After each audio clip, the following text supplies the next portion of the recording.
Hello, everyone. Welcome to another episode of Web Audio TV. If you enjoy my content, make sure to subscribe to my channel and hit the like button. In the dimly lit blood corpse cave, a streak of golden light pierced the sky like a meteor in the night, illuminating the surroundings. Suhei accelerated continuously, his body burning as dragon scales sparked against the air, with a large amount of true chi jetting out from behind him. Almost there, just ahead. Suhei could clearly sense the looming danger from behind. Without a doubt, that woman was stalling for time to wait for Zhou. She couldn't take him down herself, so she waited for reinforcements, putting on a show all the while. These cultivators never cared about honor or face, using any means necessary to kill their opponents. This woman is deeply scheming and will be a great threat in the future. She must not be left alive. Suhei's expression was grim as he swallowed a pill and accelerated once more. Behind him, Zhou pursued relentlessly, the distance between them closing rapidly, a look of surprise flashing in his eyes. What incredible speed! This snake truly holds many secrets and cannot be left alive. Although Zhou's vitality was waning, his cultivation was still at the late core formation stage. Yet, chasing a foundation establishment great demon for so long was astonishing, and his fervor only grew stronger. His intuition was right, this snake was a priceless treasure in itself. Whoosh! Suhei accelerated again, splitting into two as he charged into two beehive-like doors. Such rooms were common in the blood corpse cave, all previously ransacked. Playing hide and seek, are we? Zhou was not careless. With a raise of his hand, a blood-colored flying sword shot into the room, sword chi spreading everywhere, indiscriminately attacking everything in the cave dwelling, even scraping the walls down. Suhei was also slashed into nothingness, it was an external incarnation. Almost simultaneously as the incarnation was destroyed, Zhou stood at the entrance of the second room. He punched into the dark entrance, and with a thunderous boom, the room collapsed, dust filling the air, the entire room destroyed by the violent punch. For such cunning individuals, Zhou usually employed full-range attacks, blasting everything to ensure the opponent's death before approaching. He wouldn't even approach, he would only send an incarnation. For a foundation establishment ant that had survived multiple attacks, he was even more cautious. No movement? Again. Zhou pointed forward once more, the blood-colored flying sword rushing into the room, sword chi crisscrossing, attacking indiscriminately, shaving 10 meters off the walls. The divine sense isolation here was extremely severe, and even he could only vaguely sense a trace of movement inside the room. The snake seemed to have hidden inside a magical treasure, enduring his attacks, while inside the room, there was a faint presence of a corpse puppet, seemingly at the mid-stage core formation. This made Zhou inwardly sneer. This snake is indeed cunning. If I had rushed in, I might have been ambushed by the corpse puppet and let it escape. Zhou felt assured. If Suhei had died easily, leaving only a snake corpse in the room, he wouldn't dare enter. Now, seeing the opponent hiding in a magical treasure with a corpse puppet inside, Zhou felt much more at ease. Knowing the opponent's plan, he had all the time to slowly wear them down. He wouldn't enter until the magical treasure was reduced to ashes and the opponent was completely annihilated. Ugh! Blood trickled from Zhou's mouth, aggravating his internal injuries, but the smile on his face grew brighter, as if he saw a chance to change his fate. Inside the room, Suhei hid within the Black Dragon Pagoda, being forcefully blasted into the depths of the wall by the relentless sword chi. The opponent hadn't fallen for it, as Suhei had expected, it was a gamble from the start. At this moment, he had two options. First, use body swap to switch himself to the adjacent room, then escape with a small teleportation talisman. Beforehand, Suhei had hidden a puppet in the next room for emergencies. Second, gamble again, taking a certain risk to lure the opponent in. As long as Zhou dared to enter the room, Suhei had a 60% chance of severely injuring him, and combined with Zhou's injuries, a 30% chance of killing him on the spot.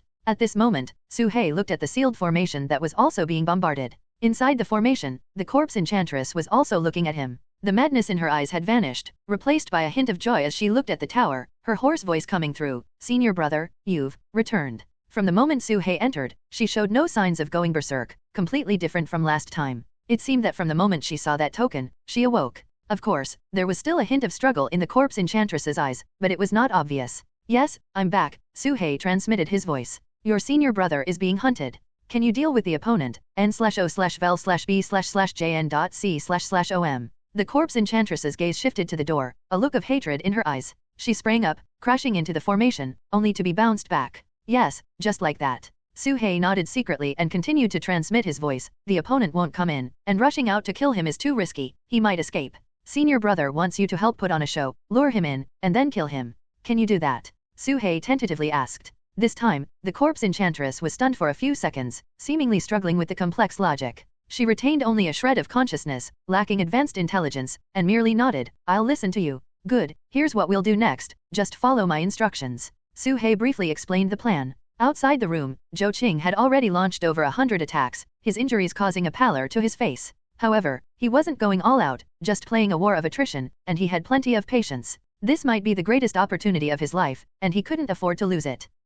Suddenly, Zhou Qing's gaze sharpened. The snake seemed unable to withstand it, emerging from the magical treasure, its body immediately slashed by the sharp sword qi, bursting into blood, barely clinging to life. Meanwhile, the corpse puppet also broke free from the sealed formation, pouncing towards the snake demon, eyes full of greed, ready to devour it. No. Zhou Qing's expression changed drastically. This was his prey, how could it be devoured by a corpse puppet? If it got tainted with corpse qi, consuming it would be troublesome, not to mention the snake demon had numerous spirit medicines on it. One bite and it might evolve into another red-haired corpse king? By then, the red-haired corpse king would surely hunt him down, having been attacked by him for so long. Damn it, I'll risk it. Without much thought, Zhou Qing made a decisive move, pulling out a handful of talismans and sticking them on himself, while donning a straw hat, blood-colored armor covering his body, surrounded by 8 blood swords. Fully armed, he charged into the room. He had initially thought of using an incarnation, but the incarnation couldn't compete with the corpse puppet, so he had to go in person. The moment he entered the room, now, Su Hei's mind moved, and mountain-covering mud descended from above, smashing onto Zhou Qing's head.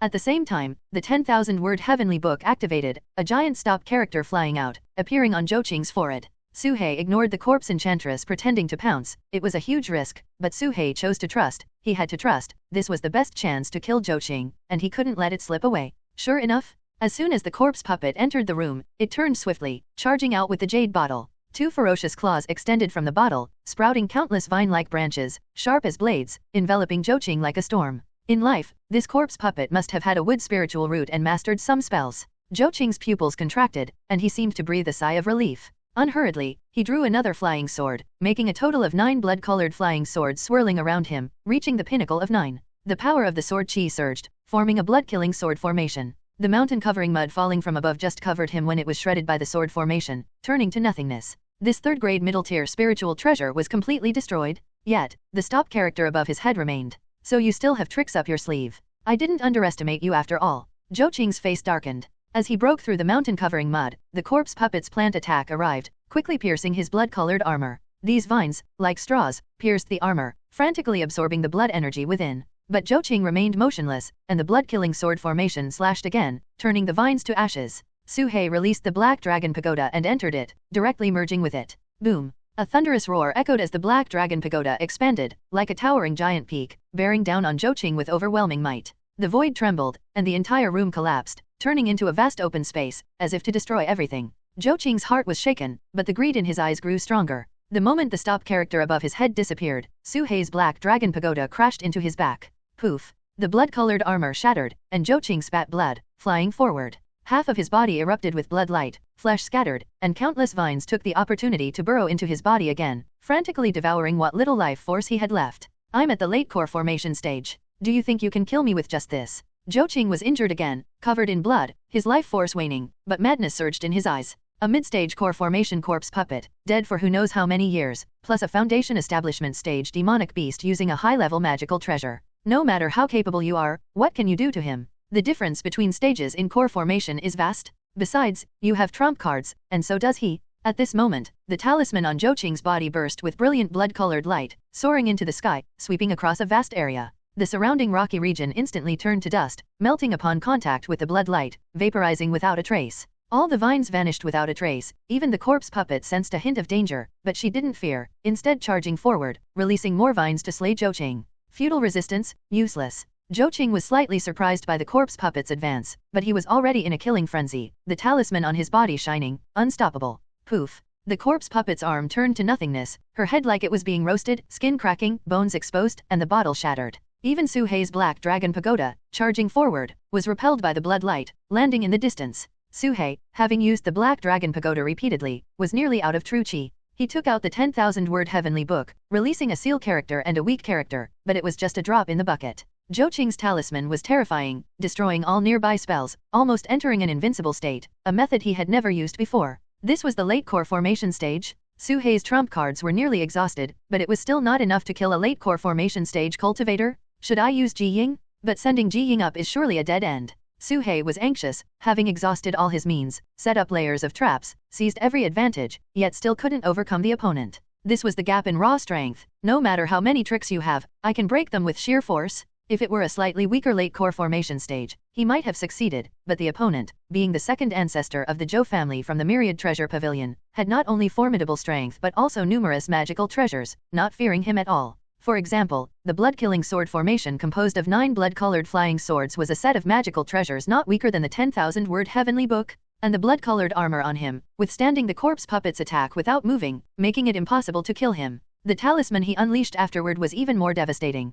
Zhou Qing had lived for 500 years, with higher cultivation and deeper foundations than Su He. How could Su He outsmart him? Su He was already in despair. Just as he was about to give up and choose Plan A, a sudden inspiration struck him, reminding him of the grey talisman left by Xian Yangzi. This talisman, placed with the Thunder Tribulation Pearl, was still unknown, but it might be useful. However, facing such a powerful opponent, Su He didn't hold much hope. He took out the grey talisman, infused it with spiritual qi, and threw it towards Zhou Qing. Then, without looking back, he used his last bit of true qi to retrieve the Black Dragon Pagoda and turned to flee. Su He had done his best. If he couldn't win, he couldn't win. There was nothing shameful about it. The opponent had lived 100 times longer, with more experience, higher cultivation, and overwhelming in every aspect. Losing was not surprising. What a pity, such a good opportunity, but even if he doesn't die, he'll be severely injured. Su He calculated his gains and losses in his mind. But at that moment, Zhou Qing, who had been arrogant and laughing wildly, suddenly fell silent as if his throat had been choked. He stared at the grey talisman flying towards him, his eyes nearly popping out, wondering if he was seeing things.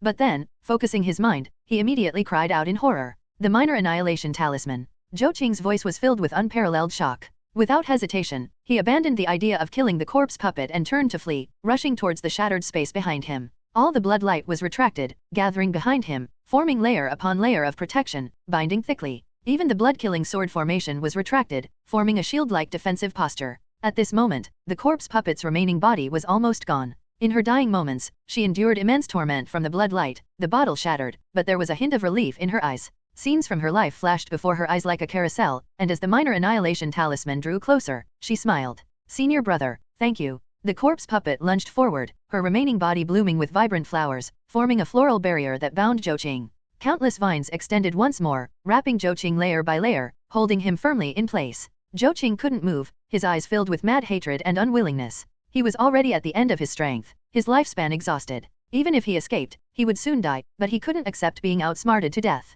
Damn it! Why does this corpse puppet obey you? I refuse to accept this. I refuse.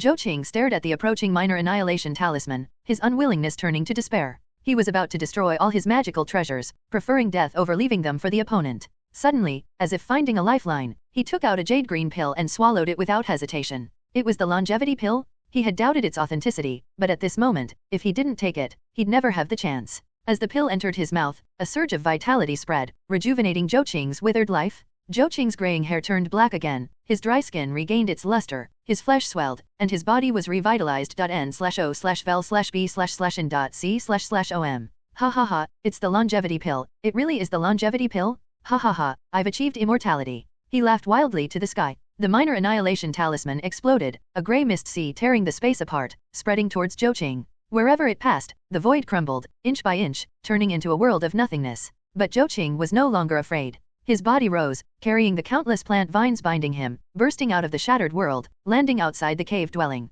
When he wanted to pursue Su He, he found himself unable to move. His feet took root, embedding into the soil, his legs turned to wood, unable to move, even his golden core left his body, becoming a fruit hanging at his waist. No, how can this be? I want immortality, how can I become a tree? Zhou Qing couldn't believe it, trying to break free, but he couldn't. Life force uncontrollably released, his legs, abdomen, torso, arms, all turned to wood in a few breaths, unable to move, his cultivation seemingly vanished, spells and magical treasures unusable, leaves sprouting from his head. Zhou Qing's remaining head screamed to the sky, hoarse and desperate, unable to stop his transformation into a tree. Su He stood not far away, eyes wide, silently watching the now crazed Zhou Qing. Zhou Qing's entire body turned into a tree-like form, his hysterical expression forever frozen. In an instant, he became a tree. Crack, crack, crack. A series of cracking sounds echoed in the empty blood corpse cave. Under Su He's watchful eyes, Zhou Qing slowly grew, becoming a 10-meter-tall humanoid tree, standing majestically, awe-inspiring, and imposing. Inside the blood corpse cave, silence reigned. A large tree stood in the center, its branches full of leaves, and on its trunk hung a fruit resembling a golden core, shaped like a human with arms and legs, and a terrified human face on top. In just a few breaths, Zhou Qing had turned into a tree man. Clang, clang. 9 blood-colored flying swords fell to the ground. If he were at his peak, he might have been able to expel the pill from his body. But now, with his life force nearly extinguished and a desperate desire for longevity, he didn't consider the risks and instead absorbed the medicinal power with all his might. He had pursued immortality his entire life, taking great risks for the longevity pill, and now, he had finally achieved his wish.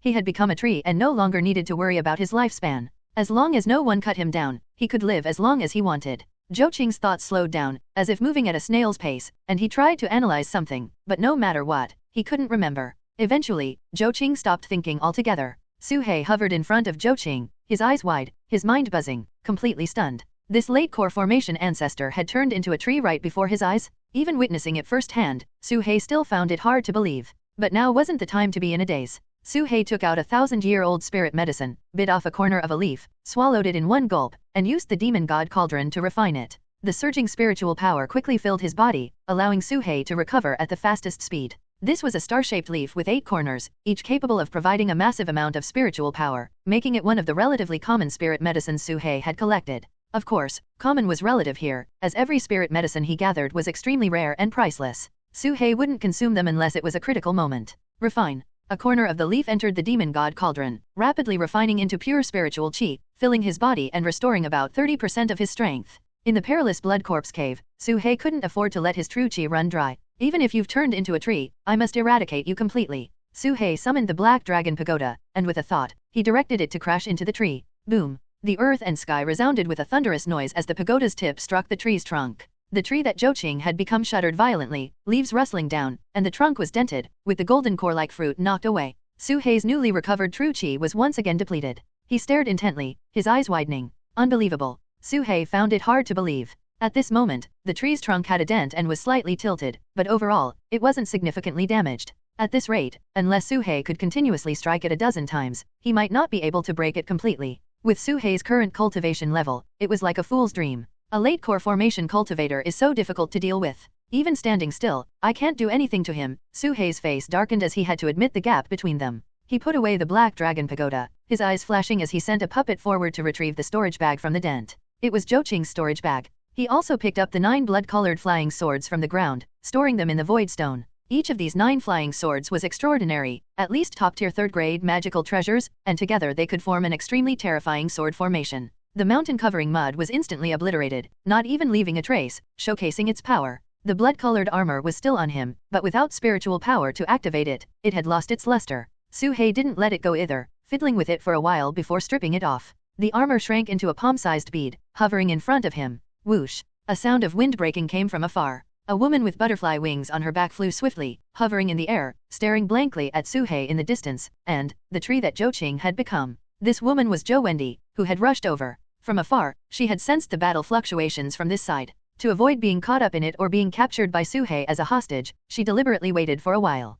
Only when the battle's aftermath completely dissipated did she come to investigate the situation. When Zhou Wendi's gaze swept over the 10-meter-tall tree, her mind buzzed as if struck by lightning, leaving her dumbfounded. Especially at this moment, Su He was manipulating a puppet, fiddling with the tree trunk, removing a blood-colored armor. This scene was like a thunderbolt, shocking Zhou Wendi to her core, as if she had seen a ghost. Being a very intelligent person, the scene before her quickly played out in her mind, and she immediately pieced together most of the situation. That's the ancestor's blood god armor, and that face is the ancestor's face. This snake is still alive. Could it be? Zhou Wendi felt her scalp tingle with just a bit of imagination. Had Su He actually taken down the late core formation second ancestor? Although it seemed impossible for someone at the Foundation establishment stage to accomplish this, the evidence was right in front of her. N/O/vel/B/jn.C//OM. The second ancestor, Zhou Qing, was dead, and Su He was still alive and well? How is this possible? How did this happen? How did he do it? Zhou Wendi trembled violently. Seeing her appear, Su He's gaze turned cold,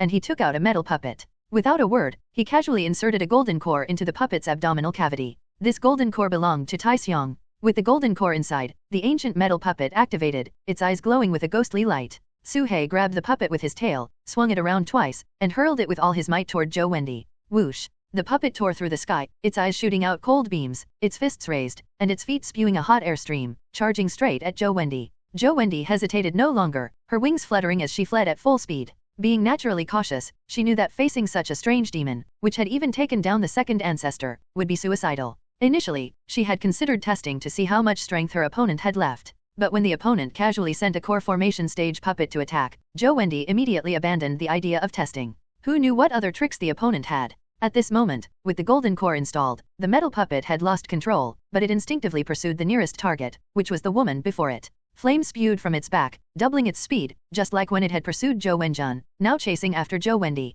Suhei pretended to chase for a while, shouting from behind, "Little wench, why are you running? If you have the guts, fight me." These words only made Zhou Wendy run faster, as if she had activated some kind of magical artifact, turning into a purple meteor and disappearing without a trace. Seeing this, Suhei breathed a sigh of relief and retraced his steps. He was already exhausted, and earlier he had just been putting on a show. The metal puppet was his last resort. If Zhou Wendy had decided to fight him to the death, Suhei wouldn't have known what to do. Despite her being only at the foundation establishment stage, such a chosen had plenty of lethal moves. Suhei could only strike first, creating the illusion that he was unafraid, scaring her away. The opponent was also extremely cautious, unwilling to take any risks, which is why she fell into the trap. However, Suhei did have one more trump card he hadn't used. It was the demon mirror left behind by He Huang. After devouring the tower spirit, the mirror seemed to regain its spirituality, but Suhei wasn't sure if it could be used a second time. He Huang had warned him it could only be used once, and given the mirror's eerie nature, Suhei dared not take it out casually. Only when faced with a life and death situation, against an enemy he couldn't defeat by any means, would Suhei consider using it.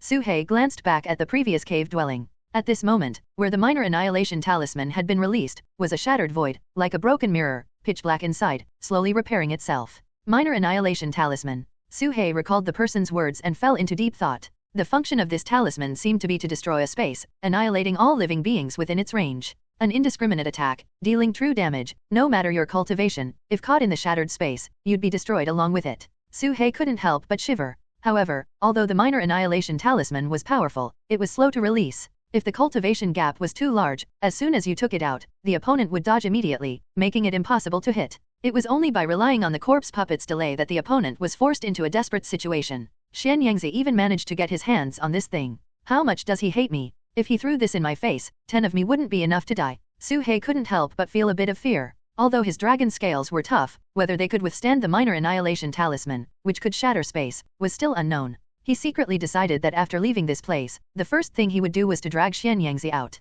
Suhei glanced at Zhou Qing, who seemed to be looking at him too, though his expression remained unchanged. "I wanted to get rid of you, but I'm powerless. Rest in peace here, and when my cultivation advances greatly, I'll come to free you." In front of Zhou Qing, Suhei collected all his remaining belongings. A golden core fruit, a storage bag, 9 blood-colored flying swords, and a set of blood god armor. Before dying, Zhou Qing seemed to want to throw these into the void to destroy them, but unfortunately, he changed his mind at the last moment, allowing Suhei to gain a great advantage. Suhei glanced at the shattered space, his eyes flickering, and sent a puppet over. There was still half a broken jade bottle on the ground, which was used to seal the corpse puppet. According to the corpse puppet, once freed, there would be pills left in the bottle as a thank you gift. Suhei spread out his divine sense, searching carefully. There were many jade bottle fragments on the ground, but he couldn't find the pills. Could they have been destroyed by the minor annihilation talisman? Suhei considered this possibility and couldn't help but feel regret. After looking around for a while and finding nothing, he shook his head, planning to leave. Suddenly, Suhei paused, rushed out, and at the edge of the shattered space, pulled in a ring-shaped black jade stone, grabbing it in his hand. Void stone. Looking at the ring-shaped stone in his hand, Suhei's eyes were filled with intense excitement. A void stone, indistinguishable from ordinary stone in appearance, could easily be overlooked if not carefully examined. This piece of void stone, shaped into a ring, should be an ancient storage ring. Suhei quickly took it, not opening the seal, and directly stored it away. It's getting late, time to retreat. Suhei packed up his belongings, took a rejuvenation pill, activated ever-changing fish and dragon, and dashed towards the exit. Shortly after Suhei set off, boom, the entire blood corpse cave began to shake violently. All the tremors originated from underground, and with a casual glance, Suhei saw corpse puppets reaching out from below, crawling up. Green-haired, purple-haired, yellow-haired, all sorts of corpse puppets emerged from the soil, all previously sealed by the Chu Tian alliance. Su Qingfeng has broken the seal, planning to turn against us. Suhei's heart tightened. Fortunately, he wasn't far from the exit, and in the time it takes to drink a cup of tea, he could reach it. As long as the corpse puppets at the entrance weren't at the core formation stage, Ji Ying could handle them. Ji Ying. With a low shout, Ji Ying swiftly emerged from the gaps in the dragon scales, circling around Suhei. Suhei swung his tail, accelerating to full speed, while a large bell appeared on his head, the bell of chaos, essential for restraining corpse puppets. Dong. Suhei struck it hard, sending bell waves rippling out, instantly disorienting 2 nearby corpse puppets. Ji Ying seized the opportunity, snatching away the heads of the 2 corpse puppets. With the Bell of Chaos and Ji Ying's cooperation, Su He was confident that even if he encountered a purple-haired Yuksha at the early core formation stage, he could take it on .n/o/vel/b/in.c//om. However, his true chi was nearly depleted, so he decided not to take such a risk. What's going on? Why are all the corpse puppets coming out? This place is no longer safe, run. Along the way, many rogue cultivators emerged from various directions, rushing towards the exit in a hurry. Su He stuck an invisibility talisman on himself to avoid attracting attention. Except for the corpse puppets sensing his presence, passers-by ignored him. The rest of the journey was smooth. Along the way, Su He only encountered 5 corpse puppets, all below the core formation stage, easily dealt with by Ji Ying, allowing Su He to smoothly reach the entrance of the Blood Corpse Cave. The Chu Tian Alliance was nowhere to be seen, and the ambushing troops were gone too. The ground was littered with bodies, all from the Zhou family and the Snake Catchers sect, indicating the battle had ended. Su He sensed the residual fluctuations and footprints on the ground, looking in one direction. Wuyo City. Su He's eyes flickered, but he didn't move immediately. Instead, he flew thousands of miles in another direction, found a hidden cave, and slipped inside. He needed to heal as quickly as possible. The core of this ancient relic should be Wuyo City, Su He thought to himself. According to his speculation, this entire ancient relic wasn't just buried underground but was located within a secret realm. A secret realm is not infinitely expansive. For instance, at the deepest part of the Blood Corpse Cave, beyond the ancient medicine garden, he saw an endless void, which was the edge of the secret realm, not to be ventured further. If he used the small teleportation talisman there, he would be transported into the endless void, never to return. This was why Su He felt a sense of dread. Su He mentally mapped out the secret realm. Wuyo City was right at the core of the secret realm. Inside the Blood Corpse Cave, everyone was frantically fleeing to the outside, using all sorts of methods to escape the pursuit. After Su Qingfeng broke the seal, not only did the sealed corpse puppets appear, but more hidden ones seemed to be summoned, triggering a chain reaction, continuously emerging and attacking the crowd. Bai Luo, Lei He, various sects and factions, rogue cultivators, both righteous and evil paths, all panicked, ignoring the treasures here, with only one thought, escape. At this moment, they rarely united, retreating while fighting, jointly resisting the corpse puppets. That damn Su Qingfeng, I wonder if he's dead. Bai Luo gritted his teeth in hatred. With such severe injuries, if he's not dead, he's crippled? He still has the god of death's mark on him. Once I call on the Zhou family's ancestor, we'll go straight to him and wipe him out. This ancient relic will be his burial ground. Lei He's eyes were cold, filled with killing intent. While we're at it, let's wipe out the Chu Tian Alliance too. You promised me a longevity pill, don't go back on your word. The 13th ancestor of the Snake Catchers sect said with a sinister smile.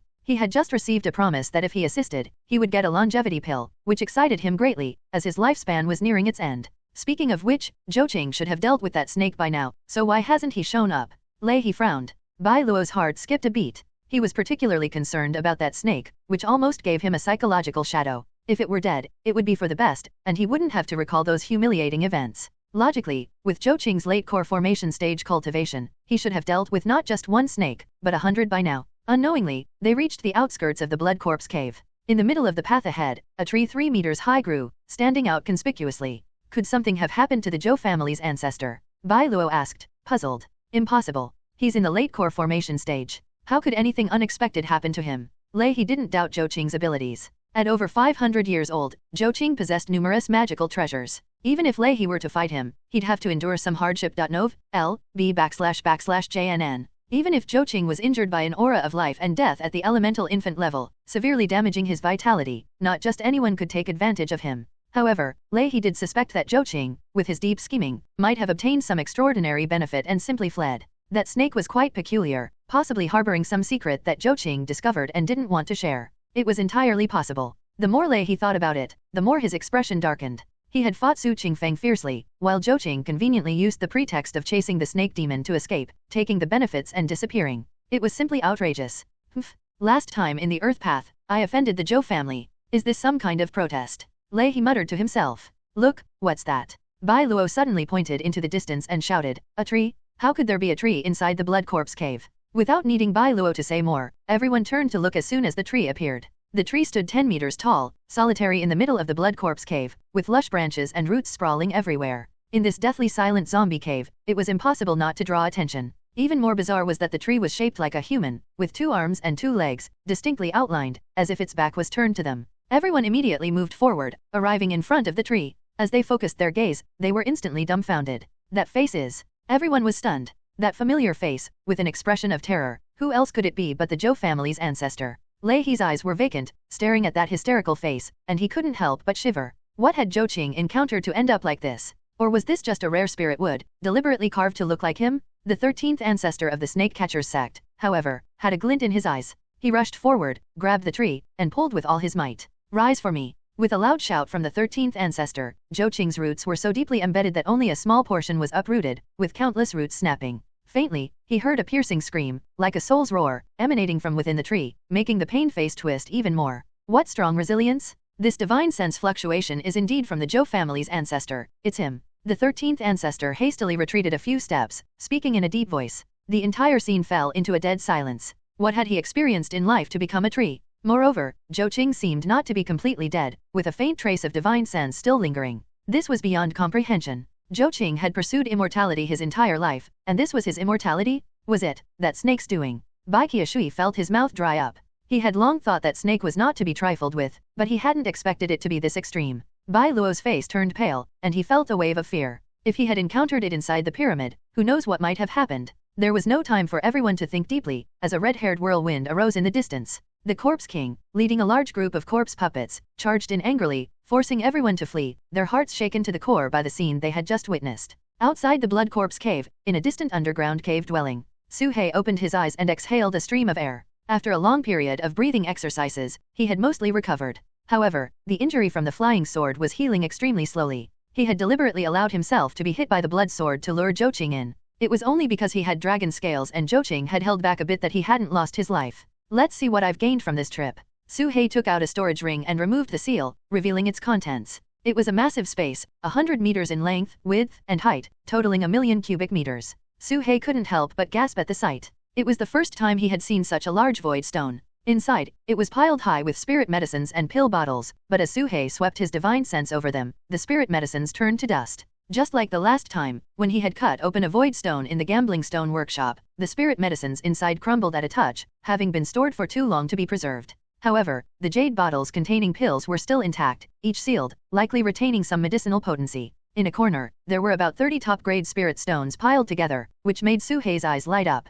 In addition, there was one item that caught Su He's attention. It was a massive stone slab, inscribed with a large amount of text. The contents of a divine sense jade slip cannot be preserved for long unless by a great divine ability user. But inscribing on a stone tablet is the simplest and most enduring method of storage. Even after tens of thousands of years, or even 1,000,000 years, as long as it's not exposed to the elements, the carved text can still be seen. Su He focused on the stone slab, examining it closely. The handwriting was elegant, clearly written by a woman. I don't know how many years it will be before this stone tablet is discovered, perhaps tens of thousands, perhaps 100,000, perhaps 1,000,000, or perhaps never. This was the first sentence on the stone slab. I, Gongshuruyi, a direct disciple of the third-generation sect master of the Divine Puppet sect, a member of the Pill Hall of Wuyo City. I inscribe this text to reveal the truth of this history, so that future generations may remember. Su He scanned the stone slab, reading it word by word from top to bottom. In ancient times, heroes rose, and the 100 schools of thought contended. Confucianism, Daoism, the Buddhist sect, and the demon cult each occupied their own territories, with talented individuals emerging in great numbers, making it a golden era.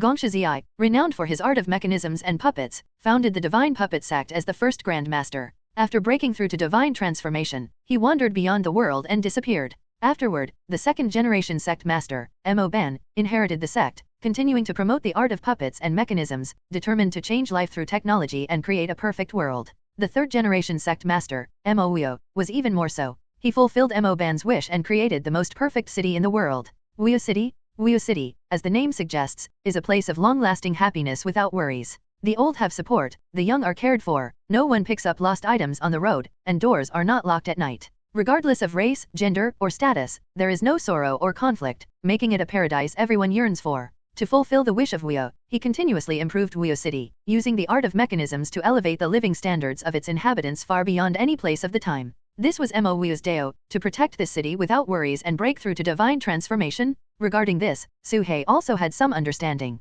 It is said that at the elemental infant stage, it's not just about cultivation but also about cultivating one's aura and Dao heart. Using Wuyo City as his Dao heart to prove the Dao of Wuyo, this was what the third-generation ancestor Mo Wuyo did. During this period, Mo Wuyo's identity was merely that of a mortal city lord, without performing any immortal deeds. Yet, through some artisan techniques, he turned Wuyo City into a paradise. For 10 consecutive years, there was not a single crime recorded. He fulfilled the lifelong pursuit of the second-generation ancestor, just half a step away from divine transformation. However, human desire is limitless. Every dynasty has the iron rule of peace lasting no more than 100 years, let alone a single city. As time passed, a series of conflicts began to emerge within Wuyo City. Initially, they could be suppressed through law, but as desires continued to swell, order spiraled out of control. Once basic needs are met, people crave more. With peace comes the demand for fairness. With fairness, the desire to exploit arises. 10 years of peace is easy, 20 years is hard, and 100 years is but a fool's dream. At this moment, life in Wuyo City was like this. Everyone had a wooden carriage, jade slips for real-time communication, and meals delivered to their doorsteps,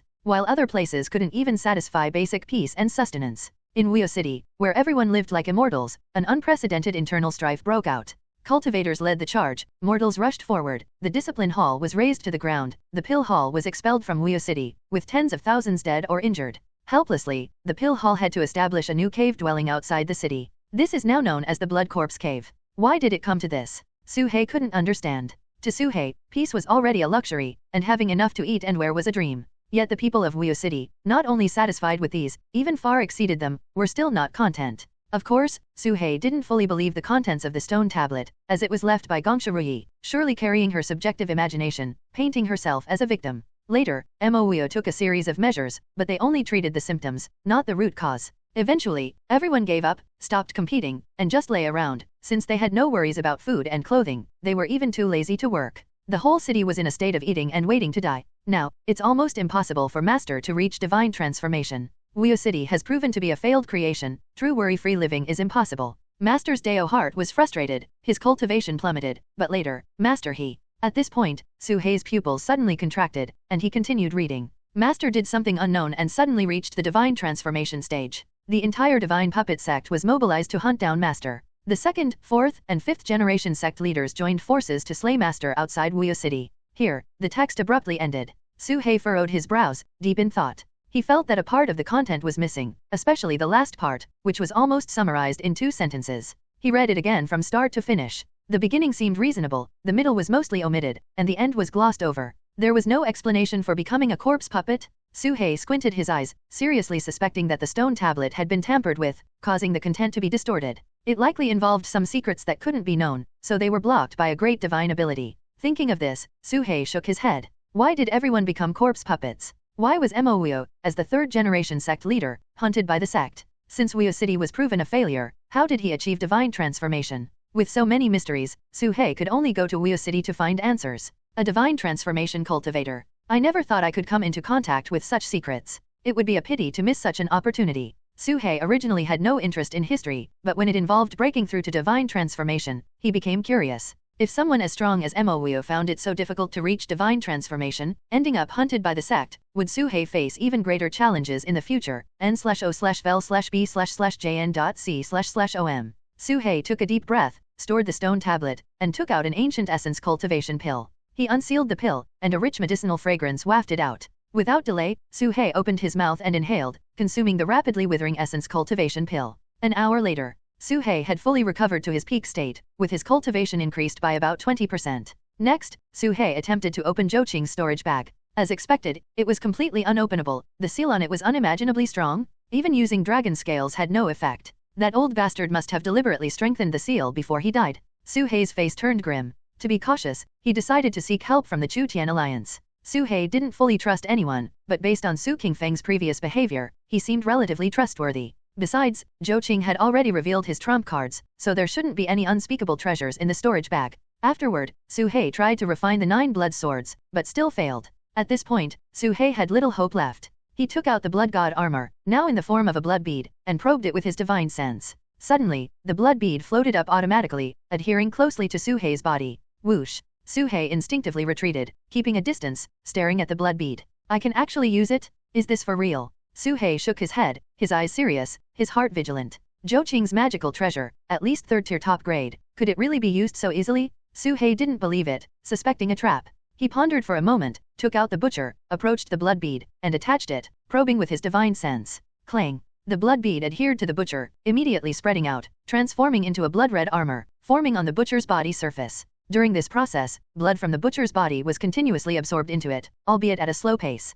Suhei stared at the armor for a long time, seemingly understanding, and nodded. So that's how it is. This magical treasure wasn't a simple one, it was a sentient item that required the owner's blood and energy to activate automatically. The stronger the owner's blood and energy, the higher the armor's strength. Su-hei tried attacking the armor, finding it impervious to his attacks, its strength at least reaching the core formation level, slightly higher than the butcher's own cultivation. However, the butcher's vitality was also being continuously drained. Su-hei shuddered, shaking the armor off his body, where it reformed into a blood bead in midair, landing in his palm. Blood god armor, no true chi needed, only consumes blood and energy, perfect for those with abundant vitality, Su-hei mused. If he, in his true form, wore this armor, his defense would surely be astonishing. After checking it again to confirm, Su-hei stored the blood bead. Then, he took out a handful of high-grade spirit stones from the storage ring, swallowing them, allowing the true dragon on the demon god cauldron to absorb them. 1, 2, 3, 8. Buzz. An idea surged into Su-hei's mind. That familiar and profound voice echoed once more, the voice of the true dragon.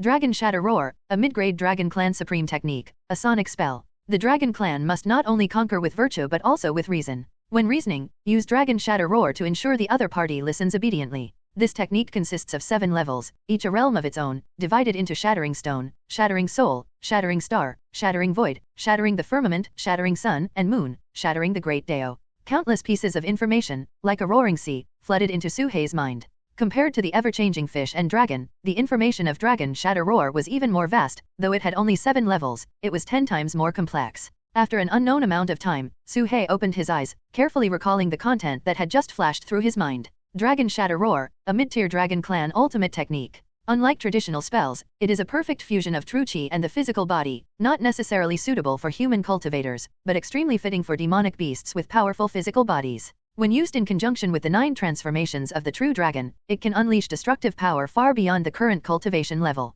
Let's give it a try. Su-hei took a deep breath, rapidly compressing the true chi within his body, concentrating it towards his tailbone. Using the bone to produce sound, this is the minimum requirement for the Dragon Shatter Roar. After a long while, Su-hei felt the true chi had compressed to its limit, and his bones began to tremble. He immediately took out a piece of reactor debris, placing it in front as a target. Su-hei opened his mouth wide towards the debris, and the compressed true chi within him roared out. Dragon Shatter Roar. A deafening explosion reverberated, sound waves swept through, and the soil in front was instantly blown away. The piece of reactor debris immediately cracked and within a breath, shattered into pieces. So powerful. Su-hei was internally shocked. Although the reactor was scrapped, its material was still above 3rd tier, yet it was shattered by the Dragon Shatter Roar. This was his most powerful attack without relying on a magical treasure. Crack, crack. Suddenly, Su-hei's bones emitted a faint cracking sound, showing signs of fractures. He quickly stopped the spell, letting the true chi disperse, and his breath calmed down. At this moment, Su-hei felt his whole body ache, utterly exhausted. In just that instant, he had consumed half of his true chi.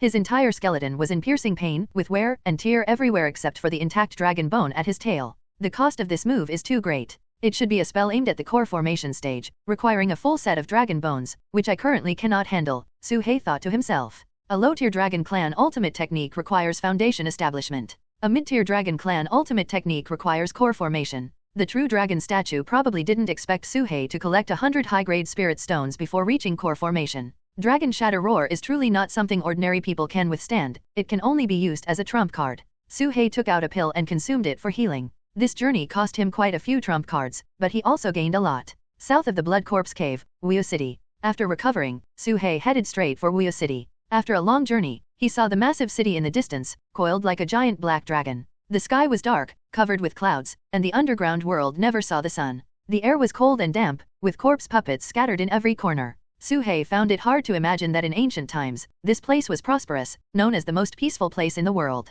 Most of Wuyo City was shrouded in dark clouds, with only a few visible areas. At this moment, a crowd was gathered at the distant city gate. Some passing rogue cultivators were also heading there. Su-hei pondered for a moment, took out a random passerby, removed the face, put on a helmet, and then separated an external incarnation to control the puppet, walking forward. The main body can only control the puppet within 1,000 feet. But if the incarnation controls it, it can be far away, as long as the incarnation doesn't die, even thousands of miles apart is fine. When Xian Yangzi ambushed him, he sent an incarnation. Of course, the external incarnation Su-hei created was done casually, with only 30% of the main body's combat power, minimizing the cost. As the incarnation approached, Su-hei discovered that the Zhou family was recruiting soldiers on the city gate. Everyone, join our myriad treasure pavilion, and you can receive a large amount of spirit stones every day. If you perform well, you can also receive ancient spirit medicine rewards. Once out of the relic, you can leave freely, with no constraints. Our cooperation is limited to within the relic. Zhou Qingxian stood on the city gate, continuously giving speeches. The rogue cultivators looked at each other, some joining, some hesitating, and some discussing behind the scenes. Su He sneered internally. The Zhou family had suffered heavy losses, first being bummed by his Thunder Tribulation Pearl, then being killed by corpse puppets in the Blood Corpse Cave, and finally intercepting the Chutian Alliance, losing another large group. Even their strongest force, the two ancestors, were gone. If they didn't recruit more, they probably couldn't continue. The Myriad Treasure Pavilion, the wealthiest force in the Qin Kingdom. In fact, many of their previous teams were also hired mercenaries. However, those who have survived in the relic for so long are not fools. They won't easily become cannon fodder and can somewhat see the Myriad Treasure Pavilion's predicament, so the price they demand is naturally exorbitant. 50,000 spirit stones, plus a 1,000-year-old spirit medicine, and our 5 members of the Blood Robe sect are at your service. The 5 members of the Blood Robe sect stepped forward. In the past, hiring 5 Foundation establishment cultivators only required 10,000 spirit stones, but now the price had quintupled. Zhou Qingxian glanced over, using his divine sense to assess the 5, frowning slightly. What he needed wasn't this kind of Foundation establishment cannon fodder, but core formation? For the upcoming actions, without core formation cultivation, nothing could be accomplished. However, to cover his intentions, Zhou Qingxian still nodded. Blood Robe sect, accepted? But only half the deposit can be given, and the spirit medicine will be paid in a week. You should trust the reputation of our Myriad Treasure Pavilion. No problem. After some discussion, the Blood Robe sect joined. The Myriad Treasure Pavilion's reputation was trustworthy. As long as they didn't die, the spirit medicine would surely be delivered.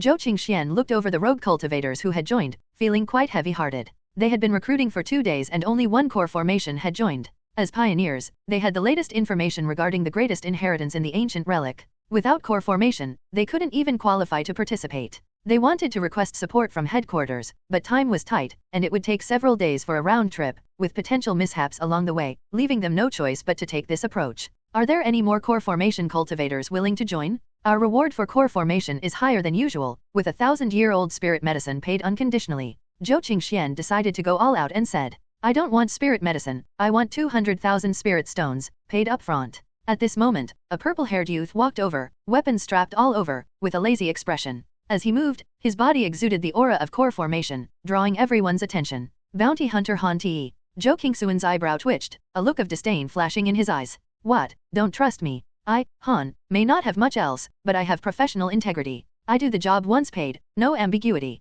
Han Ti smiled brightly. The remaining members of the Zhou family looked at each other. Han Ti had long been notorious. Although he was core formation, he was known as the weakest core formation in history, even fleeing from false core stage corpse puppets. Who would dare hire him? Su Hei's incarnation and puppet were not far away, quietly observing, with a hint of speculation in his heart. The Myriad Treasure Pavilion, no matter how wealthy, can't be spending like this. Hiring 5 Foundation establishment for 50,000 spirit stones? Spending 200,000 for an early core formation? The markup is through the roof. Yet despite the high markup, many people are still hesitant. Su Hei's eyes flickered, suspecting that the other party might have some secret and urgently needed manpower. The size of Wuyu City, compared to the outside world, isn't large, but in this restricted underground city, there are still many unexplored areas, an unknown territory. Discovering opportunities in these unknown areas wouldn't be surprising.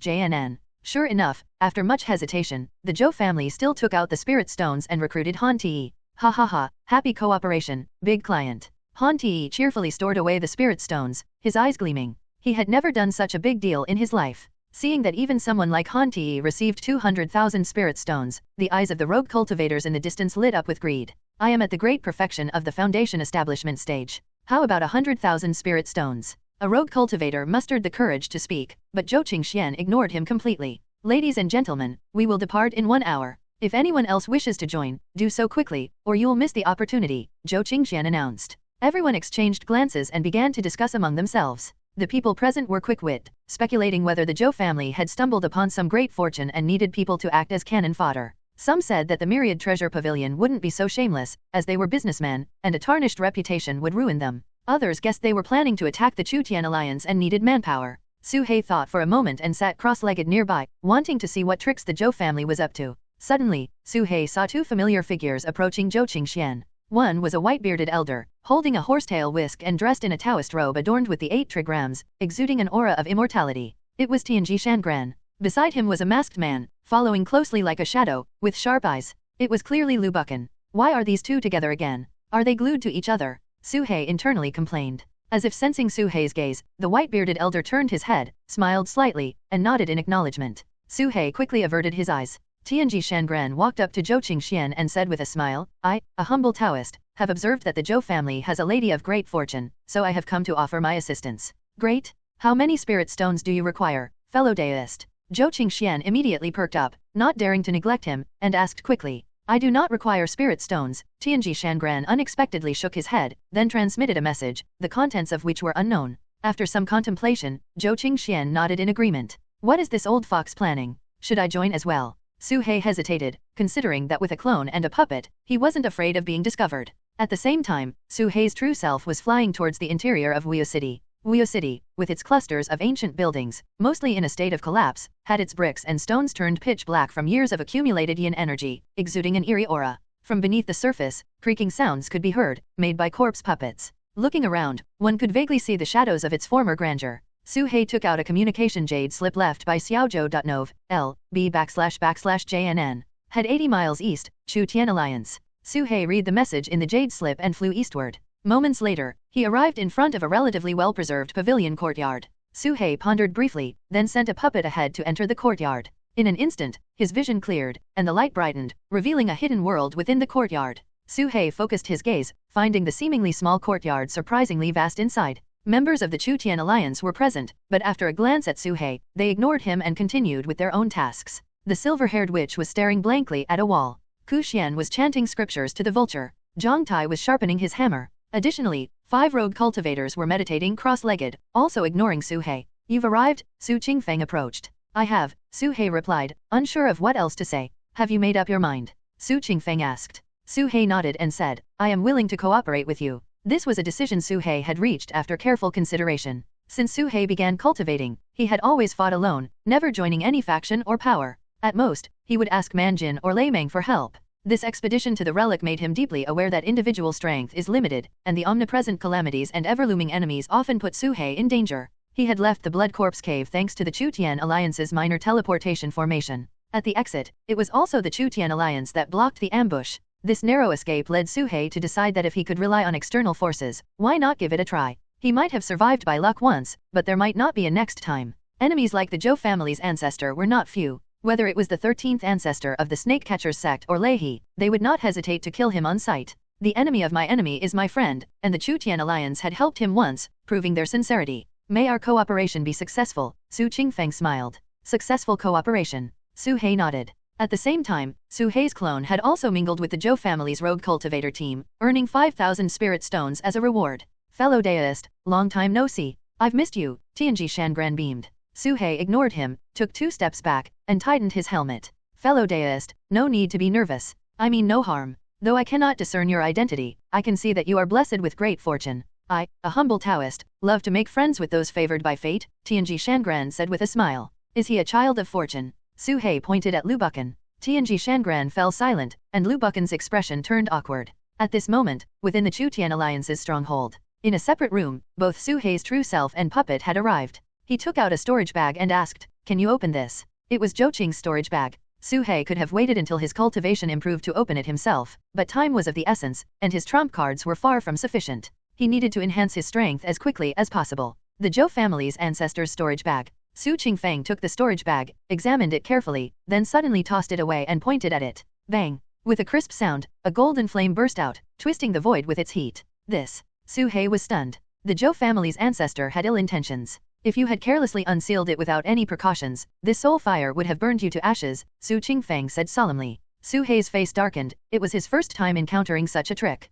However, he had anticipated something like this, which was why he hadn't fallen for it. At this moment, Su Qingfeng stared at the flame for a while, then suddenly said, Take out your 10,000-word heavenly book. Su He immediately complied. Su Qingfeng took the 10,000-word heavenly book, pointed at the void, and the flame rapidly contracted, transforming into a gust of red wind that was absorbed into the book, forming the character burn on it. This burn character can release the soul fire from earlier, dealing significant damage to divine sense, but it can only be used once. Su Qingfeng handed the book back. Thank you. Su He accepted the 10,000-word heavenly book. Now, he had another lethal move. At this moment, the storage bag had been charred black and shattered, scattering its contents on the ground. These were the magical treasures Zhou Qing hadn't had time to destroy. Before his death, he could only resort to such petty tricks. Although most of the treasures were destroyed in the fire, many remained intact, a dazzling array of various types, all unused by Zhou Qing. Suhei glanced at them and gasped. Only now did he realize how well prepared the Zhou family's ancestor had been for the ancient relic. Su Qingfeng was also stunned for a while before exclaiming, as expected of the myriad treasure pavilion's ancestor, "This wealth even makes me envious."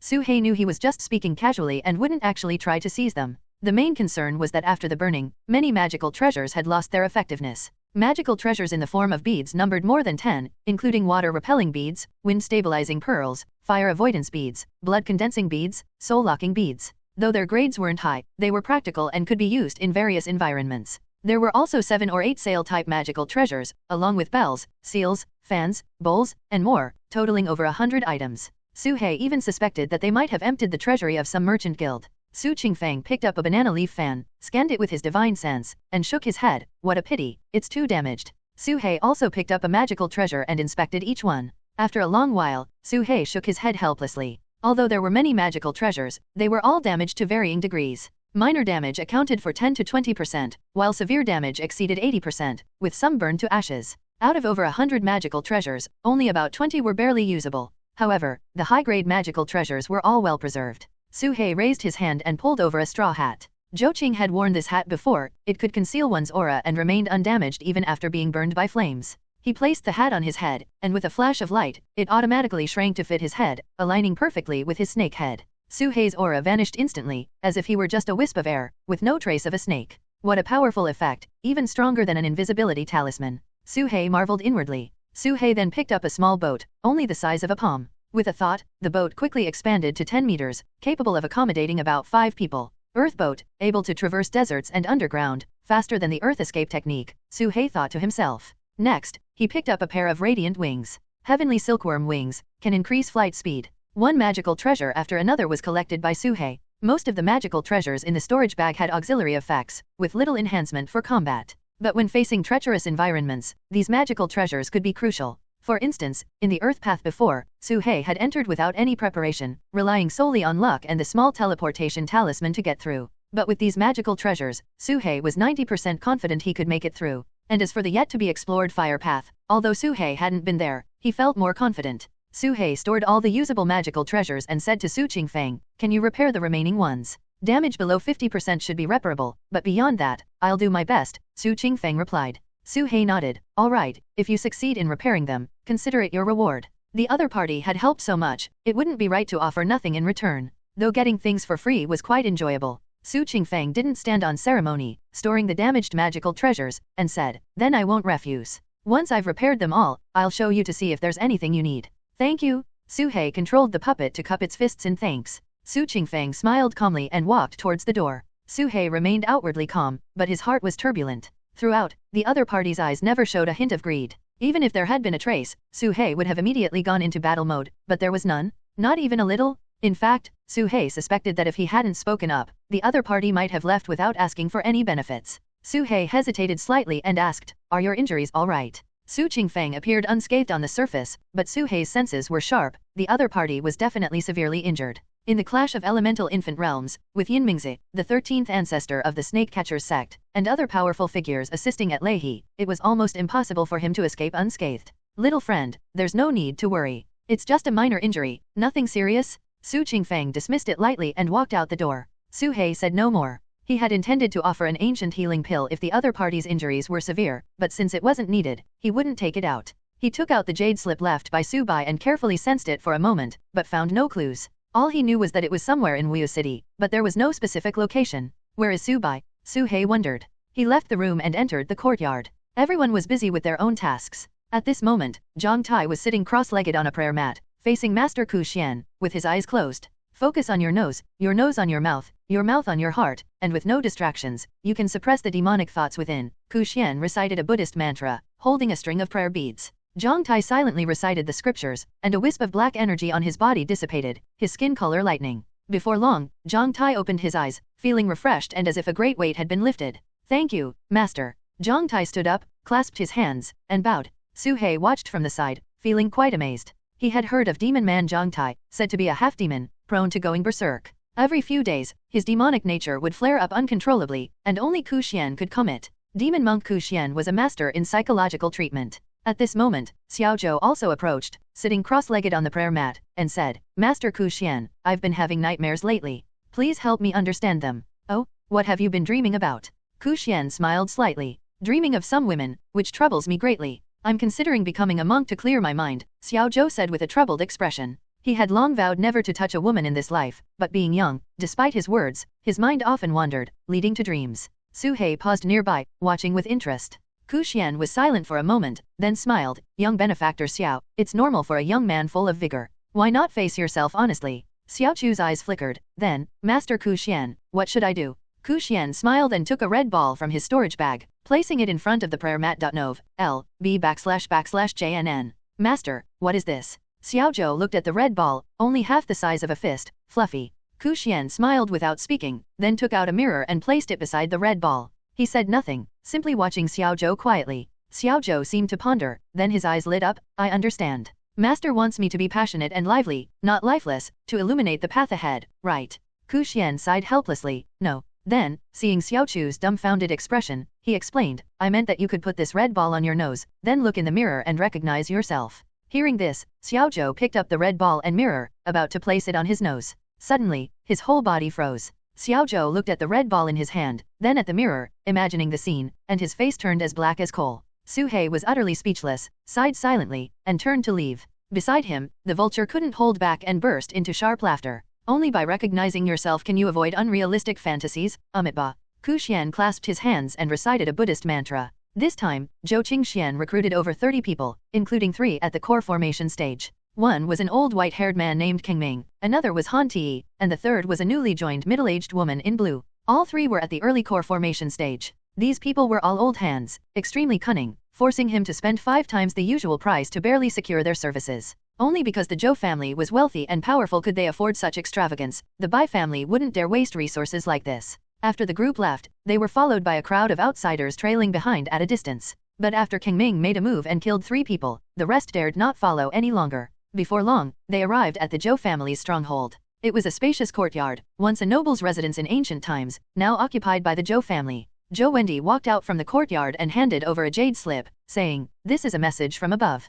Zhou Qingxian took the jade slip, and after reading its contents, his face immediately turned grim. It's about dealing with the Chu Tian alliance again. Su He, who had been paying attention to the commotion ahead, was suddenly startled upon hearing this. Are we going? Zhou Wendi asked. Our Zhou family has suffered such heavy losses, and they still want to order us around. If they want to go, they can go themselves, we won't participate. Zhou Qingxian said in a deep voice. But Su Qingfeng is seriously injured, this is a once-in-a-lifetime opportunity. Zhou Wendi hesitated.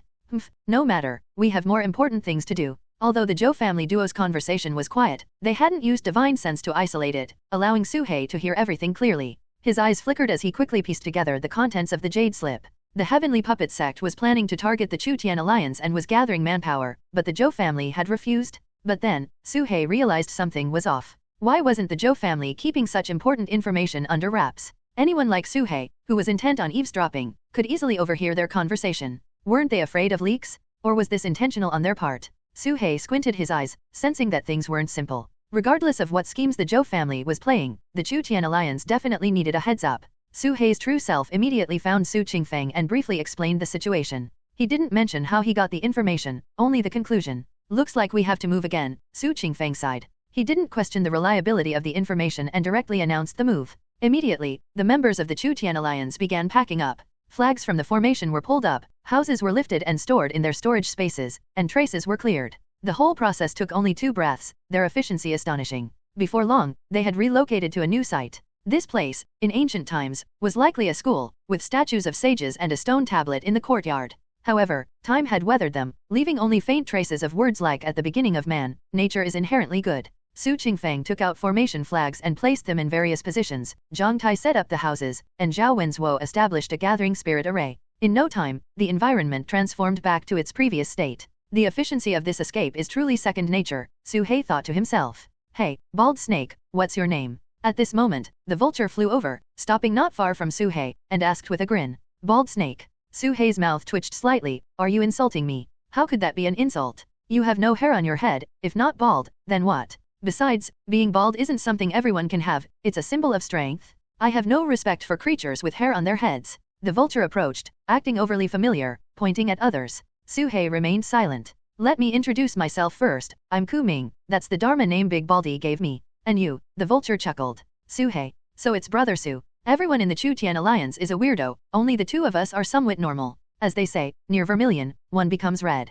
I hope we can look out for each other, the vulture said with a smile. No, you're not normal either, only I am. Su-hei silently stepped back a bit. After hesitating for a moment, Su-hei asked, can you introduce the members of the Chu-Tian Alliance? His understanding of the Chu-Tian Alliance was limited to external rumors. Hey, you've asked the right person. When it comes to intelligence, I'm number one, the vulture boasted. He pointed with his wing at a silver-haired girl staring blankly at a wall in the distance. First, there's the silver-haired witch. This one has amnesia, a block of wood, no interests whatsoever, except a hobby of collecting names. The funny thing is, she even forgot her own name, so people call her Ayin or Little Silver. The vulture seemed to mock her. Su-hei nodded in realization, no wonder the silver-haired witch only had a nickname. Then, the vulture pointed at Zhang-tai, this one's a weirdo too, single-minded and prone to madness. Last time, after a bit of drinking, he nearly tore down his old home. The vulture continued to badmouth everyone, his voice loud and unrestrained. Even the usually kind Su Qingfeng wasn't spared. In his eyes, only Master Ku Xian was normal, everyone else was a freak.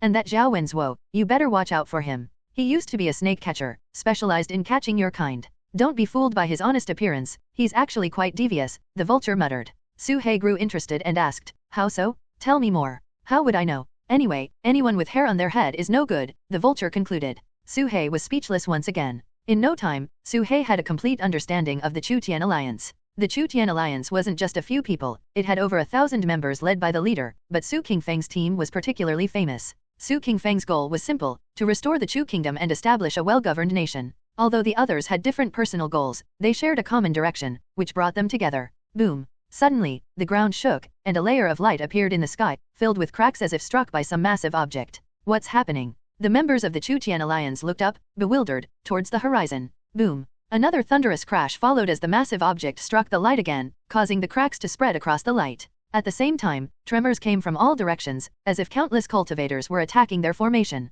What's going on? Where are the lookouts? Zhang-tai cursed. Something's wrong, we're surrounded by corpse puppets. A rogue cultivator ran back, shouting, surrounded by corpse puppets. The vulture's eyes widened, muttering, this is bad, we're in for a fight again. Su Qingfeng also emerged from his secluded healing, arriving in the courtyard. With a loud boom, the light shattered completely, and the yin sheqi from outside swept in, turning the world pitch black. All around, countless black figures hovered, filling the sky and ground, their faces twisted and filled with murderous intent, all corpse puppets. Such a massive number was something they had never encountered before. Is this a corpse tide? Zhang Tai's face turned ashen.n/o/vel/b/in.c//om. A corpse tide, as the name suggests, is a massive gathering of corpse puppets. But such occurrences are extremely rare. Corpse puppets are mindless and never act collectively. Unless, there's a higher-level corpse puppet commanding them. Once a corpse tide erupts, it signifies a danger surpassing all others, reaching an unpredictable level. How could this happen? This place was chosen as a feng shui treasure. How could a corpse tide erupt? Zhao Wenzuo was in disbelief. Ku Xian remained calm, while Ayin showed no expression. What kind of scene hasn't the Chu-Tian Alliance witnessed? They were much more composed, but the group of rogue cultivators were panicking, their faces pale. Su-hei felt that something was amiss.n/o/vel/b/jn.c//om. They had just moved in and hadn't even settled down when they were surrounded by corpse puppets, without any warning or sign. Were these people just sitting around doing nothing? No need to panic, they're just a bunch of mindless zombies. I have a way to escape, Su Qingfeng declared loudly. Hearing this, the rogue cultivators finally calmed down a bit. Are you going to use that move again? Can you handle it? Zhang Tai said gravely. Why don't we fight our way out? Maybe we can break through. Absolutely not. The corpse puppets have no intelligence. If they are acting collectively, it means there's a corpse king level existence among them. We mustn't alert them. Su Qingfeng's expression was serious. The strength of these corpse puppets wasn't great, and there were few with long hair. But breaking through would be easy. If they alerted the red-haired corpse king, it would be a big problem. Su-hei pondered, secretly transmitting, do you think this is a natural disaster or a man-made one? Su Qingfeng didn't answer the question, just gave him a meaningful look. Su-hei suddenly realized that if he could think of the problem, how could the other party not know? To stand in this position, one must not be simple. I understand, Su-hei nodded silently. At this moment, Su Qingfeng took out a scroll and slowly unfurled it. In an instant, a terrifying and vast energy wave spread out, sweeping across 1,000 feet. Within this range, Su-hei saw countless mountains and rivers rising from the ground. Green mountains, flowing rivers, vast clouds, and purple pavilions appeared, forming a magnificent landscape. Any corpse puppet that approached was repelled by the terrifying power of the mountains and rivers, pushed back 1,000 feet away, as if this place had become a forbidden zone. The mountain and river diagram? A domain-type magical treasure, unique in the history of the Chu Kingdom. Is this Su Qingfeng's trump card? Su He was shocked. Under the cover of this mountain and river power, it felt as if they were isolated from the world. Su Qingfeng's face was pale, and a trace of blood seeped from the corner of his mouth. Using this treasure came at a great cost to him. Boss. Zhang Tai's face showed a struggle. It's fine. Su Qingfeng's voice was firm, but his aura was very weak. Holding the mountain and river diagram, he stepped towards the outside. As he moved, the mountains and rivers of Chu Prefecture moved with him. Within 1,000 feet, wherever the mountains and rivers passed, no evil could invade, and no yin energy could enter. This place was like a world apart. Su He's mind was filled with thoughts. If it's a natural disaster, this can be understood. But if it's man-made, the other party is clearly forcing you to use the mountain and river diagram, trying to exhaust you, making your injuries worse. From the conversation between the two from the Zhou family, the heavenly puppet sect knows he's injured. I also gave Su Qingfeng a hint, so why is he still doing this? Su He observed secretly, his divine sense scanning each person's face, but he had no clue. Su Qingfeng was definitely no fool. He must have his reasons for doing this. Su Qingfeng activated the mountain and river diagram, leading the group to escape far away, quickly breaking through the encirclement of the corpse tide. But soon, Su He noticed something was wrong. After breaking out of the encirclement, Su Qingfeng's speed was not fast, always maintaining a consistent distance with the pursuing corpse puppets behind. Whenever a corpse puppet fell behind, he would deliberately wait for a moment before continuing forward. What is he trying to do? Su He's heart tightened. Moreover, looking at Su Qingfeng, although his face was always pale, with blood at the corner of his mouth, seemingly about to collapse from serious injury at any moment. But he kept moving at a steady pace, never actually collapsing. This ambiguous appearance made Su He's mind buzz. Is this guy acting? Su He recalled earlier when he asked about the other's injuries and had intended to offer pills, but Su Qingfeng decisively refused. At the time, Su He didn't think much of it, but now, he suddenly understood. As time passed, the corpse tide not only didn't decrease but continued to grow. Whenever a corpse puppet appeared nearby, it would follow and join the army of the corpse tide. The Chu Tian alliance was in front, the corpse tide behind, moving all the way through. At this moment, in a certain stronghold in Wuyo City, the area was vast, the terrain flat, surrounded by towering city walls. In ancient times, this place was a martial arena, now occupied by the heavenly puppet sect.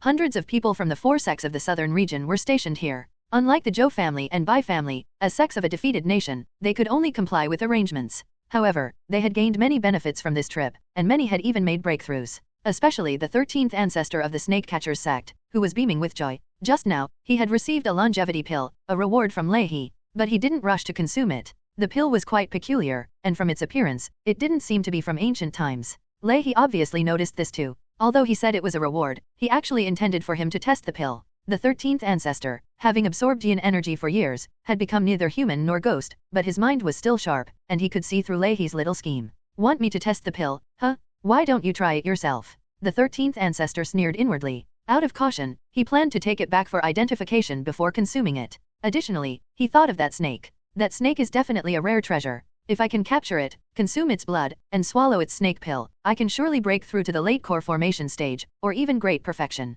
Coupled with the longevity pill, I might have a chance to reach the elemental infant stage in the future. The 13th ancestor's eyes gleamed. They said that snake killed Zhou Qing and was hard to deal with, but as the ancestor of the snake catcher's sect, he feared no snake. He had 10,000 ways to kill a snake. Besides, who knew who really killed Zhou Qing? No one saw it happen. This is my great opportunity, my great fortune. It must be mine. The 13th ancestor grew more excited, sitting alone in his room, unable to suppress a sinister laugh. Everyone, retreat immediately. Suddenly, a roar came from outside, the voice of Lei He. In an instant, figures rushed out from every room. The snake catcher's sect, Taixian sect, Carefree sect, Purple Mist sect, and some cultivators recruited by the heavenly puppet sect all appeared in the open square. At this moment, dark clouds loomed in the distance, and a massive, oppressive shadow charged forward with terrifying speed. The air was filled with murderous intent. As everyone focused their gaze, they saw it was a massive corpse tide. This corpse tide was being drawn by the mountain and river diagram, sweeping towards the heavenly puppet sect's people. Everyone was stunned, their expressions terrified, as if they had seen a ghost.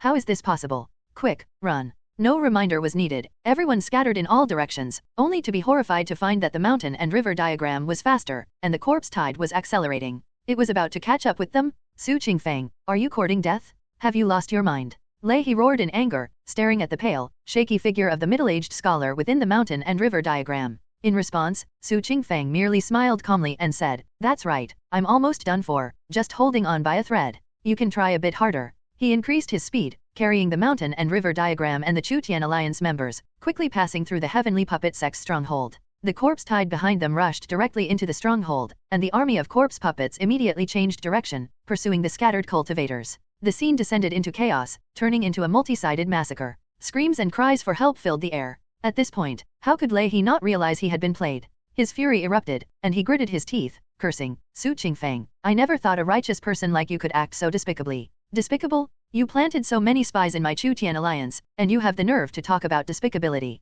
Su Qingfeng retorted. Inserting spies is something anyone can do, even trusted aides can be bought off, let alone rogue cultivators. Su Qingfeng had also planted spies within the Four Sects alliance, otherwise, he wouldn't have known the location of the heavenly puppet sect's stronghold. As for the injuries on his body, they were indeed real. However, as one of the first to enter the Blood Corpse Cave, he had acquired quite a few ancient pills. Among them was a 4th-tier healing sacred pill, the Blood-Locking Pill. The Blood-Locking Pill only works when one is gravely injured and on the brink of death, allowing Su Qingfeng to maintain a severely injured state without dying. Of course, the Blood-Locking Pill he obtained had lost most of its potency over the long years, only able to sustain him for a short while. It's time to retreat. Su Qingfeng glanced at Lei, who was busy putting out fires everywhere, and mocked, Lei, tell your pawns to be more mindful, and stop feeding you false information to trap you. He didn't forget to throw in a taunt before leaving. With a wave of his hand, Su Qingfeng poured all his true essence into the mountain and river diagram, transforming it into a meteor that carried everyone away into the distance. Pawns. Su He glanced over everyone within the mountain and river diagram and shook his head. This matter had nothing to do with him, he was merely in a cooperative relationship with the Chutian Alliance, and once they left the ruins, he would part ways. Compared to demonic beasts, the survival environment for human cultivators was, in some ways, even harsher. At the same time, another incarnation began its action. Led by members of the Zhou family, a large group of rogue cultivators raced through the city, weaving through streets and alleys, arriving at an unexplored area. The mist in the sky grew thicker, the air was pitch black, and visibility was only about 30 meters, making it difficult to extend one's divine sense. In such an environment, corpse puppets could emerge from the shadows at any moment. Everyone was on high alert, constantly vigilant of their surroundings. The Zhou family members also slowed their pace, opting to walk instead of flying. Moments later, they arrived in front of a grand and majestic mansion. We're here. Zhou Qingxian stopped, and Zhou Wendi stood before the mansion, gazing at the plaque above. All the rogue cultivators focused their attention, staring at the mansion in front of them. The plaque bore 3 large characters, City Lord's Mansion? The City Lord's Mansion of Wuyo City. Su He was secretly shocked. There had long been suspicions that the City Lord's Mansion held great opportunities and secrets of Wuyo City. However, the location of the City Lord's Mansion had always been unknown. Various forces had been exploring, yet they could never find the City Lord's Mansion. Now, the Zhou family had actually been the first to discover its location, which excited Su He. Not only him, but the rogue cultivators around him exchanged glances, their expressions excited, with some quietly taking out communication jade slips. Humph. Zhou Qingxian let out a cold snort, and an invisible sound wave rippled out. The person who had just taken out a communication jade slip had their arm shattered, screamed in pain, and fell to the ground. I know some of you are spies from other forces, but since you've taken spirit stones from my myriad treasure pavilion, you should serve the pavilion. Please refrain from any small actions, or don't blame me for turning hostile. Zhou Qingxuan's eyes were filled with killing intent, and the terrifying pressure of the golden core stage was released, immediately instilling fear in everyone, quelling any thoughts of resistance. Even the 2 subordinates loyal to the heavenly puppet sect trembled in fear, clearly feeling the pressure focused on them. However, if you all perform well, my myriad treasure pavilion will reward you handsomely once the task is complete. Pills and magical treasures will be yours to choose from. A carrot and stick approach, Zhou Qingxian handled it well. Everyone quickly put away their thoughts, after all, they were paid to do a job. No wonder the Zhou family refused the heavenly puppet sect and deliberately leaked information. They wanted to entangle them in trouble and not compete for the opportunity here. Su He suddenly understood. These major forces are not simple. Now, the heavenly puppet sect is preoccupied, being chased everywhere by corpse puppets. Where would they find the time to come to the City Lord's Mansion? The City Lord's Mansion, haha, Miss Zhou truly is a person of great fortune, a true child of destiny in this era, I did not misjudge. Tianji Shangran stroked his beard, his smile bright and his mood even more cheerful. Most of the buildings in Wuyo City had weathered the storms and were in ruins. Yet, the City Lord's Mansion before them still retained its intact form, with faint powerful spiritual power fluctuations, clearly indicating its extraordinary nature. At this moment, Zhou Qingxian took out a large number of formation flags, placing them in various positions to form a formation, isolating the area to prevent anyone from leaving. Even if someone did discover this place, they wouldn't be able to break in quickly. Foundation establishment cultivators, please guard within the formation. If anyone approaches, regardless of who they are, kill without mercy. As for those at the core formation stage, please follow me inside. Zhou Qingxian said solemnly, then led the way into the City Lord's Mansion. Kang Ming, Han Ti, and the middle-aged female cultivator followed him into the mansion. Only those at the core formation stage can enter. The rogue cultivators exchanged looks, whispering among themselves. Suddenly, a figure darted in like lightning, surprisingly a rogue cultivator at the great perfection of the foundation establishment stage. This person, confident in their skills, decided to take a risk for the potential great opportunity. He took out a third-tier spiritual umbrella, held it above his head, and rushed through the door. But immediately, a scream echoed, and the rogue cultivator was sent flying back, his body shattered, and he fell to the ground, dead on the spot. Dead. Gasps erupted from the crowd. Humph. The City Lord's mansion has extremely strong spiritual pressure, those below the core formation stage cannot enter. Would my myriad treasure pavilion deceive you? A Zhou family elder spoke disdainfully. They recruited these foundation establishment cultivators merely to make up the numbers, just to prevent outsiders from noticing anything. With this, no one doubted anymore, and they all retreated obediently. Zhou Wendy walked to the door, her body enveloped in a true essence shield, and stepped inside without any rejection. Seeing this, someone immediately realized something. True essence. Su Hei's eyes flickered, deep in thought. True essence can only be released after forming a golden core. This was the pass to the City Lord's mansion. It wasn't necessarily about being at the core formation stage. As long as you had a way to release true essence, you could enter. Lu Buchan hesitated for a moment but didn't act. Although he could also release true essence, it was too risky. Does this fellow deist also wish to give it a try? Tianji Shangren smiled, looking at Su Hei. Su Hei remained silent. Haha, fellow deist is also a person of great fortune. I am willing to lend you a hand. Tianji Shangren smiled slightly, taking out a fingernail-sized golden core, from which faint true essence emanated, forming a golden shield. Su Hei glanced at the miniature golden core and said, "What do you mean by this? The more people there are, the greater the chance of obtaining the opportunity here. I just want to form a good relationship with you, nothing more." Tianji Shangren smiled. Su Hei's face remained expressionless, but he was on guard inside. There's no such thing as a free lunch. Tianji Shangren had been mysterious and unpredictable from the start, with unclear intentions, always trying to get close. Talking about fortune and destiny, what was he after? Nov. L.B//JNN. Su Hei shook his head and said, "No need for your trouble. I don't wish to form any good relationships with someone I don't know." Tianji Shangren's smile vanished instantly. Clearly, Su Hei's response was unexpected. "Hihi, fellow deist, you might have misunderstood me. After all, we just met by chance, and it's natural to be cautious." "I understand." Tianji Shangren gave a bitter smile and put away the golden core. Fate is not something to be forced. "Farewell, fellow deist." Tianji Shangren cupped his hands, stood up, and walked into the City Lord's mansion, disappearing from sight. Lu Buchan's eyes flickered as he asked Su Hei, "Did you notice anything?" "No." Su Hei shook his head. "The more elusive it is, the more vigilant one must be." Even with Su Qingfeng, Su Hei only dared to interact after understanding his character, and he still remained cautious. Let alone this mysterious old deist. After a brief contemplation, he controlled passerby Ding to stand up and walk to the gate of the City Lord's mansion. The Zhou family elder at the entrance did not stop him, merely showing a hint of disdain in his eyes. Su Hei took a deep breath and, following the method of refining corpse puppets from the Xianyin Tower, took a deep breath, absorbing the yin qi from the surroundings into his body, and pushed it towards passerby Ding's abdomen. Gradually, a fingernail-sized corpse core formed in the danchan. Inside the butcher's body, there was already a half-finished corpse core. Su Hei merely followed the pattern, giving the corpse puppet the cultivation level of the false core stage. He wasn't sure if he could enter, but he had to try. Su Hei stepped forward and walked into the City Lord's mansion. Instantly, an invisible pressure seemed to envelop him, and he immediately raised the corpse qi to cover his body. The pressure swept over him and then disappeared, allowing Su Hei to breathe a sigh of relief. This must be some sort of cultivation level check.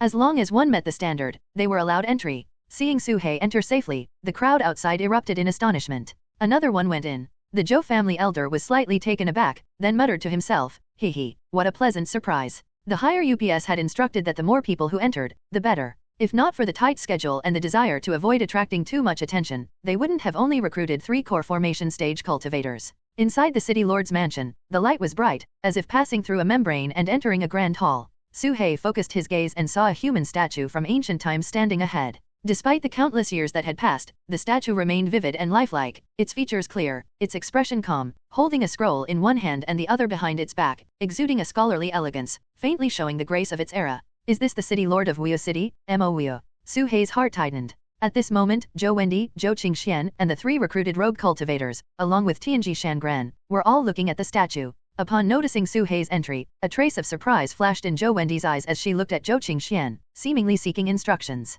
"No problem," Zhou Qingxian said calmly. Su Hei did not move forward, merely observing from a distance, while also taking in the surrounding scenery. Inside the City Lord's mansion, though spacious, it was not luxurious in the slightest. Wooden tables and chairs were placed against the walls, and there were potted plants in the corners, though they had withered. The bookshelves nearby were filled with numerous literary scrolls, showcasing the owner's elegant taste. This was completely different from a traditional city lord's mansion. There were no weapons or soldiers, no strict guards, and no killing aura, only some brushes and scrolls, more like a study than a city lord's residence. The statue stood in front of a desk, its gaze seemingly looking at everyone. It seems consistent with the ancient records. Mo yearned for a carefree life, which was a necessary path on his journey to divine transformation. Su-hei thought to himself, feeling 80% certain that this statue was indeed Mo. Senior, our Zhou family is ready. We can begin. Zhou Wendy walked to the statue, bowed slightly, and a wisp of soul blood flew from her forehead, landing on the scroll in the statue's hand. In an instant, the statue's eyes became clear, as if it had come to life.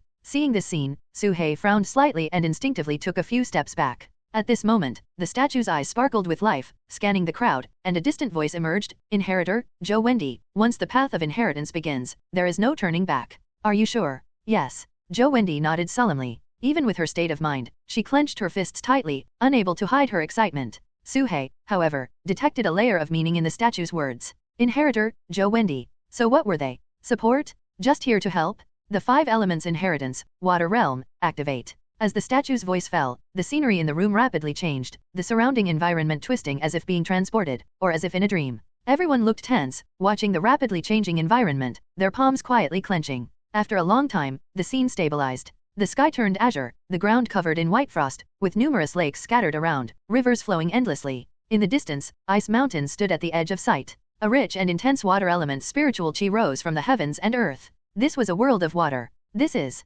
Zhou Wendy's pupils contracted. Zhou Qingxian, Tianji Shangran, and the remaining 3 rogue cultivators all showed expressions of shock. "This is the third path," the old man named Kingming said in a deep voice. "This is the water path of the 5 elements land." Tianji Shangran spoke. On the way to Wuyo City, there were 5 paths: gold, wood, water, fire, and earth. This was clearly the third water path. However, the water path before them showed no signs of eerie ghostly chi. Instead, it seemed like it had just been established in ancient times. The rich water element's spiritual chi subtly enhanced everyone's cultivation, especially for cultivators with a water spiritual root. There are a total of 5 inheritances. Zhou Wendy's expression changed. She had thought the inheritance here was unique, but who would have thought there were 5? Doesn't this mean others could gain the same opportunities as her? This made her extremely unbalanced. The Zhou family had gone to great lengths, recruiting cultivators, sealing off information, and even risking offending the heavenly puppet sect, all to monopolize the benefits, but the result was not as expected. Zhou Qingxuan's eyes flickered, and he couldn't help but ask, "Are there people in the other 4 inheritance lands now?" The phantom in the sky shook its head and said, "No, there aren't. If after a year, there are still no people, you will win directly." This made Zhou Wendy slightly relieved. The ancient relic had been explored for half a year, and no one had discovered an inheritance land yet. Even most of Wuyo City's area remained unexplored. The Zhou family just got lucky finding the city lord's mansion. Give it another year, so what? Moreover, a year here is only a month outside. What could be found in a month? Zhou Wendy secretly prayed that the other 4 inheritance lands would remain undiscovered, so all the benefits would be hers alone. But in reality, the outside world was not as Zhou Wendy imagined. At this moment, Wuyo City was already in an uproar. Everyone in Wuyo City was looking up at the sky, where dim light shone down, falling on the streets and the dilapidated buildings. Under the light, dreamlike scenes unfolded throughout Wuyo City. Countless phantom figures walked along the streets, countless new pavilions appeared amidst the ruins. This was a historical projection? An unprecedented, citywide historical projection? Everyone was stunned, stopping whatever they were doing to watch this awe-inspiring scene. Even the corpse puppets halted, ceasing their pursuit. History was reappearing, old acquaintances returning. The scenes shifted from blurry to clear, like a mirage within reach. Even ancient voices emerged, with the sounds of people bargaining in the market, babies crying, mothers soothing them, street gossip, and youth studying, as if right by the ear. Everything seemed to have returned. At this moment, a massive phantom figure appeared atop Wuyo City, hands behind its back, eyes deep, overlooking all beings. The city lord of Wuyo, the 3rd-generation ancestor of the divine puppet sect, Mo Wuyo, Nov, L, B /JNN. Inside Wuyo City, everyone looked up at the sky, utterly awestruck by the magnificent and grand scene before them. Such a heaven-reaching and earth-penetrating feat couldn't be described as mere spells. It was a divine ability, a power that even elemental infant cultivators might not possess. Honored guests from afar, welcome to Wuyo City. A deep, resonant voice echoed from the horizon, reaching everyone's ears. All listened intently, eyes unblinking. The middle-aged scholar standing high in the sky spoke loudly, "I am Mo Wuyo, the city lord of Wuyo. Within the city, I have left 5 places of inheritance. Now, the first inheritance site has opened. You have only 1 month to find the remaining 4. A month later, those who find the inheritance sites can undergo the next round of trials and ultimately compete for my entire legacy. Upon hearing this, everyone's minds became active. Bai Luo stared at the figure in the sky, murmuring, "Is this the third-generation ancestor of the divine puppet sect?" "Indeed, it matches the portrait," Lei He replied in a deep voice. "But shouldn't he have the surname Gongshu?" Bai Luo questioned in surprise. Though the heavenly puppet sect is just a branch, there are some records about the successive leaders of the headquarters. The first leader was Gongshu Ziai, the second was Mo Ban, and the following 6 generations were all from the Gongshu family. Only the third leader remained a taboo, with no records at all. Lei He was silent for a moment before saying, "Such secrets are beyond my knowledge. You should ask your master." Bai Luo nodded heavily. N/O/vel/b/in.c//om. Regardless, with the inheritance sites opened, the next goal was clear, rather than wandering aimlessly like headless flies, playing cat and mouse with the Chu Tian alliance. At this moment, the members of the Four-Sex alliance narrowly escaped death. The 13th ancestor widened his eyes, exclaiming, "There are 4 more inheritance sites." Everyone exchanged glances, realizing what this meant. It meant they had a great chance to seize 1, or even 2 or 3. The heavenly puppet sect would undoubtedly secure 1, without a doubt, and the Four-Sex alliance could take the leftovers. Everyone's spirits immediately soared. This was a once-in-a-lifetime opportunity to defy fate. "Our snake catchers sect must secure 1 inheritance site," Yin Mingzi said solemnly. Not just them, but everyone in Wuyo City was equally excited. They came to the ancient relics seeking great opportunities and fortunes, didn't they? Now, the greatest fortune lay right before them, so what reason was there not to fight for it? But Mo Wuyu's next words poured cold water on everyone. "Although my inheritance is open to all, I advise you not to make a fool of yourself if you don't have the strength of the core formation stage. If you're not capable, even if I grant you a fortune, you won't be able to handle it. I'm only giving you a month, so make the most of it." With those words, Mo Wuyu's apparition completely vanished. But the historical projections within Wuyo City remained, proving that what had just happened was no illusion but reality. To think it requires core formation stage cultivation. The core formation stage, whether in the Chu Kingdom or the Qin Kingdom, is a top-tier expert, and there aren't many of them. It seems it's not meant for us. Of those who came to the ancient relics, over 90% were foundation establishment cultivators, with very few at the core formation stage. And the core formation stage was merely a threshold. This undoubtedly deterred the majority of cultivators. However, some still harbored a glimmer of hope, wanting to try their luck. The Chu Tian alliance had already settled at a new stronghold, having prepared several such places like a cunning rabbit with multiple burrows. 4 inheritance sites, core formation stage. Su Qingfeng pondered briefly before swiftly making a decision. They must strive for one of Mo Wuyu's inheritances. After all, the Chu Tian alliance came for opportunities. He quickly took out a map, marking it and planning the next exploration. Everyone would act separately, and they had to find the remaining inheritance sites within a month. "Hey, bald snake, hey, are you dazed?" Vulture patted the dazed Suhei. Suhei snapped back to reality, still shocked. Just now, after his avatar entered the inheritance site, it lost contact with his true self. This phenomenon occurs when the distance is too great or when separated by a formation. At that time, the avatar would act according to the original will of the true self, and only when the connection is re-established would the seen images be transmitted back. The avatar must have been eliminated. Suhei took a deep breath, touched his forehead with his fingertip, and the memories from the avatar's last moments gradually returned. He could only see some fragmented images. Ice and snow, water realm, 5 elements inheritance, tenfold time. After a long while, Suhei opened his eyes again, seeing some fragments from the avatar's last moments. They seemed to have been transported into a strange space where time flowed 10 times faster. 1 month outside was a year inside. From the images, it appeared to be the water of the 5 elements land. As for who eliminated him, he couldn't see clearly. His avatar only had 30% of his true self's strength, and any core formation cultivator could easily kill him. Forget it, I never expected the avatar to survive. It's already a miracle that the Zhou family allowed an enemy to follow them for so long, Suhei muttered to himself. He immediately found Su Qingfeng and shared this information. The city lord's mansion? Water inheritance. Su Qingfeng's expression turned serious. "Very well, this information is crucial to me. No need for thanks, if you have any requests, feel free to ask." He and Suhei were in a cooperative relationship, and since it was a partnership, benefits couldn't be taken for free. "I want a pill for healing and the ancient relics pill compendium," Suhei said. Su Qingfeng pondered briefly and glanced at Zhang Tai. Without a word, Zhang Tai took out a jade bottle sealed with a talisman and handed it to Suhei. The words blood-locking pill were written on it. This pill was precious, and they had only found 3. Then, Su Qingfeng personally crafted a pill compendium, detailing all the pills he knew. "Thank you." Suhei accepted the jade bottle and compendium, and his divine sense probed inside. He had obtained many ancient pills, but he didn't recognize most of them and didn't dare to consume them recklessly, urgently needing guidance from an expert. Su Qingfeng unfolded the map, marking the location of the city lord's mansion. The city lord's mansion is the most important facility within Wuyo City, located in the southwest. The other 4 are of equal status. We must adopt Moya's perspective to determine what he considers most important. Su Qingfeng quickly analyzed and suggested places like the Academy, Medical Hall, and Martial Hall as references. Zhao Wenzuo took out a tortoise shell, calculating something continuously. The Chu-Tian alliance quickly identified the first possible location of the inheritance, which was their previous stronghold. It was an academy. Su Qingfeng's eyes flickered, and he immediately said, "Let's set off at once." Yes, n/o/vel/b/in.c//om. Everyone perked up and rushed toward the academy at the fastest speed. Zhao Wenzuo moved closer and secretly transmitted a message, "They're starting to suspect me."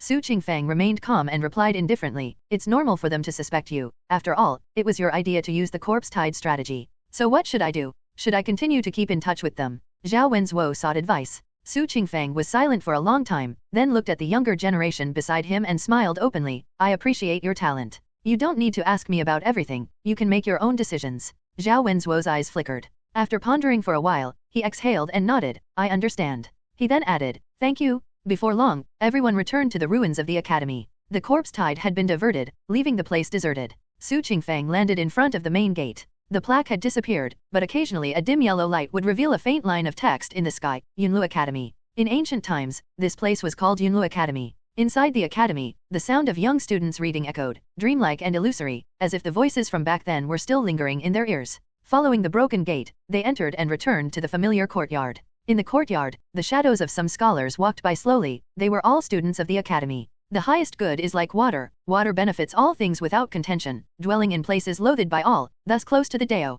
Therefore, the city lord's mansion belongs to water. If Yunlu Academy is also a place of inheritance, then what does it belong to? Su Qingfeng stared at the inscription under the sage's statue, which had words like "At the beginning of man, nature is inherently good," and suddenly had an epiphany. "I understand now, this place belongs to fire? As long as words exist, civilization does not perish. The physical body may fade, but the spirit endures." Su Qingfeng looked at the disappearing figures, then at the faintly existing inscription, his gaze firm, and stepped forward to touch the inscription with a finger. Buzz! The sage's statue suddenly emitted a halo, spreading outward. Su He quickly covered his body with true qi. As the halo spread, the rogue cultivators at the foundation establishment stage were all blown away, spitting blood. Su Qingfeng shouted, "Protect your body with true essence." In an instant, a protective light shield appeared on the rogue cultivators. Although they were repelled, it blocked most of the force, preventing them from being killed outright. As for the members of the Chu-Tian alliance, each used their own methods. Even though they hadn't reached the core formation stage, they all managed to withstand the shockwave, including Su He.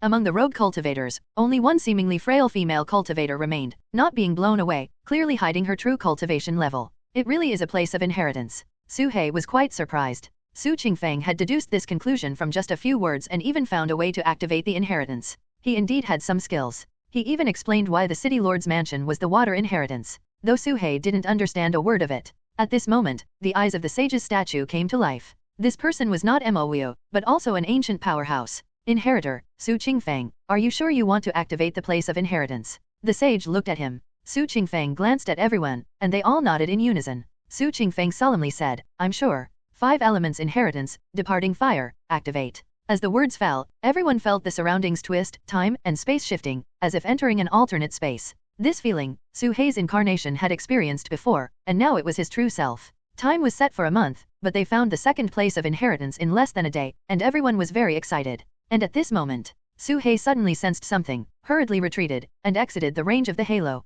The changing environment immediately stopped, and Su He left the place of inheritance. Meanwhile, the other members of the Chu-Tian alliance vanished collectively with a flash of light. Even the sage's statue disappeared. The remaining 4 rogue cultivators were all inwardly resentful, hating that they didn't have core formation stage cultivation, watching the inheritance slip away right under their noses. Huh? Why did that snake come out? With Su Qingfeng backing him, why didn't he go in? This is an ancient inheritance. The rogue cultivators all had a look of surprise in their eyes, not understanding why Su He gave up such a great opportunity. Su He didn't care what they thought and left directly. 5 places of inheritance. The Zhou family occupied the city lord's mansion, and the Chu-Tian alliance took over Yunlu Academy. Su He didn't want to follow others and be a hanger-on. He had reason to suspect that even if he went in, it would be to make a wedding dress for someone else. Apart from a year's accelerated cultivation, he saw no benefits. Of course, Su Qingfeng might offer some compensation, but with Su He's personality, would he be content with that? He, Su He, wanted to find his own place of inheritance. The endpoint of the Earth path seems to be in the eastern direction, let's check around there.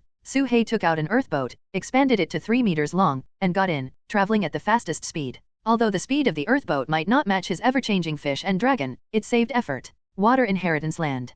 Passerby Ding's body lay on the ground, and Su Hei's incarnation had long disappeared, erasing all traces. Tianji Shangran stood nearby, looking puzzled. Why did he self-destruct? Zhou Qingxian asked. This was not only his point of confusion, everyone was perplexed. Just now, Su Hei's external incarnation suddenly self-destructed without any warning. They hadn't planned to make a move, yet it exploded on its own, for reasons unknown. This demon is overly cautious and often misses opportunities. It's the path he chose, and he can't blame others. Tianji Shangran shook his head, his eyes showing regret and disdain. Everything has its fortune. Some people are born with great fortune but fail to seize opportunities. For such people, no matter how strong their fortune, what's the use? In contrast, Zhou Wendi was much smarter, understanding patience and knowing which choices were most beneficial. At this moment, Zhou Wendi sat in a pool, continuously absorbing spiritual mist. Water-type spiritual qi was excellent for healing. Along the way, she had sustained hundreds of injuries, big and small, with no time to heal, greatly reducing her strength. This year's rest was very important to her. Once I obtain the ancient inheritance, I won't spare anyone who has wronged me. Zhou Wendi's heart was resolute. If she had to name the people she hated the most, there were two. One was Bai Luo, who nearly got her blown up inside the pyramid. Despite their seemingly amicable cooperation, if given the chance, she would turn against him without hesitation. The other was that snake. This snake killed the Zhou family's second ancestor, took her scarlet flame demon eyes, and finally threw out a metal puppet that chased her for over 1,000 miles, causing her great suffering.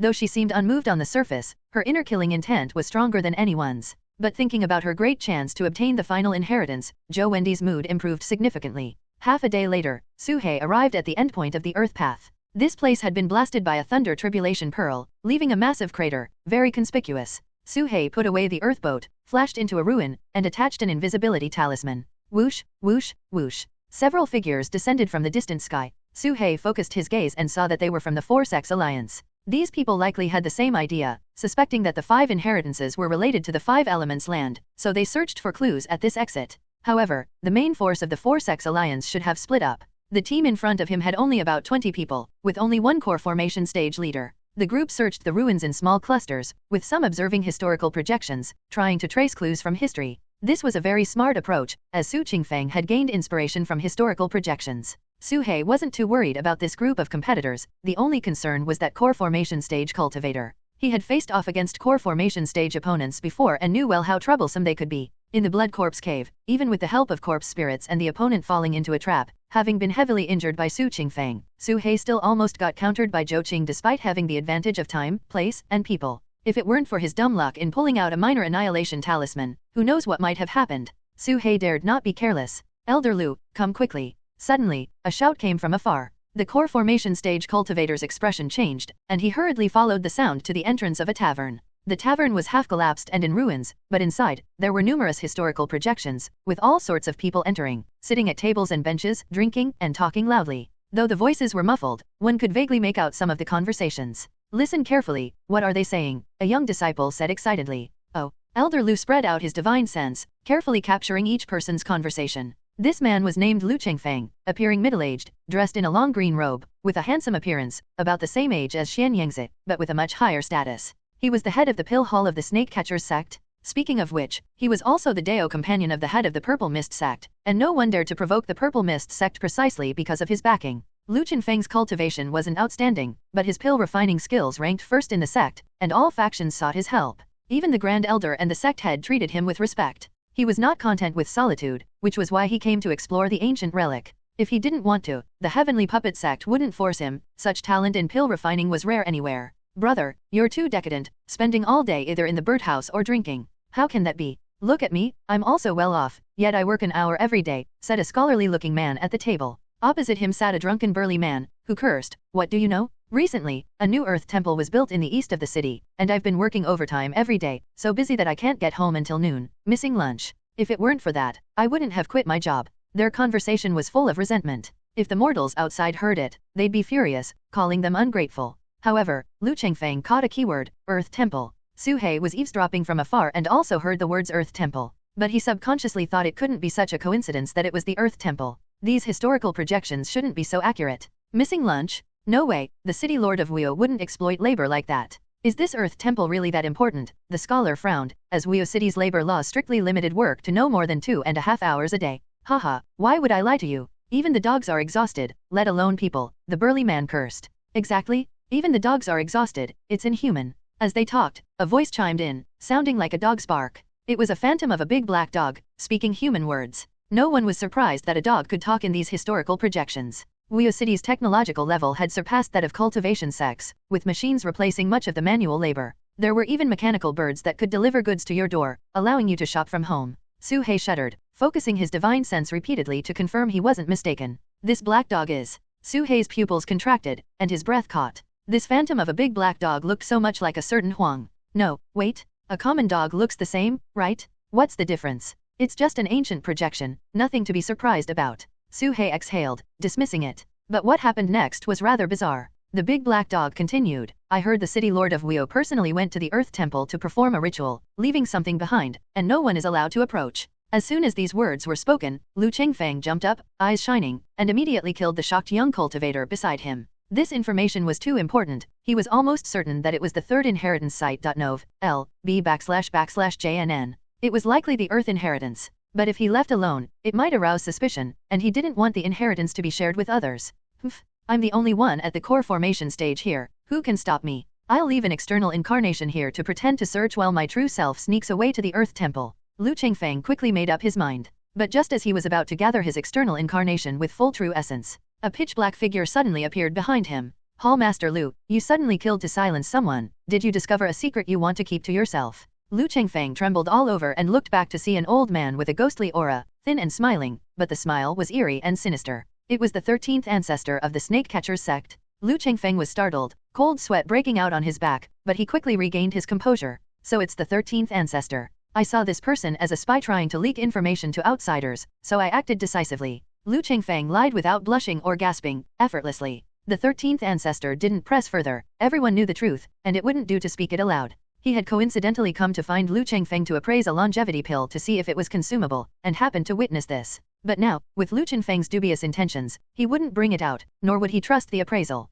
Regardless, he would first check out the Earth Temple. Let's go. The 13th ancestor acted swiftly, waving his hand and leaving the tavern, heading east of the city. Lu Chengfeng hesitated for a moment and said, what about the disciples outside? They're tired and want to sleep. The 13th ancestor sneered, flicking 20 small snakes from his sleeve into each disciple's sleeve, causing them to feel dizzy and collapse to the ground within a breath. Lu Chengfeng's mouth twitched, and he quickly followed the 13th ancestor. Shortly after they left, Su He emerged from the ruins. As soon as the 13th ancestor arrived, Su He retracted his divine sense and concealed himself. His invisibility talisman could hide him from early-stage core formation, but he wasn't confident against mid-stage core formation. The 13th ancestor is here too. This is troublesome. Su He's face was heavy. If the Earth Temple was indeed the Earth Path inheritance, it might be taken by the Snake Catchers sect, leaving him with nothing. These two were not easy to deal with, acting ruthlessly and decisively, unwilling to allow any chance of information leaking. Su He knew his limits. Facing these two old foxes, it would be difficult to snatch the treasure from their hands.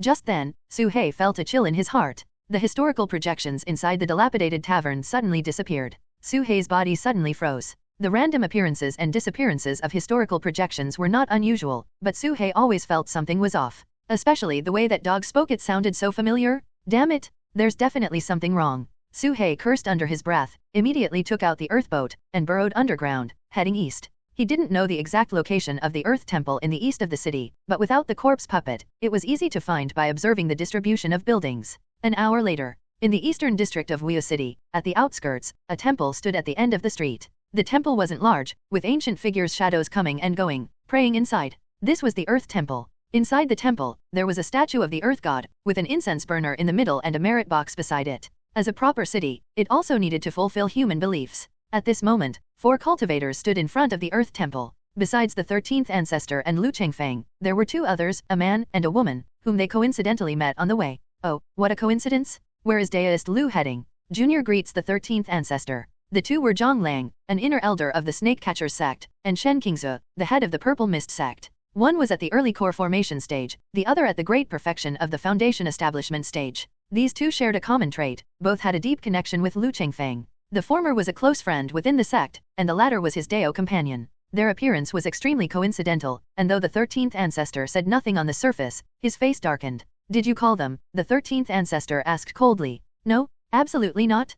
Pure coincidence, how could I share such a secret? Lu Chengfeng defended. In fact, he truly didn't want to share it. But he was even less confident about competing with the 13th ancestor. The 13th ancestor absorbed yin energy, turning himself into something neither human nor ghost, looking as if he could go mad at any moment. Cooperating with him was like holding a bomb. Others might be polite to him, but a madman wouldn't. Anything could happen in the ancient relic, and even if he died, no one would seek justice for him. Zhang Lang, at the early core formation stage, was outstanding, and Shen Qingzhou, as the sect leader, had more life-saving methods than a core formation cultivator. Having these two with him was like having double insurance.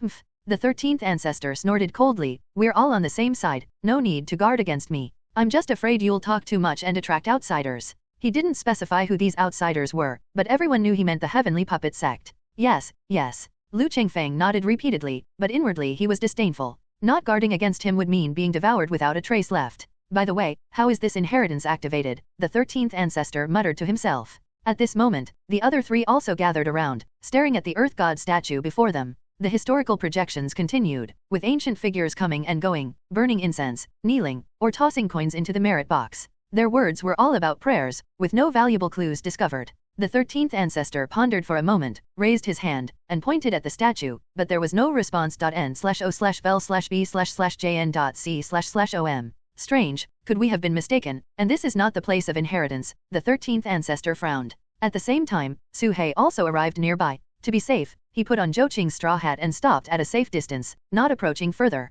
The group fell silent for a while, then suddenly focused their attention. They saw a projection of a big black dog approaching from afar, swaggering into the Earth Temple. The dog took out a square spirit stone, tossed it into the merit box, and prayed to the Earth God, "May I be strong and vigorous." A flash of light, and the dog's size slightly increased. Everyone's eyes lit up, as if they had an epiphany. "I understand, we need to put coins into the merit box." Almost as soon as they realized, the 13th ancestor acted. He decisively took out a top-grade spirit stone and threw it into the ancient merit box. Once inside, it disappeared instantly, undetectable even by divine sense. The Earth God statue before them lit up with a faint white glow. There's definitely something here. His eyes shone brightly. However, the white glow of the Earth God vanished as quickly as it appeared. Without hesitation, the 13th ancestor took out 3 more top-grade spirit stones and tossed them into the merit box. The others also took out spirit stones or pills, trying their luck by throwing them into the merit box. Buzz, buzz, buzz. The Earth God statue began to flicker with light, flashing brightly. As long as something with spiritual chi was placed inside, it would flash. This. Su He watched in a daze from afar. What was going on? Why were they giving away treasures? He remembered Zhou Wendi used a drop of blood from her fingertip to activate the inheritance, and Su Qingfeng had a similar experience. But this scene, combined with the dog's suggestive words, Su He instantly understood, this was a trap. Could it really be like this? At this moment, the black dog's projection sighed, "I still gave too little, just a slight enhancement, it's not enough." With these words, the 13th ancestor seemed to be driven mad. The historical projection was clearly hinting, the spirit stones given were insufficient, too few to activate the inheritance. They needed to increase the amount. He even suspected that the main inheritor would be determined by who gave the most, who was the most pleasing. They had long heard that the 5 elements inheritance had primary and secondary roles. For example, in the Zhou family, Zhou Wendi was the main, and the core formation recruits were just helpers. "Humph, don't think you can compete with me." The 13th ancestor directly took out a large handful of top-grade spirit stones, stuffing them into the merit box like a string of firecrackers, putting in about 50, using up most of his wealth. The Earth God shone with a dazzling golden light, as brilliant as the sun. Lu Chengfeng had been hesitant, but seeing the 13th ancestor's madness, continuously throwing in spirit stones, he felt that not doing so would make him seem out of place, missing a great opportunity. "What treasures do you have? Don't hold back, bring them all out." Lu Chengfeng became anxious, shouting to his companions. Thus, another series of spirit stones and treasures were thrown in, and Lu Chengfeng himself took out a large number of pills. He cursed the 13th ancestor inwardly, but his actions were honest, both sides competing madly. Boundless merit, countless fortunes, perfect merit, enlightenment of the Dao. A phantom voice echoed from history, the statue under the shroud of merit appeared sacred and solemn, compelling worship, urging everyone to give more fervently. After exhausting their spirit stones, both sides began to offer spirit medicines and magical treasures, which the Earth God accepted without hesitation, taking whatever was given, the merit box seemingly a bottomless pit, never satisfied. In the end, not only did Lu Chengfeng feel something was amiss, but even the 13th ancestor hesitated. At this rate, when would it end? He was nearly bankrupt. Yet, the more they gave, the brighter the Earth God shone, clearly indicating that they needed to keep giving until a certain limit was reached. Finally, Lu Chengfeng gritted his teeth and took out a shiny crystal. "What is that?" The 13th ancestor's face showed greed, and he quickly tried to snatch it. Fortunately, Lu Chengfeng was prepared, with the help of his 2 companions, blocking the attack and swiftly tossing the crystal into the merit box.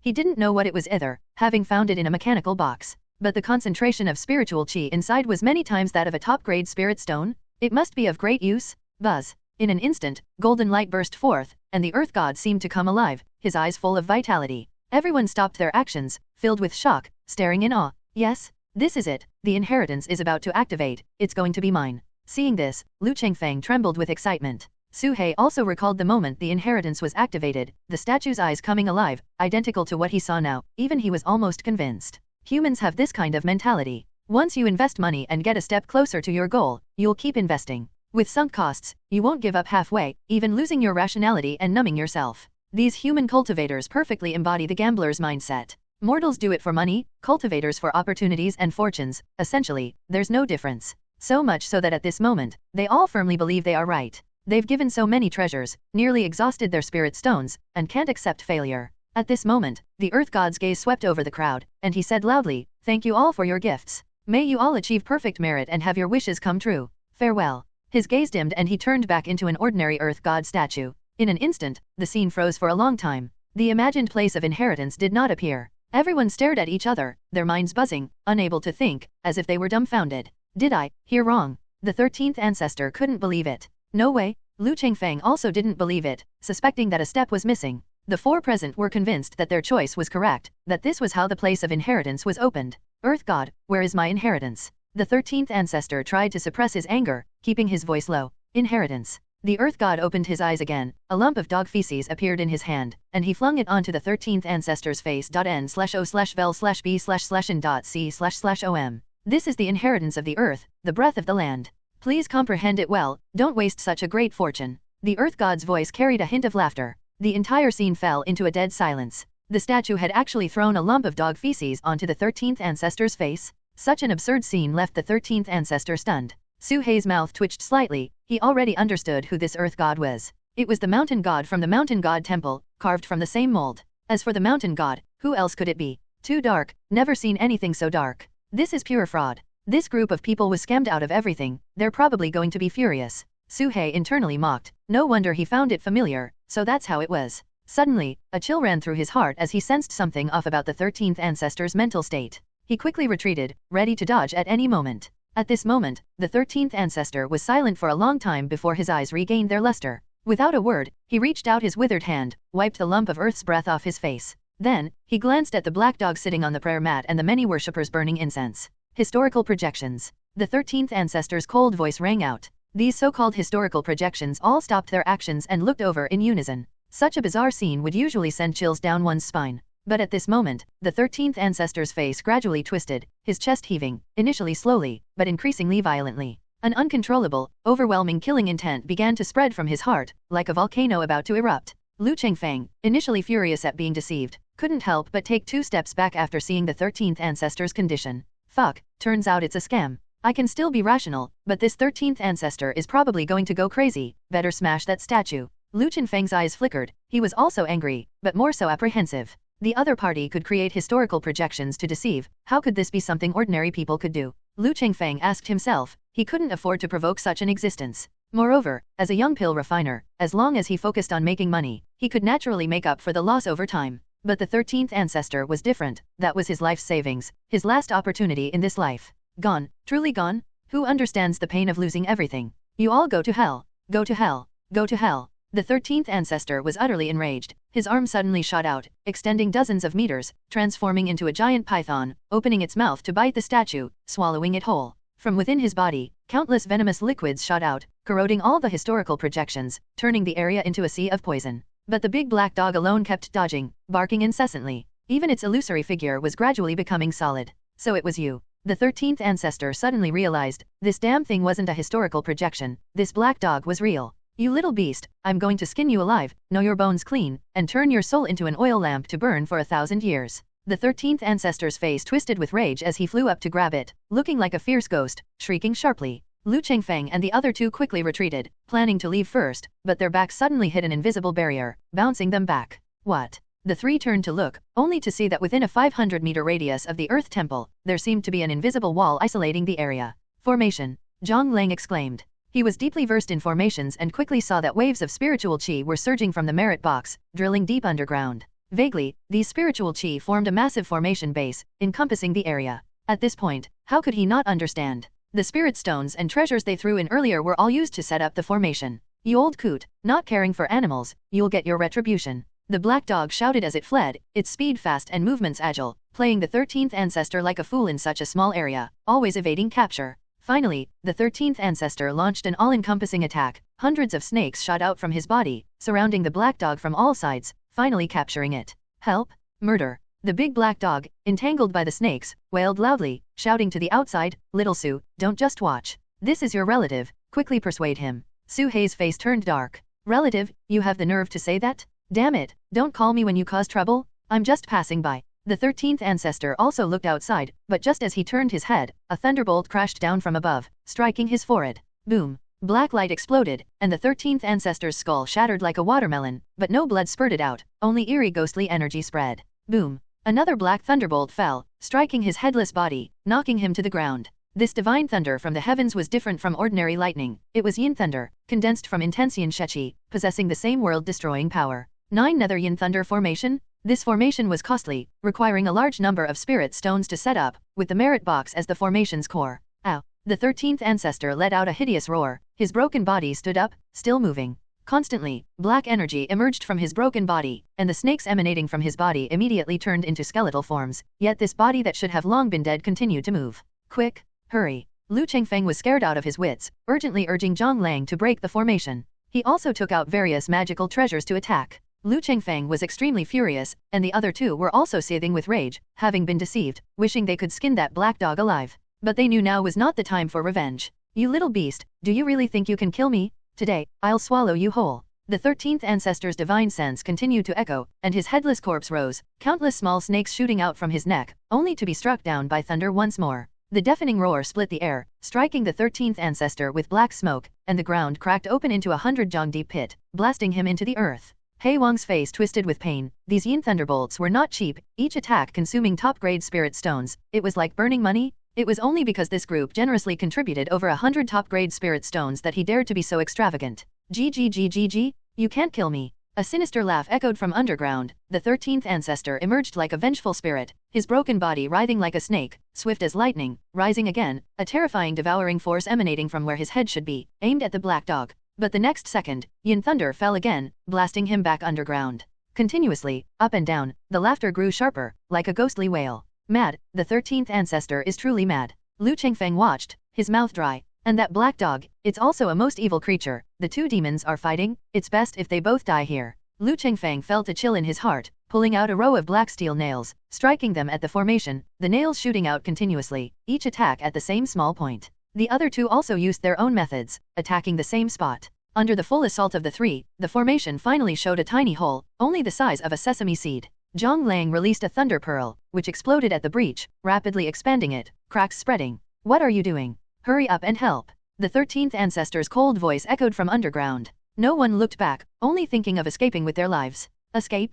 What is there to escape from? This beast is merely at the foundation establishment stage, and it has scared you all? Let's join forces and destroy it, eat black dog meat, drink black dog blood. The 13th ancestor's ghostly laughter continued. Lu Chengfeng ignored him, not listening to a word from this madman. Shen Qingzu looked back, only to see the 13th ancestor had turned into a shriveled snake-like creature, his limbs shattered by thunder, his head exploded. But his torso still moved, black flesh churning, sprouting tumors like hellish creatures, sending chills down one's spine. Even his mind was somewhat deranged, sometimes laughing maniacally, sometimes roaring. Each time he rose into the air, he was struck back by a bolt of yin thunder.n/o/vel/b/jn.c//om. Taking advantage of the entanglement between the two sides, the three of them broke open the gap, about to escape, completely ignoring whether the 13th ancestor lived or died. Hei Huang was a bit anxious, transmitting to Suhei, "Don't just stand there, come help, we'll split the spoils 50-50. Suhei cursed the old dog in his heart for being unreliable, always leaving him to clean up the mess.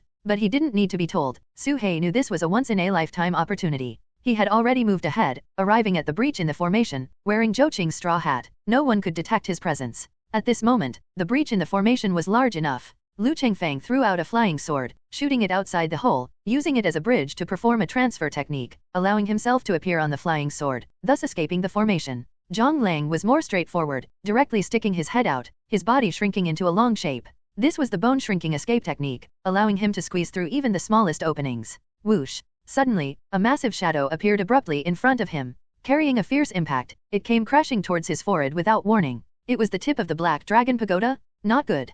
Zhang Lang's face changed dramatically, trying to retract himself. Thud. The tip struck, and Zhang Lang's head was smashed into a large hole, blood spurting out, the light of his defensive magical treasures shattering one by one, his true essence dissipating. Zhang Lang let out a miserable cry, flying backward, landing on the ground, his body convulsing continuously. Brother Zhang. Lu Qinfeng's face changed drastically, looking back, his flying sword had disappeared, swallowed by the Black Dragon Pagoda. Outside, there was no one, only a man-high tower standing. Shen Qingzu's face was pale, completely bewildered. Su He did not show himself, staying underground, controlling the Black Dragon Pagoda, smashing anyone who came out, a single snake blocking the way, none could pass. Under normal circumstances, a core formation stage cultivator would not be so easily hit, but as long as Su He guarded this pass, anyone who came would be struck, 100 hits, 100 successes. Damn it! This beast has accomplices. Lu Qingfeng gritted his teeth in hatred. Shameless, too shameless. Inside, 2 demons were fighting, and outside, some unknown thing was blocking the exit. They had been swindled of their possessions, and now they were being hunted to the end.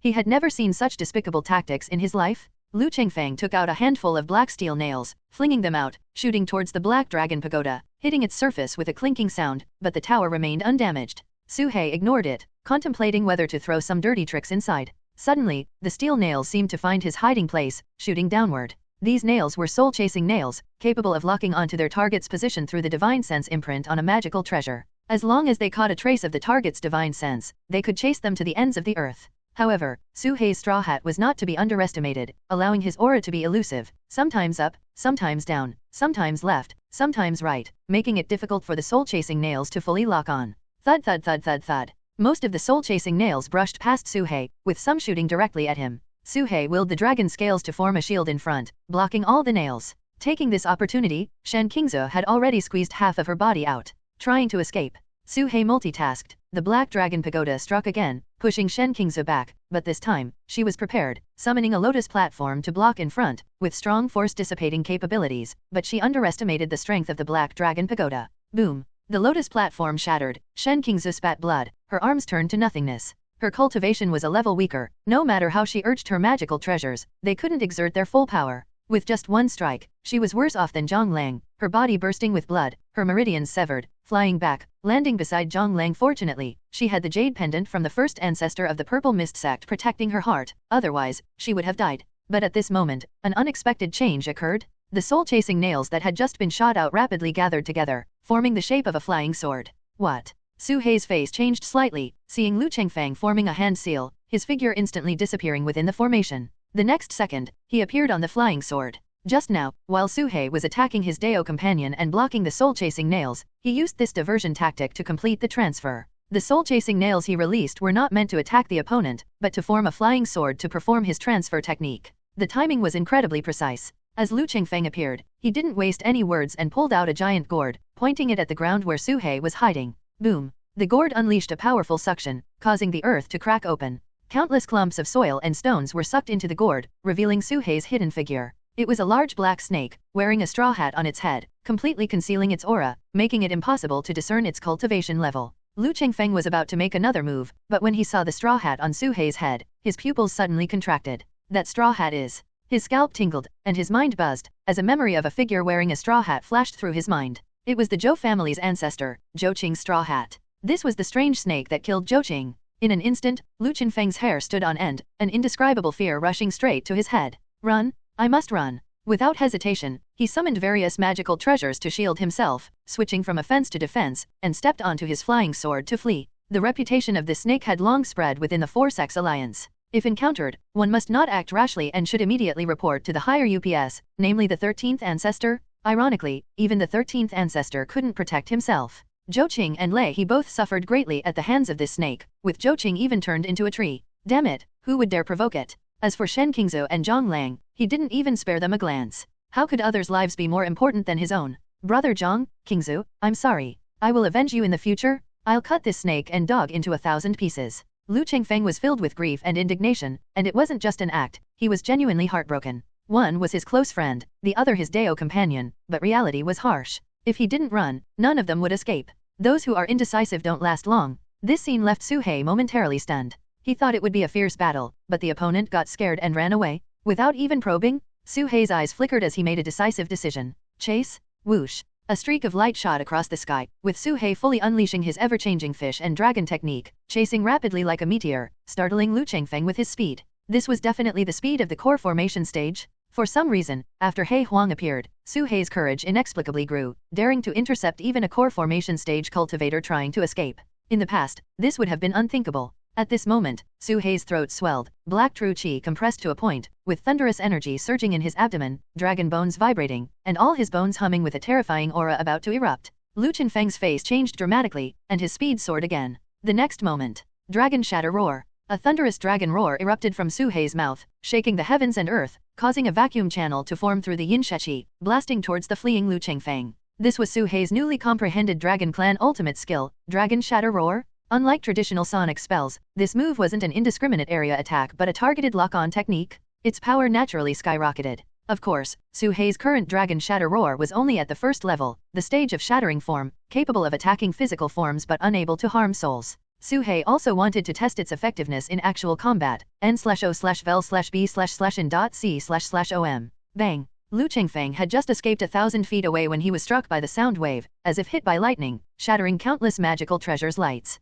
He pulled out a treasure umbrella to block, but it shattered as well, his form trembling violently, blood gushing out, and even his physical body on the verge of collapse, plummeting to the ground. What kind of spell is this? Lu Chengfeng's mind was in turmoil, his head buzzing incessantly, his consciousness momentarily blurred. As a pill refiner, he focused solely on the Dao of pills and was not adept at combat, making him relatively weak among those of the same realm. It was only because he had numerous life-saving means that he dared to seek opportunities in the ruins. But earlier in the Earth Temple, he had sacrificed half of his magical treasures, leaving him with few trump cards. However, Su-hei's cultivation was only at the mid-stage of foundation establishment. Dragon Shatter Roar was a spell that could only be performed at the core formation stage, requiring the dragon bones to be fully developed. At this moment, it was forcibly used by Su-hei. Although its power far exceeded the foundation establishment level, it was still too much to kill a core formation stage cultivator. Lu Chengfeng's thoughts were only fragmented for a moment before he regained clarity, the soul-chasing nails close to his back, lifting him high and speeding forward. In the blink of an eye, he vanished into the distance.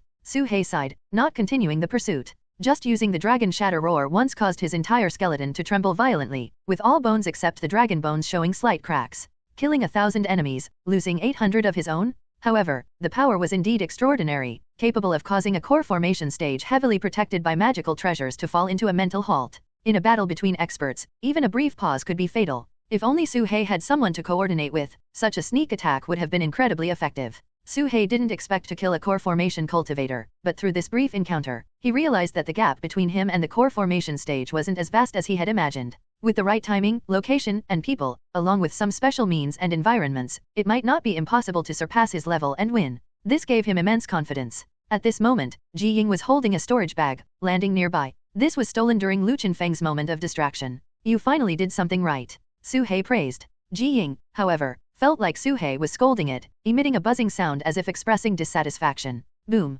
Boom boom boom boom boom. Within the formation, the sky continued to be bombarded by yin thunder, with yin thunder also erupting from underground, creating an apocalyptic scene. Yin thunder from the sky and yin thunder from the earth combined, blasting the 13th ancestor's form to pieces, leaving him unrecognizable, not even in snake form, with only a skeleton remaining. Yet he continued to laugh maniacally, black gas emerging from his bones, transforming into small snakes slithering nearby. Zhang Lang was caught by a wave of earthian thunder, instantly blasted to smithereens. He Huang, realizing this person was adept at formations, decided not to leave him any chance of survival. On the other hand, the purple mist sect's leader, Shen Qingzu, was still alive, but seeing the black tower standing outside, she dared not escape. She tried using the small teleportation talisman, but within the formation, even space was sealed. What to do? What to do? Shen Qingzu was in despair. He, I am immortal, immortal. The 13th ancestor's eerie laughter echoed, but as the final thunderbolt struck, even his bone fragments were shattered, his voice abruptly cut off, his form completely destroyed, leaving only the swirling black gas.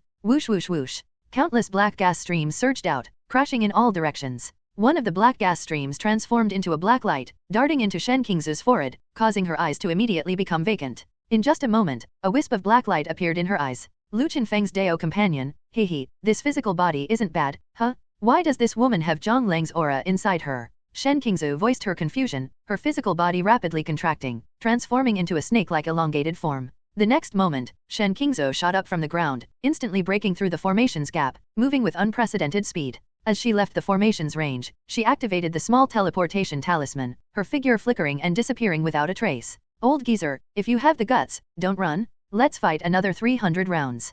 He Huang shouted pretentiously for a while, but the opponent had long since disappeared without a trace. Another one got away. Su He was completely speechless. They had agreed to eliminate every last one, but in the end, 2 out of 4 escaped. He Huang was really unreliable. He was too exhausted to stop them. He had gone to great lengths to steal Lu Qinfeng's storage bag, exhausting all his true qi. Damn it! That old geezer cultivates the Yin Demon technique. If I cultivated the Yang Thunder technique, I could have struck him dead with one blow. Yin Thunder was just countered by him, He Huang cursed. Don't make excuses for your failure, Su He said. It's not exactly a failure. I destroyed his physical body, and his golden core is gone. He can only snatch the body of a foundation establishment stage cultivator, losing more than half of his cultivation. He won't be able to stir up much trouble. At this point, He Huang gave a sinister smile. Besides, letting him go is quite amusing, isn't it? Amusing. Su He looked bewildered. Think about it, that old geezer, a male, snatches the body of a female cultivator, who happens to be the Dao companion of his own elder, and then discovers that this Dao companion is having an affair with another elder.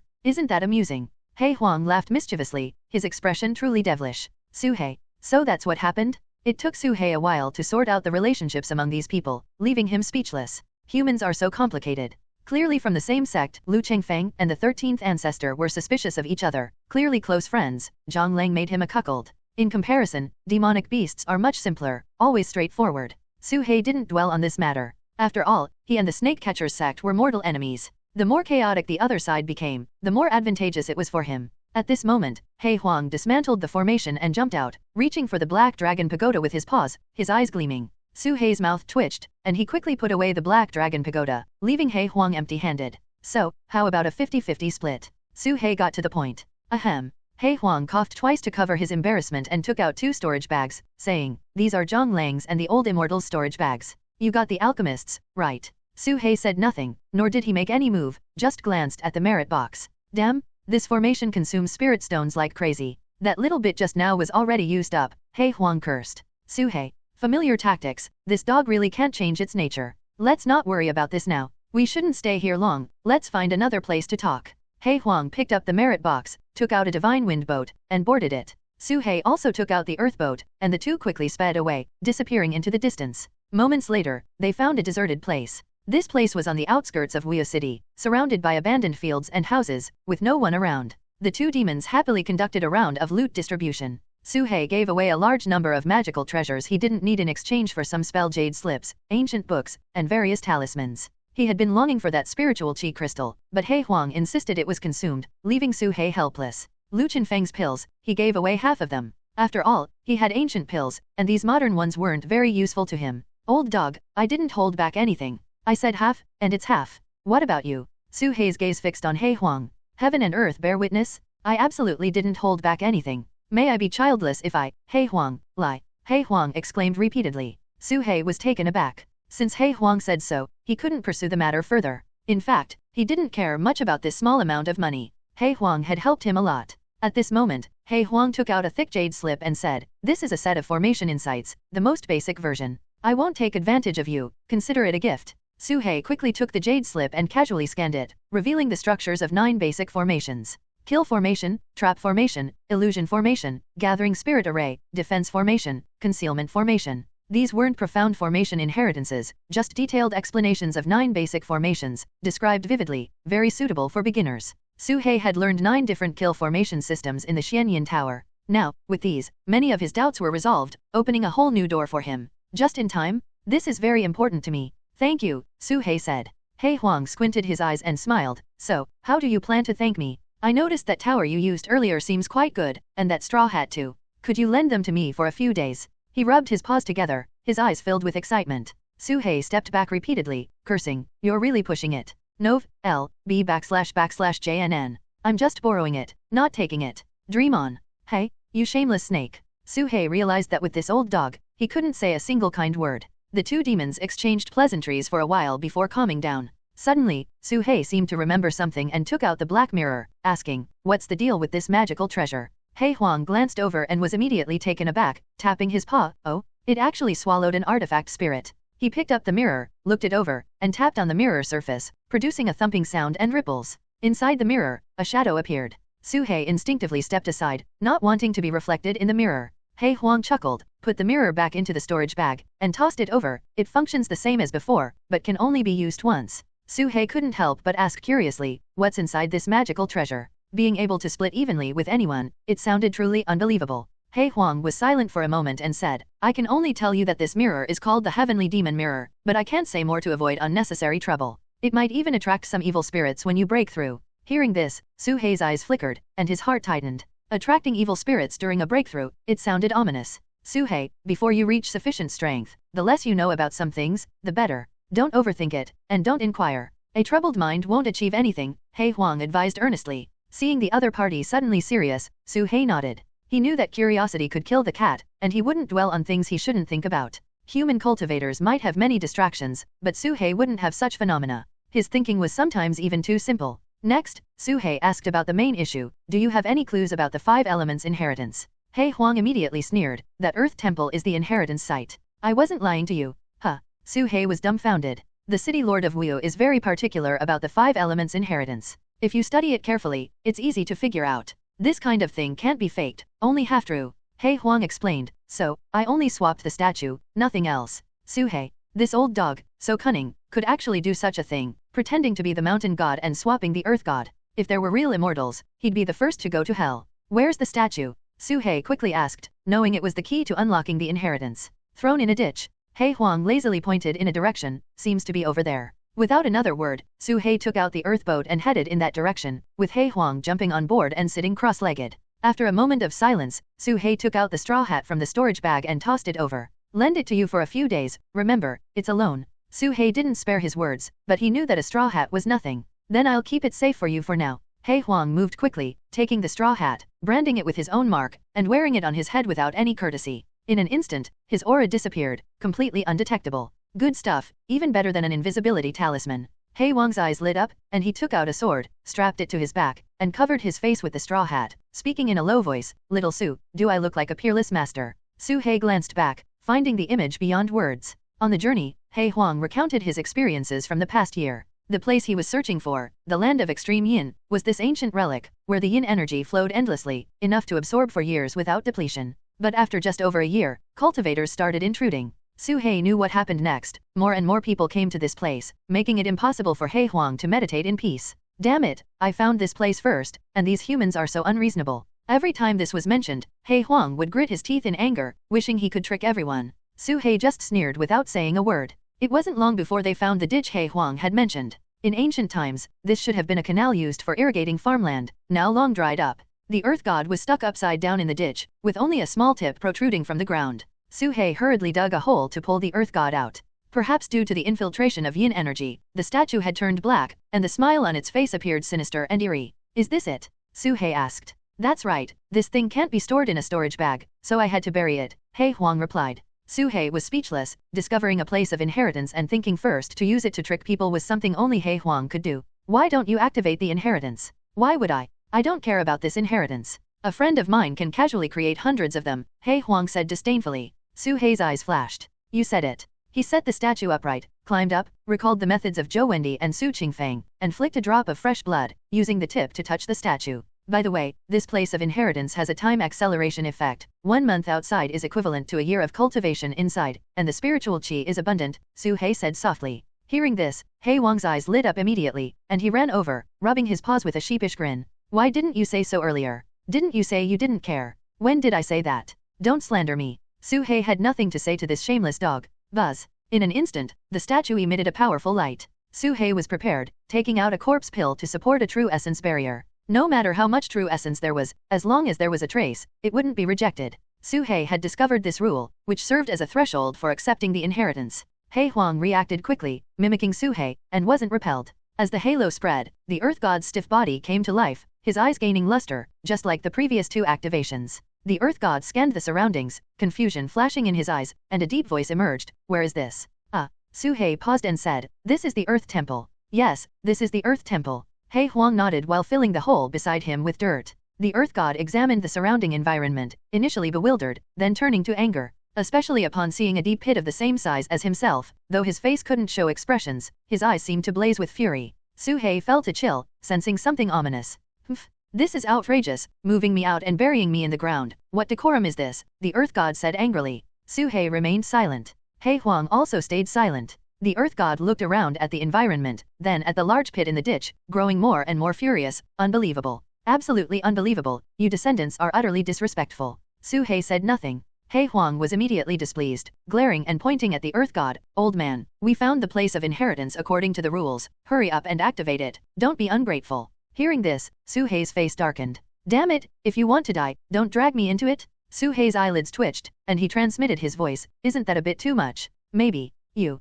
Suhei was speechless again. The Earth God was so angry his face turned blue. As one of the guardians of the 5 elements inheritance, even though he only retained a trace of ancient divine thought and couldn't take action, he wasn't someone these juniors could bully. Quickly send me back, the Earth God demanded. Suhei looked troubled. The place was already exposed, and the snake catcher's sack might have sent people to seek revenge. How could he dare to return? At this moment, the Earth God gazed at Suhei for a while, then suddenly focused, exclaiming, "What is your relationship with that white snake?" What? Suhei was bewildered. He glanced at He Huang and found him equally perplexed. You two just stumbled upon this, but that white snake is a truly perceptive creature. She could understand the meaning of the earth, but unfortunately, she wasn't interested in the earth inheritance. Otherwise, she would have been the most suitable inheritor. The Earth God sighed deeply and continued, that white snake mentioned that a black snake was more suitable than her, which must be you. Upon hearing this, Suhei realized that Subai had also been here and encountered the Earth God, being the first to find the earth inheritance. Subai carried many mysteries, always appearing in strange places. He took out the jade slip Subai had left behind, looked at it, and put it away. In that case, I can activate the inheritance space, but this place is not within the Earth Temple, deviating from the City Lord of Wu's original intent. Don't blame me if problems arise, the Earth God said. No problem. He Huang spoke first. The Earth God looked at Suhei and asked, Inheritor, Suhei, do you wish to activate the inheritance? Wait. Suhei suddenly thought of something and stopped him. Do you have something else? The Earth God asked, puzzled. Suhei took out an ancient spirit replenishing pill, broke the seal, and swallowed it in one gulp. Then he closed his eyes, using the pill's abundant spiritual power to mobilize all the true chi in his body, concentrating it at his brow, and releasing it beside him. External incarnation. With a thought, a shadow appeared beside Suhei, countless shadows overlapping, solidifying the ethereal image into an external incarnation. This journey would allow him to meditate for a year, giving him ample time to cultivate n/o/vel/b/in.c//om. But he couldn't influence matters in the outside world, so he needed to leave some backup. This time, Suhei used all his true chi and half his blood essence, spending a day to condense an external incarnation with 80% of his original strength. After forming the incarnation, Suhei was completely exhausted. Seeing this, He Huang also formed a dog-shaped incarnation beside him. Suhei and his incarnation exchanged glances, nodded at each other, and said, Activate. All right. The Earth God declared loudly, 5 elements inheritance, breath soil, activate. As the words fell, the surrounding light distorted, space twisted, and time became chaotic. Suhei felt as if he were being drawn into an alternate space. The world spun, light and shadow intertwined, as if traversing the galaxy. Moments later, Suhei's original form descended upon a barren land. Dust filled the sky, the earth was a dull yellow, and the air was thick with earth element spiritual chi, dozens of times more than the outside world.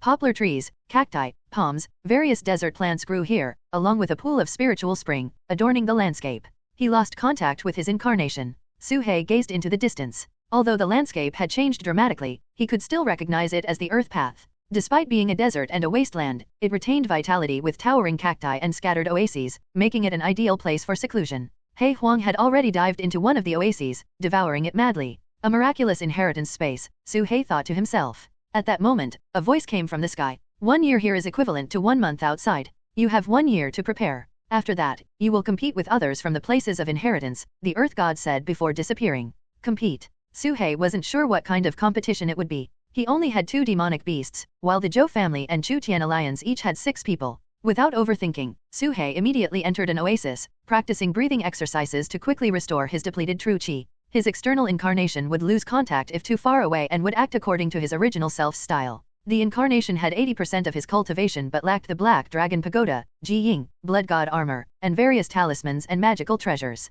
In reality, it had less than half of his original self's combat power. His original self could contend with core formation stage opponents, while the incarnation could at most show off in the foundation establishment stage. However, Suhei still let the incarnation carry a magical treasure, the soul-absorbing flag. The snake spirit inside could self-destruct to temporarily hold off a core formation stage opponent, which was the incarnation's biggest trump card. 1 year. I wonder if I can break through to the late foundation establishment stage. This journey offers great opportunities, but there's been no time to digest them. Now is a perfect chance. Su-hei took out ancient pills and placed them in front of him. The ancient pills from the corpse puppets, 1,000-year spirit medicines, 10,000-year spirit medicines, and the wealth of Lu Chengfeng and Zhou Qing, all combined, amounted to a considerable fortune. As long as he utilized these pills, Su-hei was confident he could reach a higher level. Such a great opportunity would be unimaginable for anyone, even the first chosen of the heavenly puppet sect, Bai Luo, wouldn't have such good treatment. Su-hei took out an ancient essence cultivation pill, broke the seal, and swallowed it in one gulp.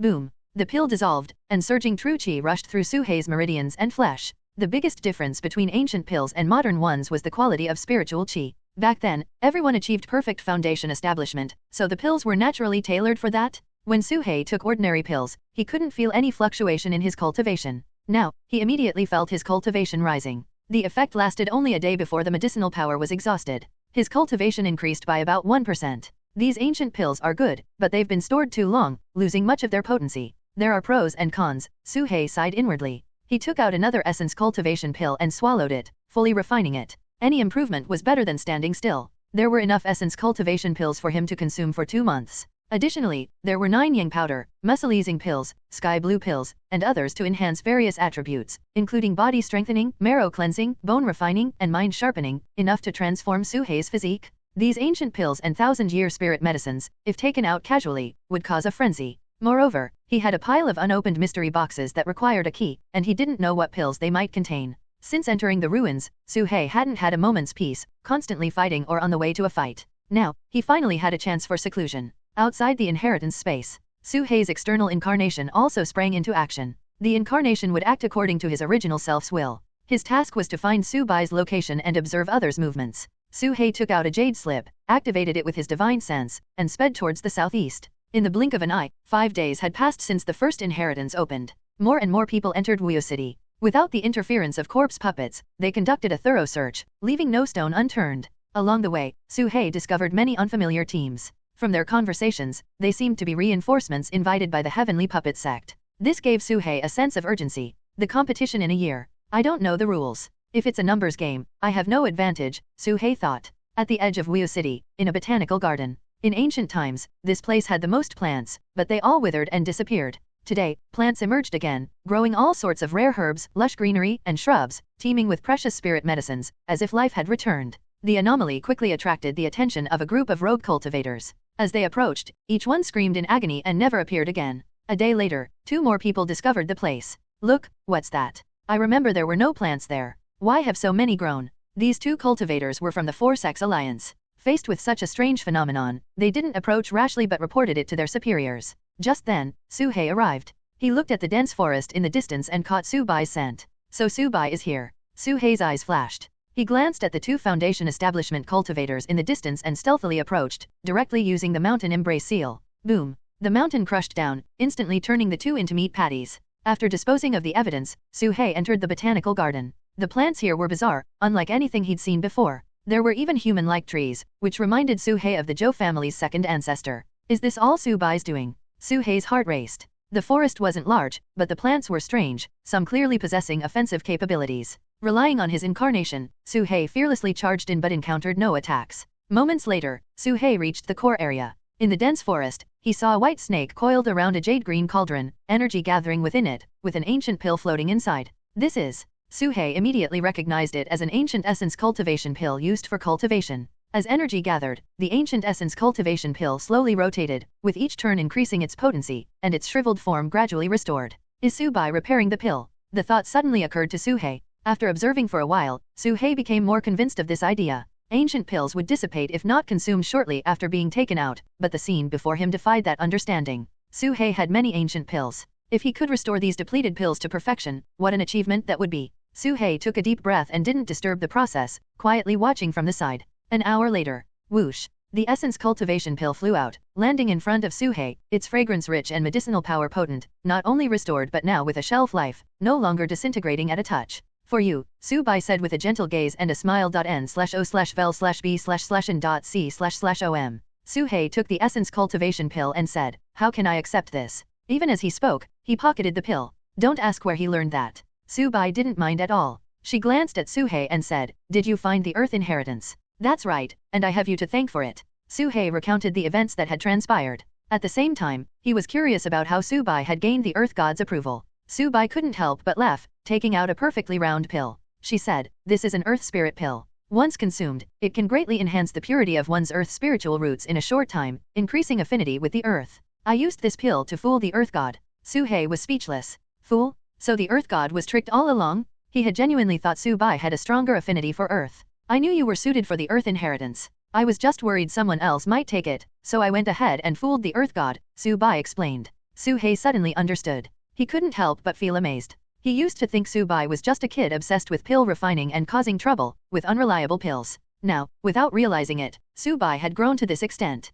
She was even paving the way for him, her senior. Alone with a serpent, she traveled from Wuyo City to the Blood Corpse Cave, then to the ancient medicine garden, and returned safely. Su Bai had accomplished things many couldn't even imagine. Su He wanted to ask her about it, but considering it was her secret, he suppressed his curiosity. Everyone has secrets? If Su Bai asked him about his secrets, Su He wouldn't easily divulge them either. Besides, Su He already had some clues. He glanced at the small, emerald green cauldron Su Bai always carried with her, unsure of its origins. When Su He observed it with his divine sense, the demon god cauldron within him reacted faintly. This was enough to suggest something. This cauldron is probably a divine artifact second only to the demon god cauldron, Su He speculated. Ever since Xian Yang's invasion and Su Bai's severe injury, this cauldron had appeared with her, possibly found beneath the Myriad Serpent Valley. Myriad Serpent Valley, where Dragon Chi resides, where destiny lies. This was her opportunity, and Su He wouldn't pry. It also explained why Su Bai's pill refining skills were so extraordinary. Just then, Su He seemed to sense something, his gaze turning cold as he looked outside.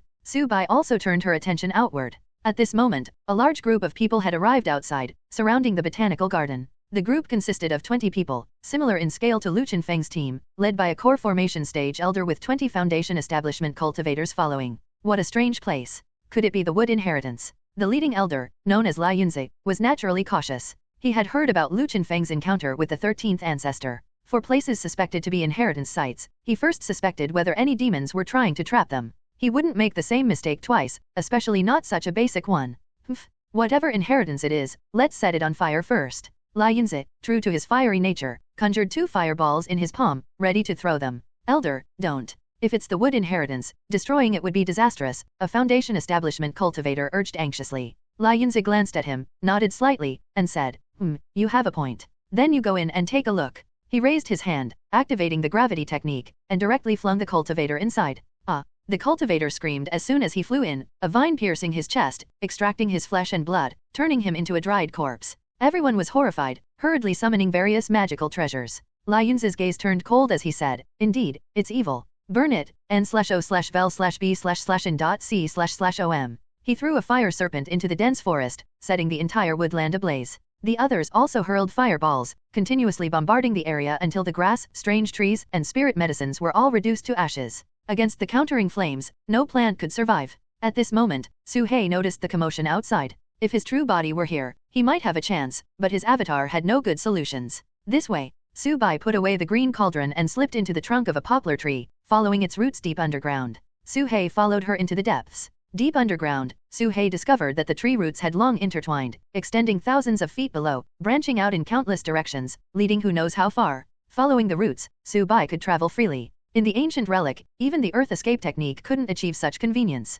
Follow me. Su Bai's body merged into a section of root, swiftly moving away. Su He was silent for a moment before asking, you don't want the wood inheritance? He knew Su Bai had wood spiritual roots and needed it the most. I don't want it. I can't protect it anyway, so I'd rather go to the earth path, Su Bai replied. This wasn't reckless, it was a well-considered decision. After the first year of cultivation, there would be a second round of fierce competition. She didn't believe she could withstand the next round alone. Sometimes, you have to let go. Whether it was the Four-Sex Alliance, the Bai family, the Heavenly Puppet Sect, or any other factions, she couldn't contend with them. Su He sighed inwardly and quickly followed. At this moment, the surface plants had gone berserk. Branches, vines, and flowers rose from the ground like monstrous creatures, charging at the crowd, carrying raging flames that burned ever fiercer, a final charge before death. Lai Yunzi struck with a palm, shattering a string of willow branches, then dashed toward the depths of the forest. He had a hunch that something was hiding underground, and whatever it was, capturing it would be a great opportunity. However, the plants here were too troublesome. Some charged up and self-destruct, others released toxins, and mushrooms even grew on his body, making it difficult for him to free his hands, forcing him to defend with all his might. But with the arrival of Leahy, all the plants turned to ashes under his palm. Leahy's cold gaze swept over the ashen forest, saying nothing as he took out a mirror. The mirror of historical reflection. What happened next, Su-hei didn't know. After delving underground, he realized that Su-bai's escape abilities were exceptional. Using the tree's rooting abilities, she could extend the roots thousands of feet outward. By entering a tree, she could instantly move to any location the roots reached. As long as the tree roots remained intact, she could escape at any time. In the relic where divine sense was limited, who could discern the situation underground? As long as Su-bai didn't act recklessly, no one could catch her. Before long, using the roots extension, they distanced themselves from the encirclement, easily evading the pursuit of the main group. Looking back, they could no longer sense any figures. Yet, for some reason, Su-hei had a lingering feeling of being watched. His eyes flickered, and he made a decisive decision, saying to Su-bai, "Su-bai, let's split up immediately. You head to the Earth God's location, Hei Huang has opened the passage. I'll go in another direction to draw the enemy away." The mirror of historical reflection, one of the 5 great treasures of the Heavenly Puppet sect. By using the mirror, one can trace back events that have occurred, akin to a simplified version of historical projections, making it easier to track and uncover the truth. Nov.l.b//jnn. However, the mirror of historical reflection was inherited from the ancient divine puppet sect and, after numerous uses, has lost most of its spiritual essence, with only a few uses remaining. Yet at this moment, Leahy used it without hesitation. Trace back. A dim yellow light shone down, and a scene similar to historical projections appeared deep within the dense forest. In the core area, the outlines of 2 snakes appeared, only their shapes visible, very blurry. However, Leahy could immediately discern that one of them was the black snake they had been tirelessly pursuing. The events that had transpired before played out in reverse before their eyes. However, the green cauldron did not appear, and its location was a blank space. The 2 snakes slithered along the trunk of a poplar tree, burrowing underground and crawling outward along the roots. Leahy tracked them all the way, reaching 10,000 feet away, where he saw Su-hei break away from the roots and swiftly head west. This direction is. Leahy squinted his eyes. The 5 elements directions are easy to identify, with metal in the west. Judging by the snake's posture, it was clearly heading to cause trouble, courting death. Leahy's gaze turned icy as he pursued along the western route. For the inheritance of metal, the Heavenly Puppet sect conducted a carpet search, leaving no corner unchecked. Although inefficient, they had essentially locked down the area and could complete the search in at most 2 days. At this time, no unexpected events were allowed. As for the other slightly smaller snake, he had no intention of letting it go either. With a thought, Leahy conjured an external incarnation beside him. In the rush, it had less than a tenth of his true cultivation. The incarnation stepped on a flying sword, chasing in the direction where Su-bai had disappeared. He paid little attention to the small snake, focusing mainly on the black one. Simultaneously, Leahy took out a communication talisman and sent a message to everyone. All units, listen up. The target is moving from the southeast to the west, passing through the Herb Garden District and the Southern Commercial District. Intercept immediately, at all costs. Soon, all parties received the message. A vast net targeting Su-hei unfolded within Wuyo City. Before long, Su-hei encountered a search team, but these cultivators failed to notice him. Over the next hour or so, Su-hei encountered 3 groups. Only 2 people saw Su-hei, but they did not act rashly.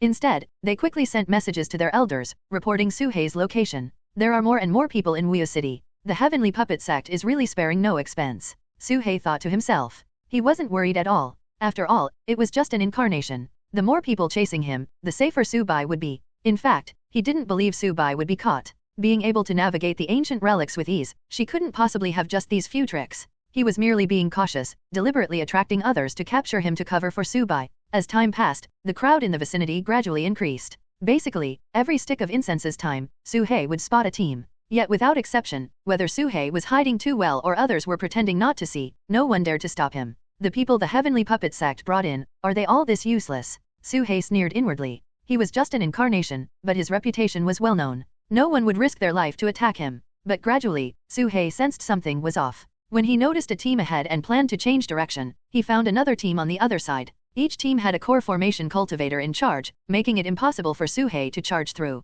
He had to change direction again. However, there were people in the third direction too. Strange. Su-hei's expression darkened as he changed direction once more, only to encounter another group shortly after. These teams didn't act rashly, and they might not have even noticed Su-hei, but their advancing directions all converged on Su-hei, forming a faint encirclement. 1, 2, 3, 6. Su-hei discovered 6 teams, blocking all areas around him. 6 core formation cultivators. Su-hei had never seen such a grand display. Was this a war? Just to besiege him? So that's it. Su-hei realized, no wonder no one acted before, they were preventing him from being alerted. Now, the encirclement was complete, and every direction was blocked. It was too late for him to escape. This tactic of surrounding from a distance was something Su-hei had never seen before. Today, he was truly enlightened. The only escape route left was behind him, but Su-hei didn't need to try. Lei He must have occupied that place. At this moment, Lei He appeared 10,000 feet behind Su-hei, raising his hand high toward the sky. Simultaneously, 6 core formation cultivators acted together, casting their seals. 7-star dragon lock formation. Everyone shouted in unison, their positions connected, true essence flowing through, forming a massive formation linked to the Big Dipper, named the 7-star dragon lock, the heavenly puppet sect's strongest trapping formation. Su-hei felt something amiss and immediately severed his divine sense, preparing to self-destruct. Ding! Suddenly, his body froze, completely immobilized as if time and space had locked him in place, even interrupting his self-destruction, his expression frozen, his thoughts halted. At this moment, Lei He flashed to Su-hei's side, grabbing the incarnation in his hand. An external incarnation, truly cunning. Lei He snorted coldly. He had considered the possibility of capturing an incarnation. However, the incarnation and the true self's divine sense were connected.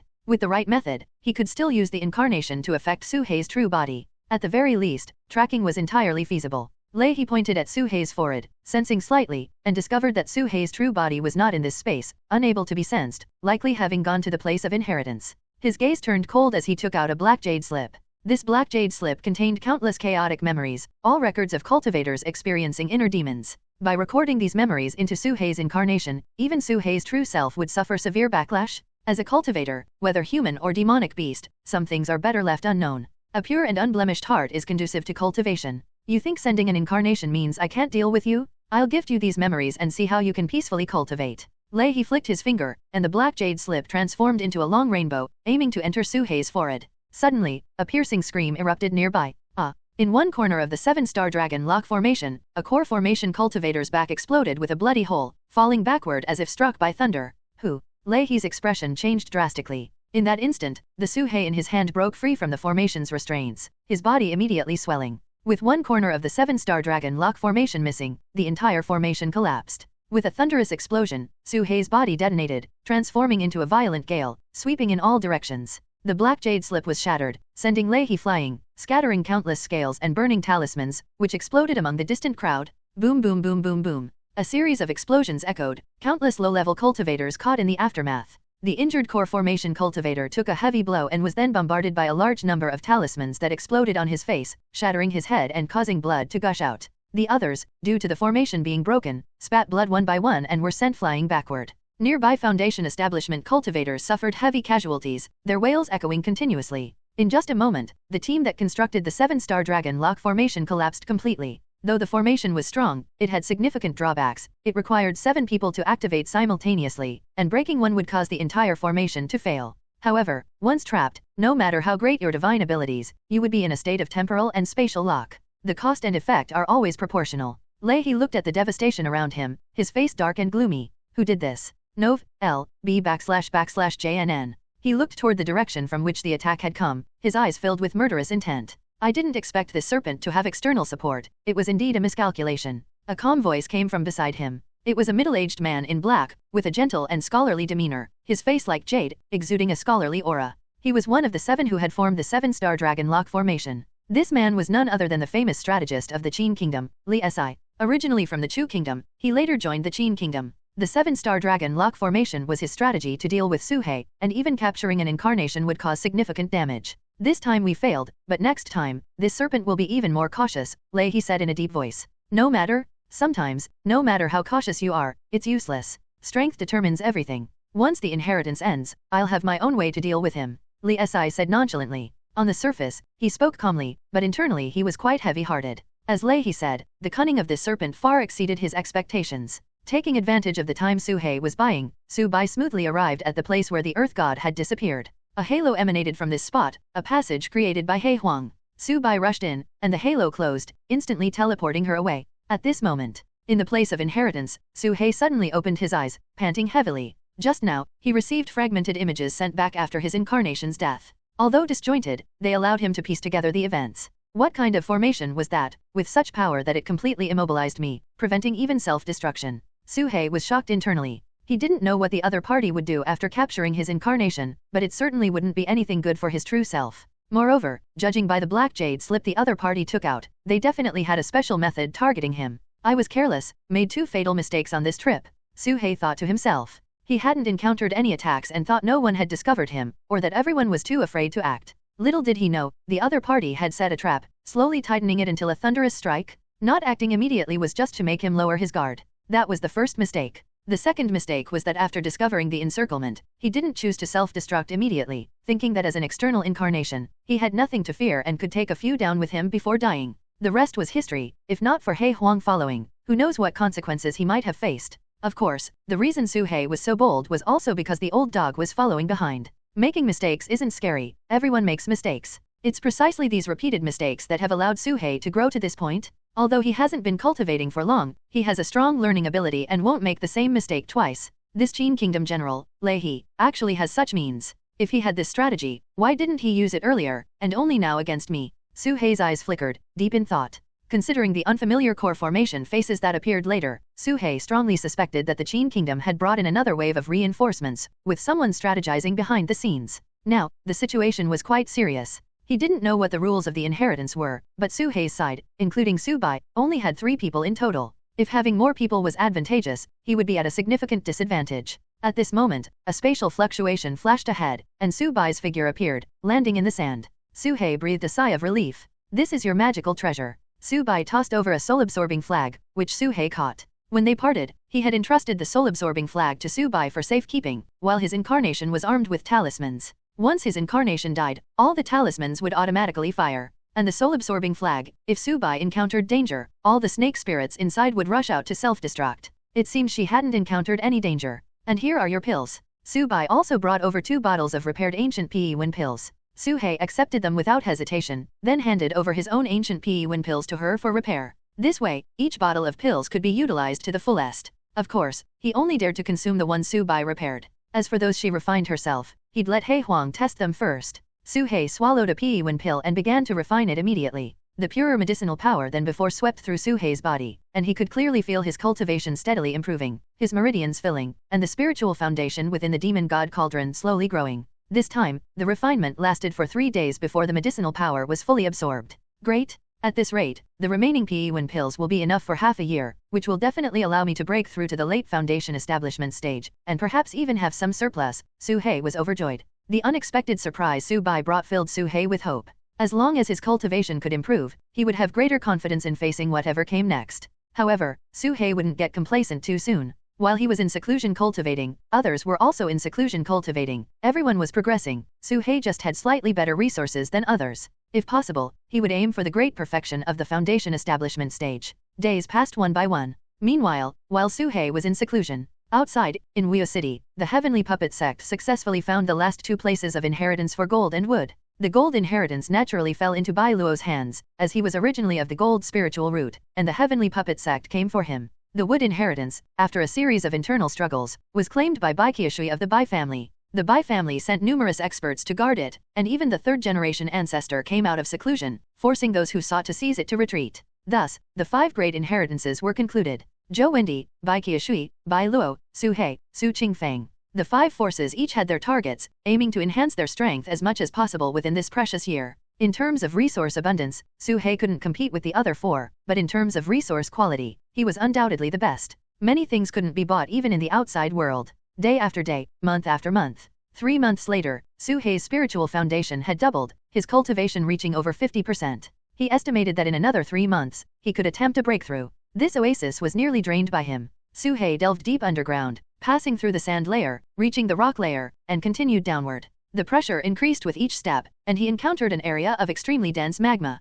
Further down, there was a membrane. This place is the boundary of the inheritance space, Suhei thought to himself. Through observation, this inheritance space was roughly spherical, with limits in all directions. Suhei stopped at the edge of the magma area. The magma here was different from the outside, with pressure so absurdly high that it exceeded his limit. He took out the 9 yang powder, a body-tempering pill originally meant for application, and swallowed it whole. Crackle. Suhei's skin felt like it was burning, his bones heating up and turning crimson, with wisps of smoke rising from his head. This kind of violent pill was meant for body tempering and needed to be diluted in water. No one dared to ingest it directly. However, Suhei was long accustomed to such levels of pain. Many demonic beasts swallowed spirit medicines whole, unlike humans who were so delicate. Under the immense external pressure, Suhei's scales made cracking sounds, oozing blood, while the 9 yang powder burned inside. The combination of internal and external forces pushed Su Hei's physical endurance to its limit. Extreme body tempering. Su Hei hadn't done this since achieving foundation establishment. His current combat methods relied on magical treasures, spells,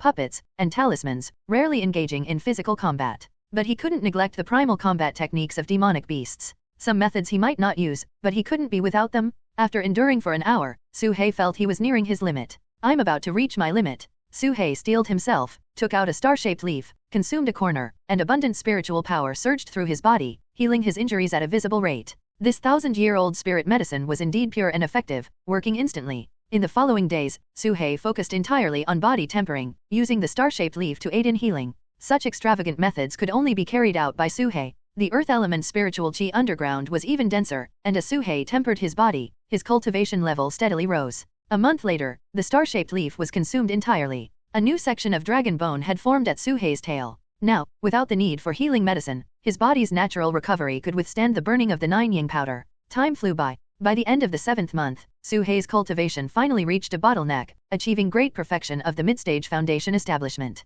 The dragon bone had extended by 3 sections, reaching the middle of his body. During this period, he consumed 100 major essence nurturing pills, 5,000-year-old spirit medicines, and a significant portion of other ancient pills, reaching an extreme level of extravagance. On this day.n/o/vel/b/in.c//om, Su Hei arrived at the center of the inheritance space, planted formation flags nearby, and set up a gathering spirit array, one of the basic 9 arrays, enhancing the already dense earth element spiritual qi to a new level. Ji Ying was nearby, panting as he consumed a corpse pill. The butcher was also brought out by Su Hei, sitting cross-legged to the side, along with the soul-absorbing flag and black dragon pagoda, which Su Hei placed nearby. Breakthrough. Su Hei took a deep breath, took out a major essence nurturing pill with 10 times the potency, and swallowed it whole. Boom. The demon god cauldron spun rapidly, and the major essence nurturing pill was quickly absorbed and refined, transforming into a surging true qi that rushed into Su Hei's meridians. This wave of spiritual qi was unprecedentedly intense, like a tsunami, wave after wave. In the past, Su Hei would have spat blood, his skin cracking,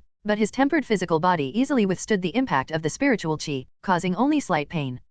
I can still endure more. Su Hei estimated in his heart, took out several more major essence nurturing pills, and consumed them until he finished an entire bottle, finally feeling he had reached his limit. At this moment, his body swelled, becoming like a balloon, reminiscent of when he first broke through to the mid-stage. He had heard of some prodigies who could establish their foundation at 15 and form a core before 30. Bai Luo, not even 20, had already reached great perfection of the foundation establishment stage, ready to form a core at any time. He wondered if his talent could compare to these people. His current resources were beyond what Bai Luo could enjoy. Su Hei took out a 3,000-year-old spirit medicine, a piece of earth spirit ginseng, and directly consumed a root. As the root entered his body, Su Hei's body swelled again, then slowly compressed, with the true qi in the demon god cauldron compressing in sync. The spiritual qi in the inheritance space surged like a storm, flowing into Su Hei's body, while Ji Ying and the butcher also rapidly grew in the spiritual qi. This breakthrough lasted a week. Su Hei's spiritual foundation became threefold. Previously, his true qi was a trickle, now it was a vast river, incomparable to before.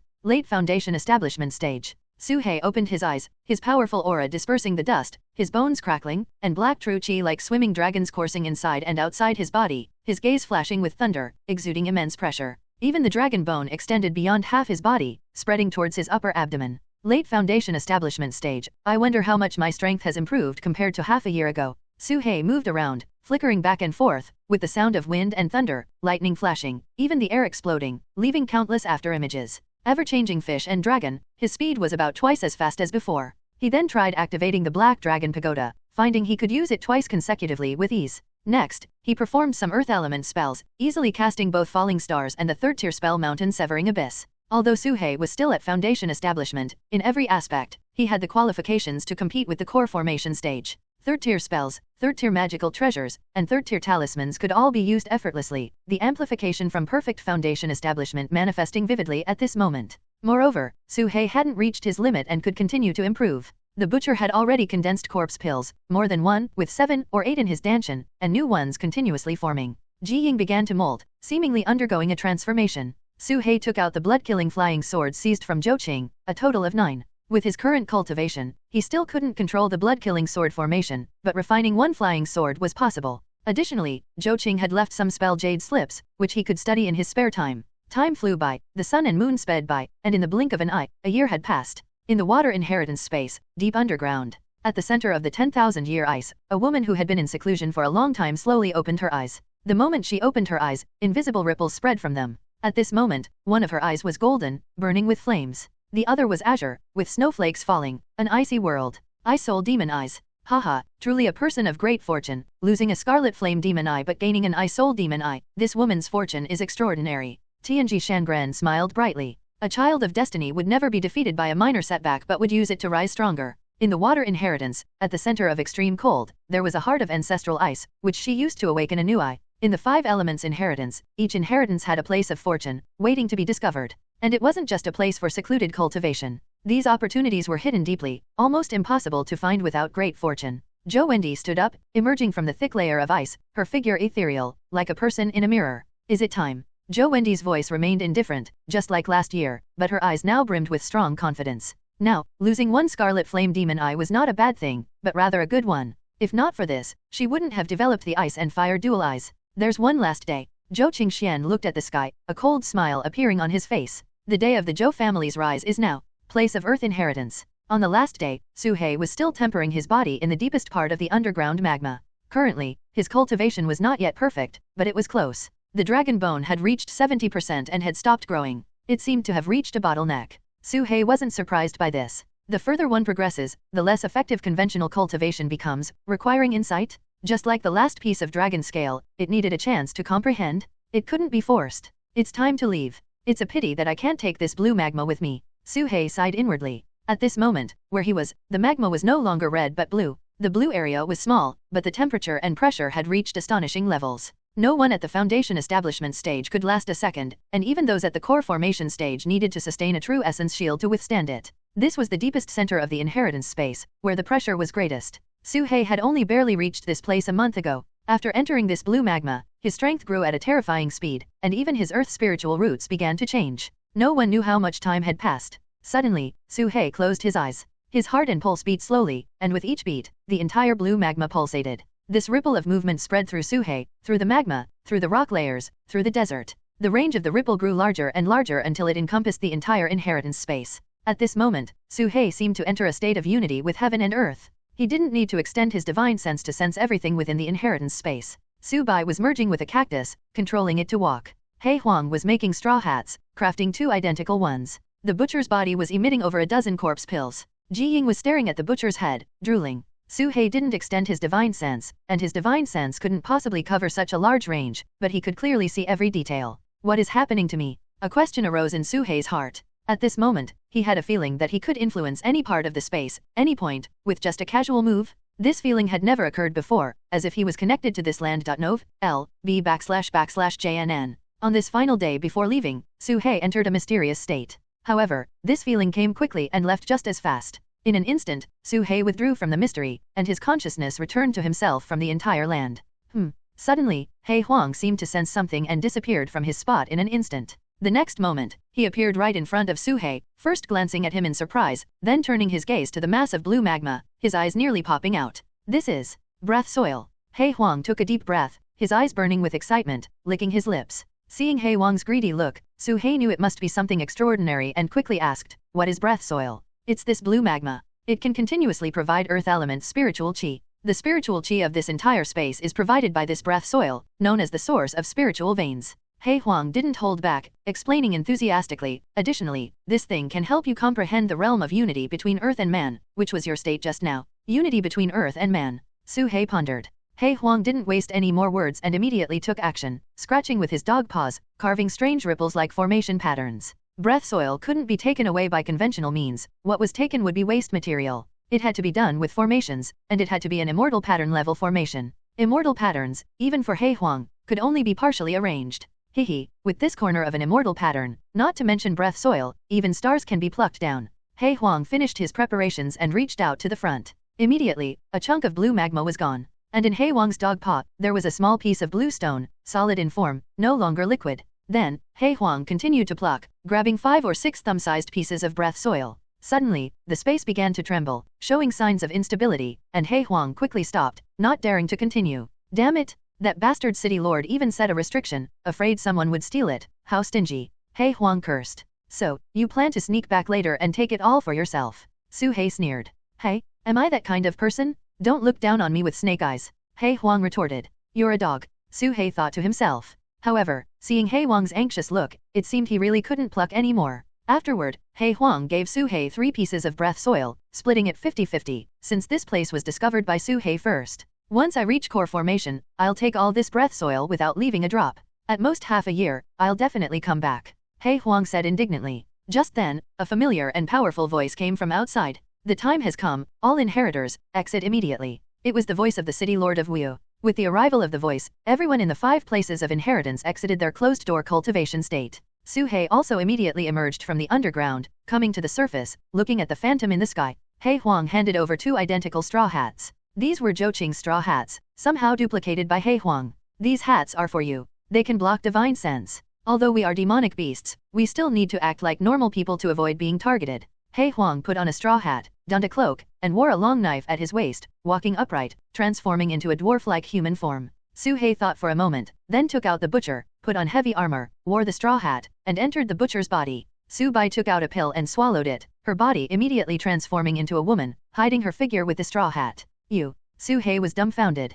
He Huang was also stunned. We went to such lengths to hide, and you just transformed into a human? Su Bai covered her face and laughed. This is a transformation pill. It can only transform into a human for a short time, just a little trick. Not only a human, but any form can be transformed. If it were just a trick, it would be easily seen through, but with the straw hat blocking divine sense, it naturally couldn't be detected. It can be done like this. Su He was astonished. At this moment, the phantom in the sky waved a hand, and an irresistible spatial fluctuation acted on their bodies, taking them away from this space. The scenery before their eyes changed rapidly, stars shifting. Moments later, they arrived at a massive pentagonal plaza. They were positioned in the east, with the ground beneath them engraved with the symbol of Earth. In the other 5 element positions, familiar figures appeared one after another. The neighboring metal team consisted of 6 people, the most luxurious on paper, each one a prominent figure with a well-known name. N/O/vel/B/N.C//OM.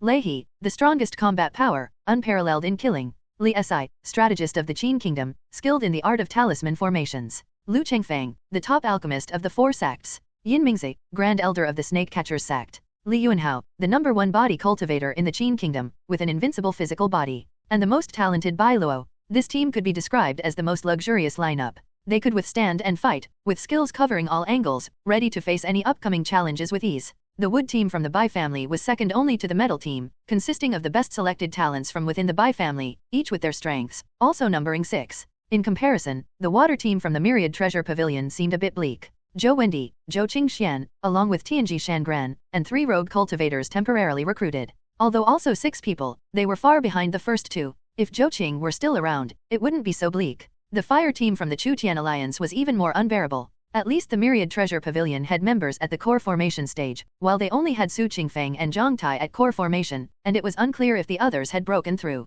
As for the last one, the Earth team led by Su He. Better not mention it. 3 figures wearing bamboo hats, 1 tall and burly like a mountain, 1 slender like a woman, and 1 short like a dwarf. These 3 people, compared to the powerful lineups around them, were completely out of place, lacking any momentum. Or rather, they had no presence at all. Is this the bunch that obtained the Earth inheritance? Many people had this thought in their minds. The metal team was right next to them, and everyone looked over. Lu Chenfeng's gaze swept over the dwarf cultivator, and suddenly his pupils shrank, pointing at He Huang. That's right. It's him, he's that evil dog. This height, it must be him. Did he think wearing a bamboo hat would make me not recognize him? Lu Chenfeng's eyes were venomous, wishing he could eat his flesh and gnaw his bones. It was this dog that caused him to fall to this point. His brothers were gone, his Dao companion was body snatched, all because of this dog? Even more hateful, the 13th ancestor kept saying Shen Qingzhou had an affair with Zhang Lang, spreading rumors. Although no one believed the madman's words, it still caused some gossip. As a man, this was intolerable. Oh, even a turtle can speak, how rare. He Huang hadn't expected to be recognized as soon as he appeared and immediately retorted sarcastically.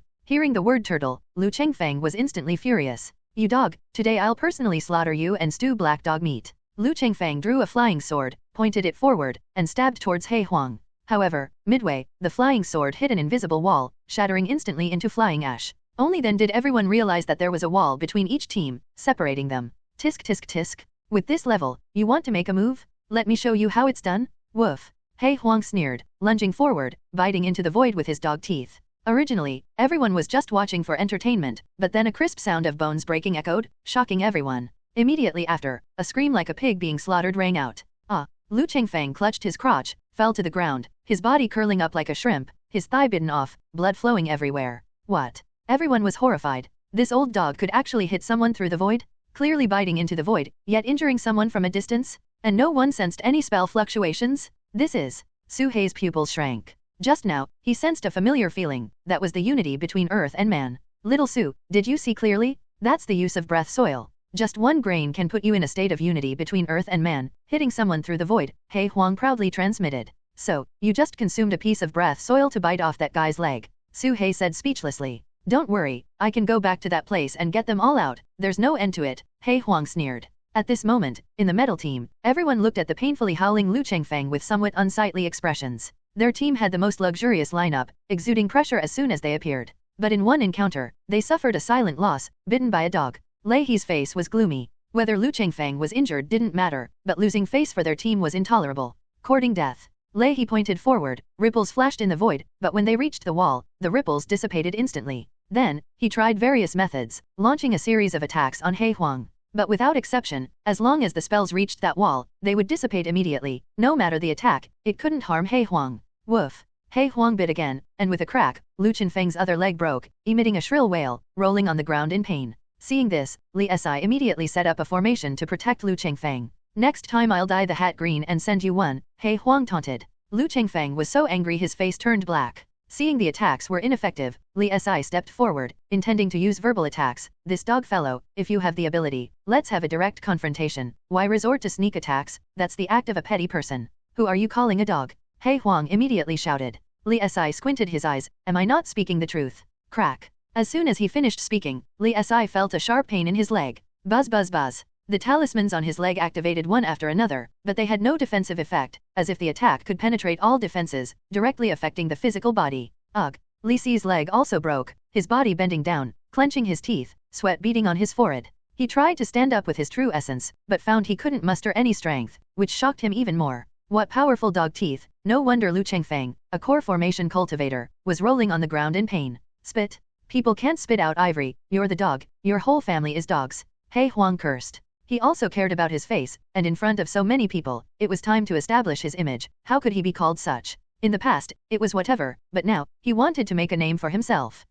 He Huang, do not change my name or surname, remember it. He Huang introduced himself proudly. Behind me is Su the Butcher, he has the broadest heart, can accommodate anyone, welcome all fated ones to join him. He Huang pointed to Su Hei behind him. Damn it, just draw the hatred to yourself, don't drag me into it. Su Hei cursed, taking a few steps back. He was such a low-key snake, hated attracting attention, yet He Huang loved to show off, completely opposite to him. The hateful thing was, he showed off, but also dragged him along. What are you afraid of? Since we're going to be targeted, might as well make it more intense. He Huang laughed slyly, that annoying look, making people want to punch him. Su Hei was speechless. This old dog exposed himself right from the start, dragging him along with it. What was the point of disguising now? The Heavenly Puppet Sex team was gnashing their teeth in hatred, while the others secretly took pleasure in their misfortune. Whether openly or in secret, everyone hoped others would start fighting, preferably to the death, so there would be fewer competitors. He Huang didn't make any more cutting remarks. The breath soil had been used too much, and others were now on guard, making it hard to launch a surprise attack.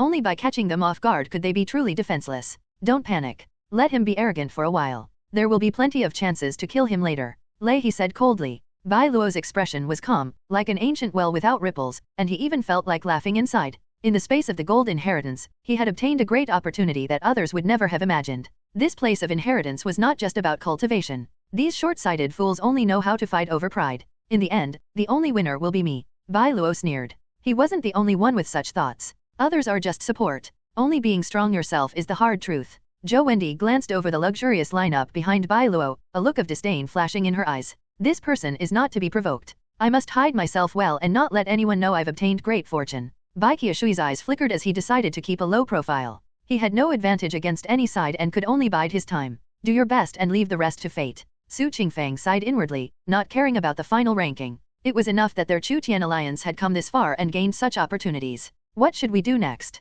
Why hasn't the city lord of Wuyo appeared yet? Su Hei stared at the center of the square. As he pondered, he saw the familiar phantom of a middle-aged scholar appear in the middle of the giant pentagonal square. Mo Wuyo looked the same as before, just a bit older, with white hair and beard, and deep eyes. Even though it was just a phantom, it felt as if a real person was present, exerting an invisible pressure. Everyone's expressions turned serious, and they looked on with respect, bowing towards the front. In the last round of the 5 elements inheritance, besides accelerating cultivation, I left each of you with a great opportunity. I wonder if any of you have gained anything, Mo said with a smile. Everyone remained silent, while secretly observing others to gauge their reactions. Bai Qiushui feigned surprise, looking bewildered, pretending to know nothing. Bai Luo stood with his hands behind his back, maintaining a calm demeanor, though a trace of arrogance flashed in his eyes. Zhou Wendy's brows furrowed, seemingly not wanting Mo to reveal anything. No matter what you have gained or how much, I will treat you all equally. The next round is the much-anticipated duel of skills. Mo waved his hand, and a ring-like light circle appeared in the center of the square.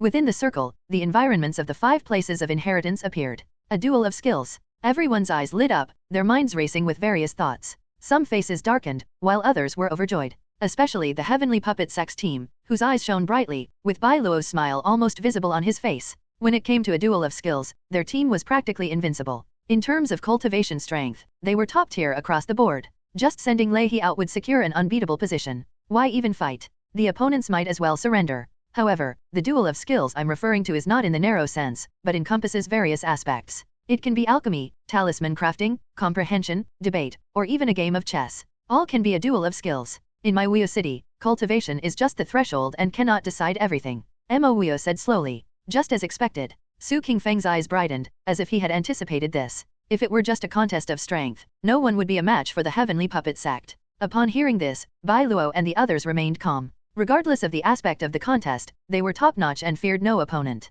Lei He cupped his fists and asked, Senior, what are the specific rules? The rules are based on a points system. Next is the first round, formation analysis. As Mo Wuyo spoke, he waved his hand, and a massive formation was revealed within the light circle. Everyone immediately focused their attention. The formation looked like a killing formation, yet not quite, as if it was a combination of multiple formations, extremely complex and difficult to discern at a glance. Su He observed for a few seconds, and his pupils shrank. This formation is such a coincidence. Su He was shocked internally. This formation was very familiar to him. It was the 9-square grid killing formation from the 2nd level inside the pyramid. However, the formation before him combined 9 formations, increasing the difficulty by more than 10-fold. Mo Wuyo said, this formation is called the 9-square grid killing formation, which I obtained during my travels in the western regions. You are required to perfectly decipher this formation without using brute force, within 3 days. The first to decipher it will be awarded 3 points, the second, 1 point, the third, 0 points. Those beyond the 3rd place, or those who fail to analyze it, will lose 1 point.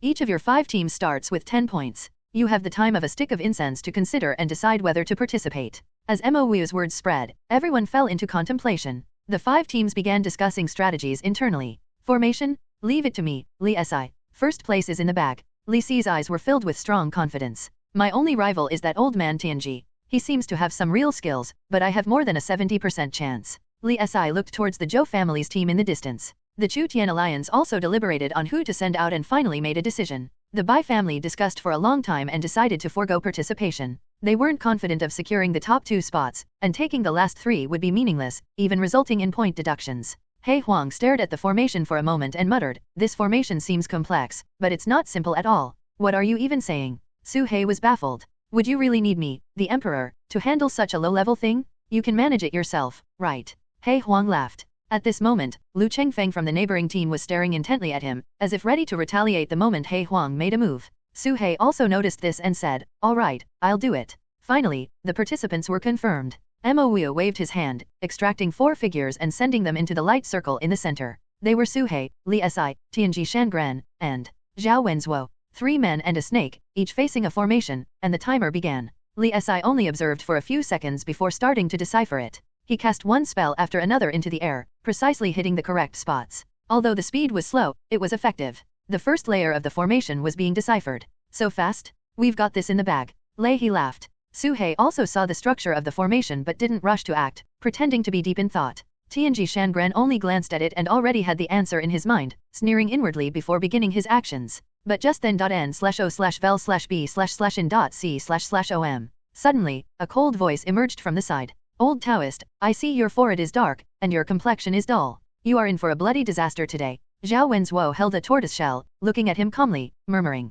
Tianji Shangran paused, turned to look at the tortoise shell in Zhao Wenzuo's hand, and squinted his eyes, frowning. Are you talking to me? Yes, you're in for a bloody disaster. Zhao Wenzuo emphasized, continuing. Tianji Shangran had never heard such words in his life. After being stunned for a moment, he felt a nameless anger rising within him. Then, he calculated with his fingers, a slight smile on his lips, and sneered, "Kid, you're young and already learning to tell fortunes. I, the poor Taoist, foresee a bloody disaster for you. Do you believe it? No, it's you who will face a bloody disaster." Zhao Wenzuo replied. You will. You will. The two began arguing back and forth, completely setting aside the formation analysis. Tianji Shangran was amused to the point of laughter. It was the first time he encountered someone trying to tell his fortune, and it was a mere child at that. The thing he avoided most in his life was having his fate calculated. He never did it himself and would never let others do it. This little brat had successfully piqued his interest. Ha, what a fool, Li Si sneered inwardly as he observed the scene. He was well aware that Zhao Wenzuo was a pawn they had placed within the Chu Tian alliance, their number one pawn.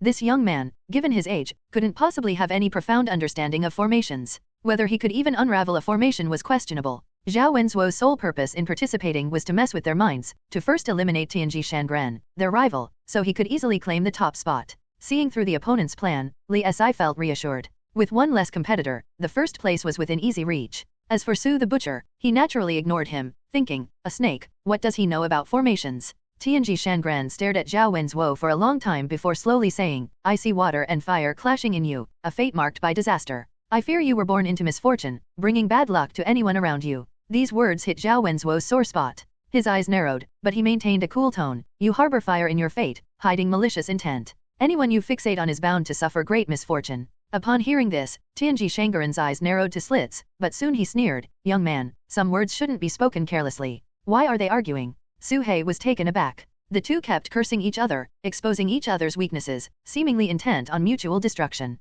Were they both suffering from some sort of ailment? In the blink of an eye, Li Si was about to unravel the first layer. Tianji Shangran smirked, pulling out a paper figure, and with a flick of his finger, he began inscribing lines into it. You can eat recklessly, but you can't speak recklessly. Today, I'll teach you a lesson. As Tianji Shangran inscribed, the paper figure became lifelike, gradually transforming into the likeness of a young man, bearing some resemblance to Zhao Wenzuo. Zhao Wenzuo's eyes flickered, and he cupped his hands toward Mo. Senior, may I ask if we can make a move here? You are only allowed to act on the formations, not attack each other, Mo replied calmly. Zhao Wenzuo nodded, forming hand seals toward the formation, but it seemed more like he was adding something rather than analyzing it. Trying to make a move against me, truly reckless. Tianji Shangran almost laughed out loud, his hands moving even faster, as the paper figure grew hair and bones, becoming increasingly lifelike. Su He was about to start analyzing when he suddenly paused. No attacking each other. Su He frowned. Would Zhao Wenzuo's words count as verbal attacks? Was Tianji Shangran's paper figure also a form of attack?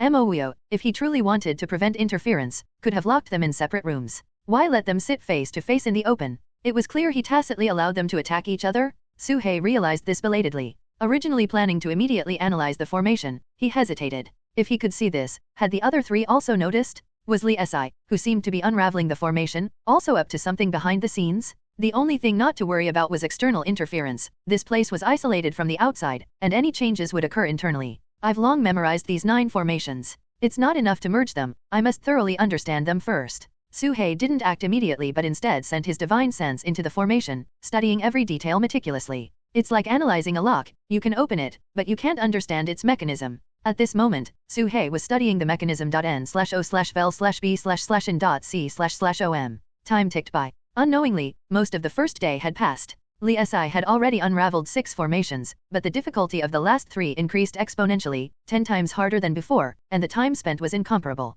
An ice thunder killing formation alone took as much time as all the previous ones combined to complete. After finishing the paper figure, Tianji Shangran put it away, muttering incantations under his breath, the purpose unknown. Zhao Wenzuo sat cross-legged before the formation, his formation different from before, but the difference was indiscernible. Su He sat motionless with his eyes closed, like a piece of wood. 1 in a daze, 2 attacking each other, like a child's play, ridiculous, Li Si scoffed, having initially thought he needed to guard against Su He, but it seemed unnecessary. At this moment, Su He opened his eyes, a gleam flashing through them. Just now, he had completely understood the merging of the 9 formations, able to see through any detail with his eyes closed. If he were to analyze now, he could unravel the formation in no time, easily claiming first place. However, Su He didn't plan to do that. He wanted to see what tricks the other 3 were up to. He strongly suspected that the key to this round wasn't in unraveling the formation at all. He didn't know Mo's intentions, but it certainly wasn't something as superficial as solving a formation. What is Mo thinking? Su He looked at the unmoving silhouette.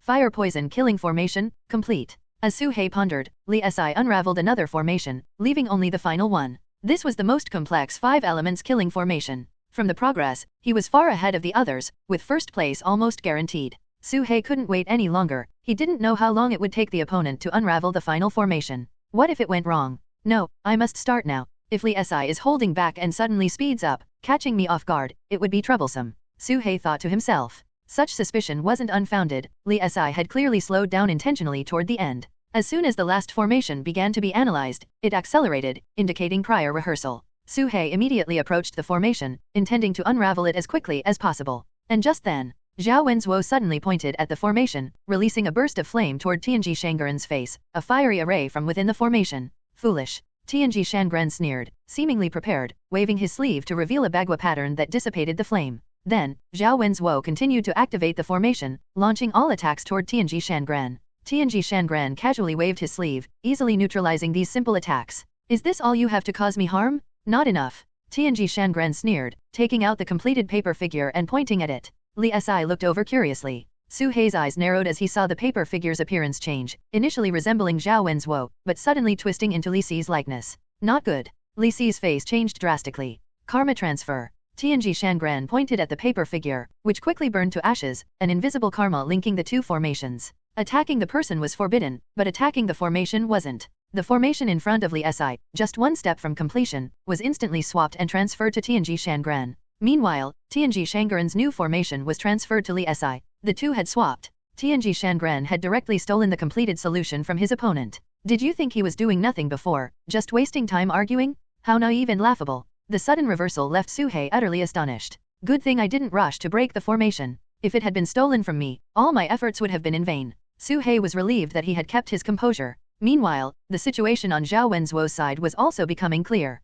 He had just added a brand new formation on top of the 9 formations, a phantom formation. This formation could create various illusions to confuse opponents. His earlier attacks on Tianji Shangren were all fake. Tianji Shangren saw through those illusory attacks at a glance but still assumed a defensive posture, merely to mislead others and conceal his true intentions. In the end, he succeeded. He stole Li Si's achievements, jumping straight to the first place. At the same time, Zhao Wenzuo's real progress was revealed. He was also deciphering the final formation, almost on par with Tianji Shangren. He had been deciphering formations all along, just hidden by the phantom formation, making everyone mistakenly believe he was standing still. The entire venue was in an uproar. Zhao Wenzuo's talent in formations is terrifying. He's already at the last formation. Even more terrifying, he knows how to hide it. This guy is no simple character. Everyone in the Chu-Tian Alliance is a freak. We've all been played. The audience outside could see the situation within the light circle, and their eyes were about to pop out. The Bai family members were very glad they hadn't gotten involved. Damn, these people were all devious tricksters. If they had sent someone in, they would have been at the bottom for sure. This was no longer just a test of formation skills, it was also a test of cunning. The heavenly puppet sect instantly fell from heaven to hell, dropping from first place to last, tied with Su-hei. What the hell? Isn't Zhao Wenzuo one of us? Voices of confusion erupted within the heavenly puppet sect. Bai Luo was puzzled, while Lei He remained silent. Su-hei took a deep breath and calmed himself. Those two guys had been arguing all along. He thought it was just a petty squabble, but he had underestimated them. Now, things were getting interesting. The battle has just begun. Su-hei controlled the butcher, his hands moving frantically, casting spells into the formation at a speed that created after images. In one breath, the first formation was broken. In 2 breaths, the second formation was broken. The third formation was broken. Initially, only Su-hei's hands were moving, but soon, multiple arms appeared, casting spells simultaneously, countless after images in motion. To speed up, Su-hei applied the ever-changing fish and dragon technique to his arms. Others couldn't keep up with their brains. Su-hei simply couldn't keep up with his hands. Li Si intended to catch up, having spent the whole day deciphering formations. With his previous experience, he shouldn't have been in last place. At the very least, he could hold his ground and avoid losing points. But when he saw Su-hei's actions next to him, he was dumbfounded. How is this possible? What did Li Si see? In just the blink of an eye, Su-hei had already reached the last 3 challenging formations. And he had just started, at least 10 times slower. He had deciphered them once before, so he should have been much more proficient. How could Su-hei, who was doing it for the first time, be so terrifying? Impossible, this is impossible. How could I be at the bottom? Li Si panicked, losing his usual calm demeanor. As the strategist of the Qin Kingdom, undefeated in war, this was the first time he had been so stumped. He had been outsmarted by those 2 devious tricksters and the snake beside him. They were all pretending, every single one of them. Each one was more extraordinary than the last, yet each one was better at pretending. And he, the honest person, was just obediently deciphering formations? At this moment, the outside world was once again in an uproar, even more shocking than what Zhao Wenzuo had brought. Everyone doubted their eyes. Su the Butcher, with dozens of arms simultaneously breaking formations, what a joke.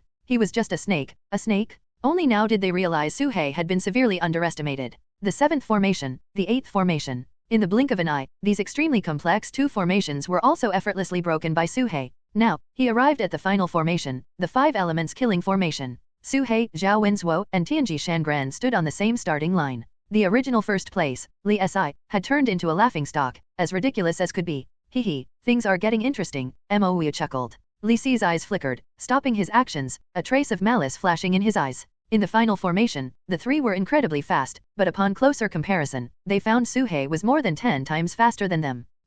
Tianji Shangran squinted his eyes, unconsciously speeding up. Zhao Wenzuo's face darkened, also speeding up, abandoning any tricks. Now, it was all about raw strength. Suhei remained unhurried, and in the blink of an eye, he had deciphered over 90%, just 1 step away. The outcome is decided. Mo had already made his calculations. Li Si stared at the formation before him, a fierce glint in his eyes, about to make a move when he suddenly felt a cold gaze. He withdrew his hand involuntarily. Moments later. Success. The formation in front of Suhei was completely deciphered, vanishing instantly. Immediately after, Zhao Wenzuo and Tianji Shangran almost simultaneously completed their deciphering, not a second apart. Li Si, unwilling as he was, had to accept being at the bottom and chose to give up.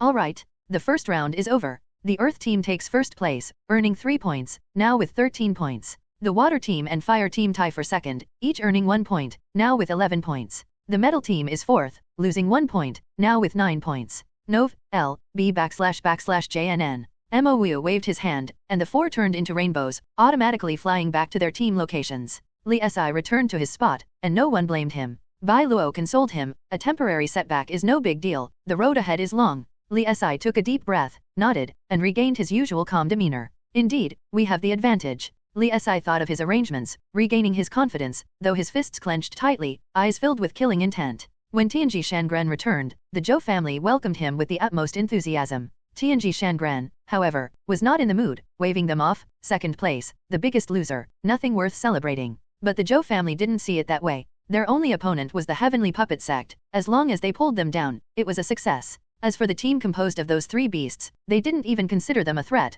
believing they would be surpassed sooner or later. Tianji Shangran sat cross-legged, his gaze fixed on Suhei in the distance, eyes heavy, muttering, that snake must have seen the 9 palaces formation before, otherwise, he couldn't be this fast. Waiting for me to steal before making a move, perfectly avoiding it. His luck is extraordinary. He glanced at Zhou Wendi, muttering, I hope I didn't choose wrong. Suhei felt a chill in his heart, sensing the gaze from afar. Suhei's mind raced, thinking to himself, I drew too much attention just now, I'll be targeted. I need to control my score. At the last moment, Suhei surpassed everyone in just a few breaths and took first place, causing quite a stir. With a total of 5 teams, if one team pulls ahead, they are sure to be targeted by the others. The nail that sticks out gets hammered down. Suhei has never liked being in the spotlight, he'd rather settle for a middle ranking.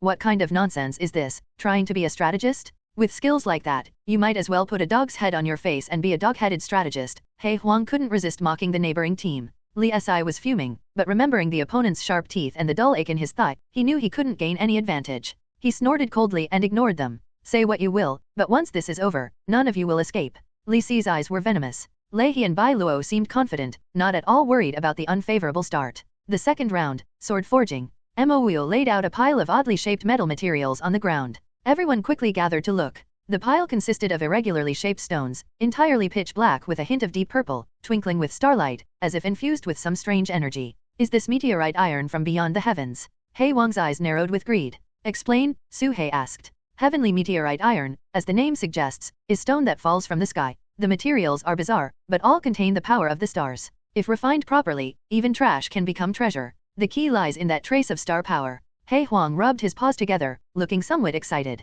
Mo Wu's voice spread out. Forge a sword. Within the limited 7 days, use these materials to forge a flying sword. The ranking will be based on the quality of the sword, following the same rules as the first round. You have the time of a stick of incense to prepare. Immediately, all the teams gathered to discuss their next steps. Suhei frowned and asked, are you going to participate in this round? Aren't you trying to control the score? If I participate, there won't be any suspense, He Huang replied. Suhei was taken aback. It was surprising that He Huang would support him in controlling the score. Wasn't this old dog usually very high profile? Wait, if you do this. He Huang crawled over and whispered something to Suhei, leaving him dumbfounded. After a stick of incense, each team had chosen their participant. With a wave of Mouyu's hand, everyone was drawn into the circle of light. This time, all 5 teams chose to participate. The Heavenly Puppet sect sent their strongest, Leihi, while the Bai family sent their top sword cultivator, Bai Ke. The Myriad Treasure Pavilion brought out Han Ti, a master swordsmith with flying swords all over his body. Pay me more, you must pay me more. Han Ti had planned to be lazy, but ended up having to take the stage himself, which made him very unhappy, feeling like he had lost hundreds of thousands.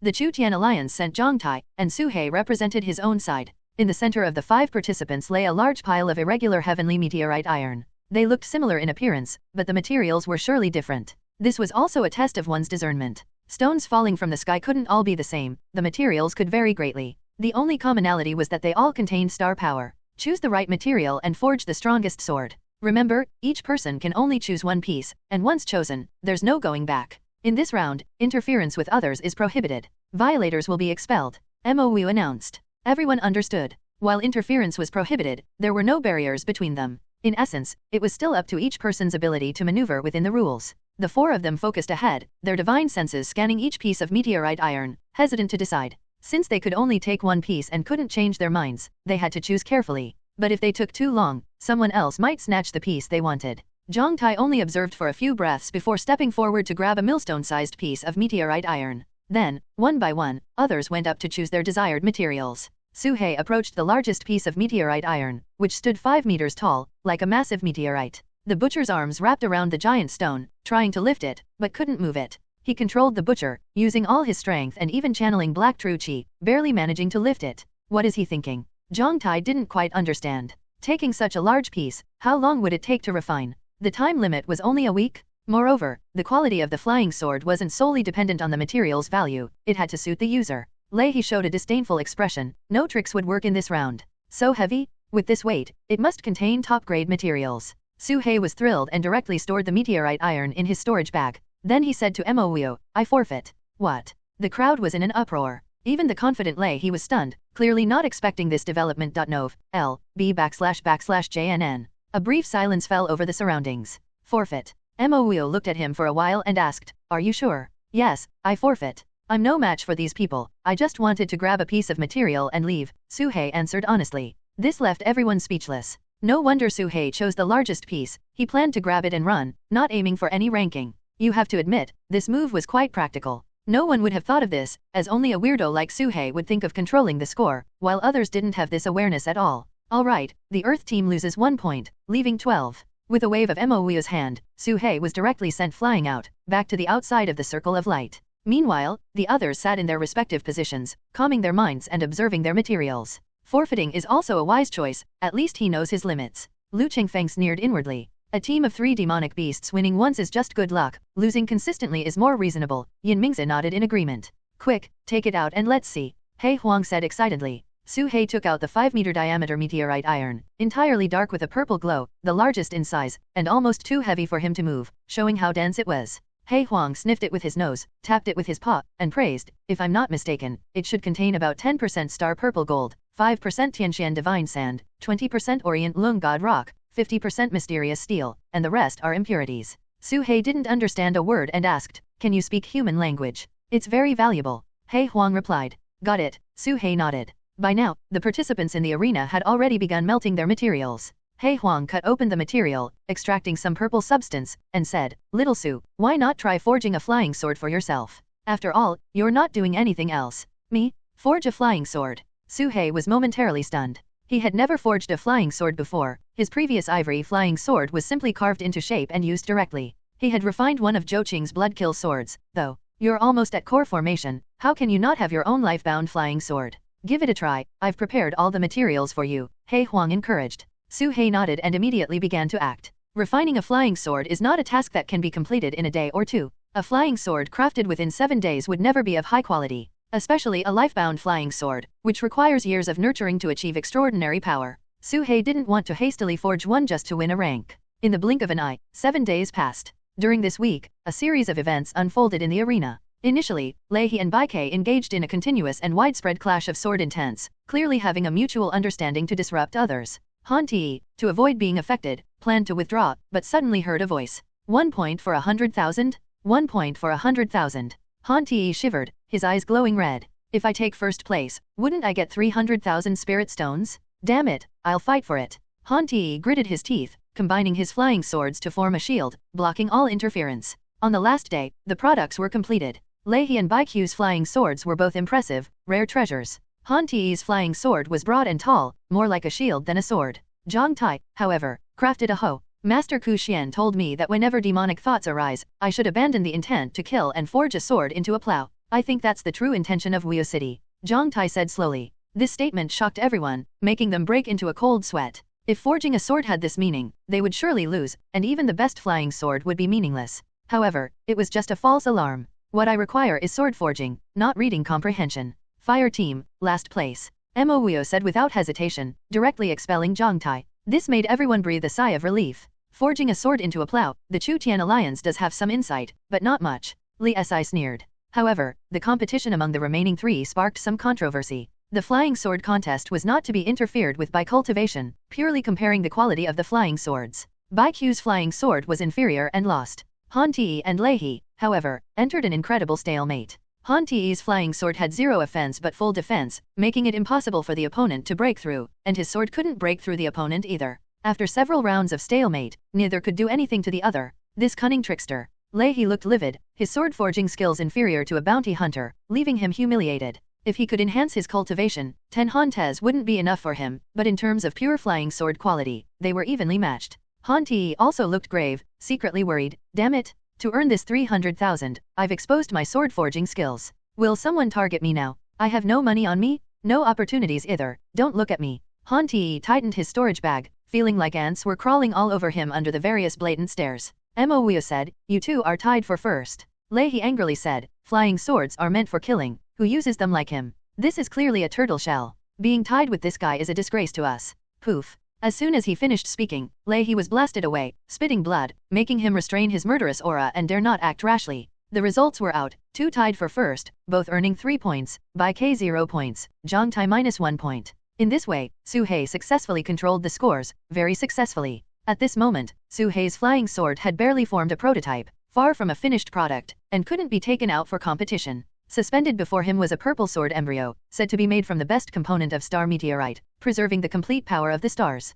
But when Su He wanted to continue refining, the sword embryo emitted an attraction, making his true self involuntarily merge into it. Strange. Su He quickly stopped his actions, looking at the 3-foot-long sword embryo with uncertainty. He couldn't help but think of the Black Dragon Pagoda, making him shiver. After a brief contemplation, he put away the sword embryo to study later. Next is the third round. Mo Wuyo continued the introduction. In the following third and fourth rounds, Mo Wuyo tested Talisman and Tribulation Crossing abilities. Su He placed last and second, respectively. At the same time, he acquired a large amount of talisman materials. N/O/vel/B//n.C//OM. As for Tribulation Crossing, it tested the ability to cope during tribulation, with Thunder Tribulation lasting 7 days. Originally, Su He could pass unscathed, but was shocked to find his Thunder Tribulation was several times stronger than others. Upon careful observation, Su He discovered it was caused by Ji Ying during Tribulation Crossing. Ji Ying is about to form a core. Su He was secretly alarmed but dared not make it public. While others were testing, he was truly crossing a tribulation, the pressure was imaginable.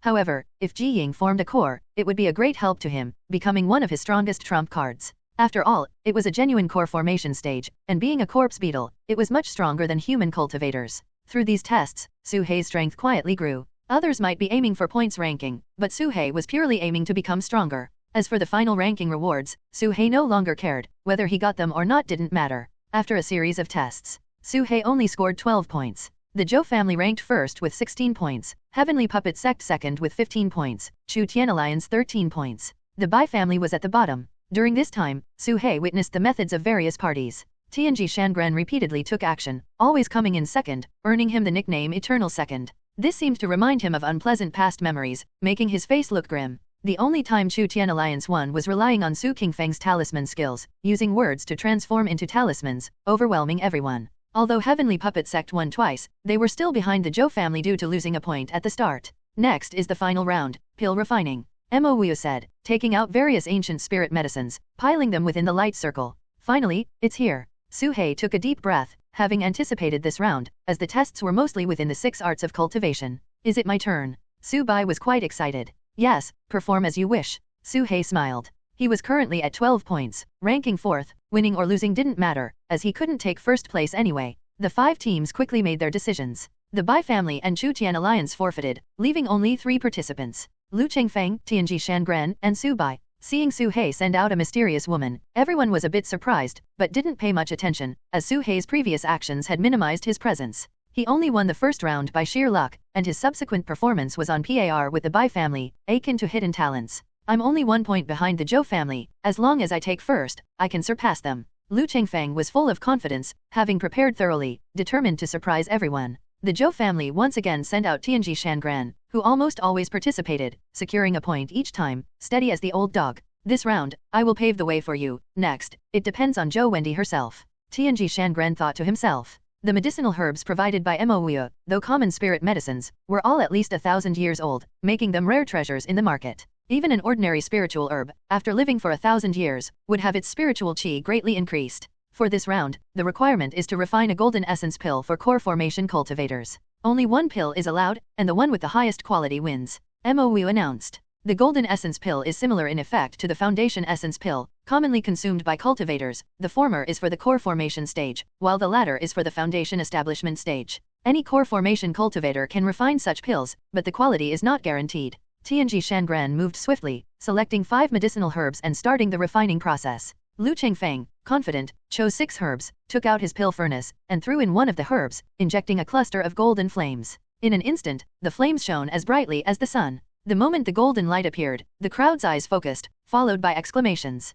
Is that the Great Sun Golden Flame? Indeed, it's the legendary Great Sun Golden Flame, said to be born from absorbing the essence of the sun. Using this flame to refine pills allows them to absorb the essence of the sun and moon, enhancing their quality by a tier. Many sharp-eyed individuals recognized the origin of the flame, gasping in astonishment. Such a legendary flame appeared with Lu Chengfeng. Lu Chengfeng merely smirked coldly. This flame was the great fortune of the place of inheritance for the metal element, the Great Sun Golden Flame. However, it was not the complete form, just a wisp of the flame, which he had borrowed from Bai Luo. He had anticipated the pill refining segment in this assessment and had prepared in advance for this moment. With the half-tier enhancement from the Great Sun Golden Flame, the golden essence pill he refined could be called the Great Golden Essence Pill, enough to outshine all others. Unless it was a 4th-grade pill, nothing could surpass it. The great fortune of the metal element's inheritance, comparable to the Eye-Soul Demon Eyes, these people are not simple. Tianji Shangren thought with a calm expression, secretly amused. He could see that Bai Luo also possessed great fortune, but still slightly less than Zhou Wendy. At this moment, Su Bai had also selected her medicinal herbs,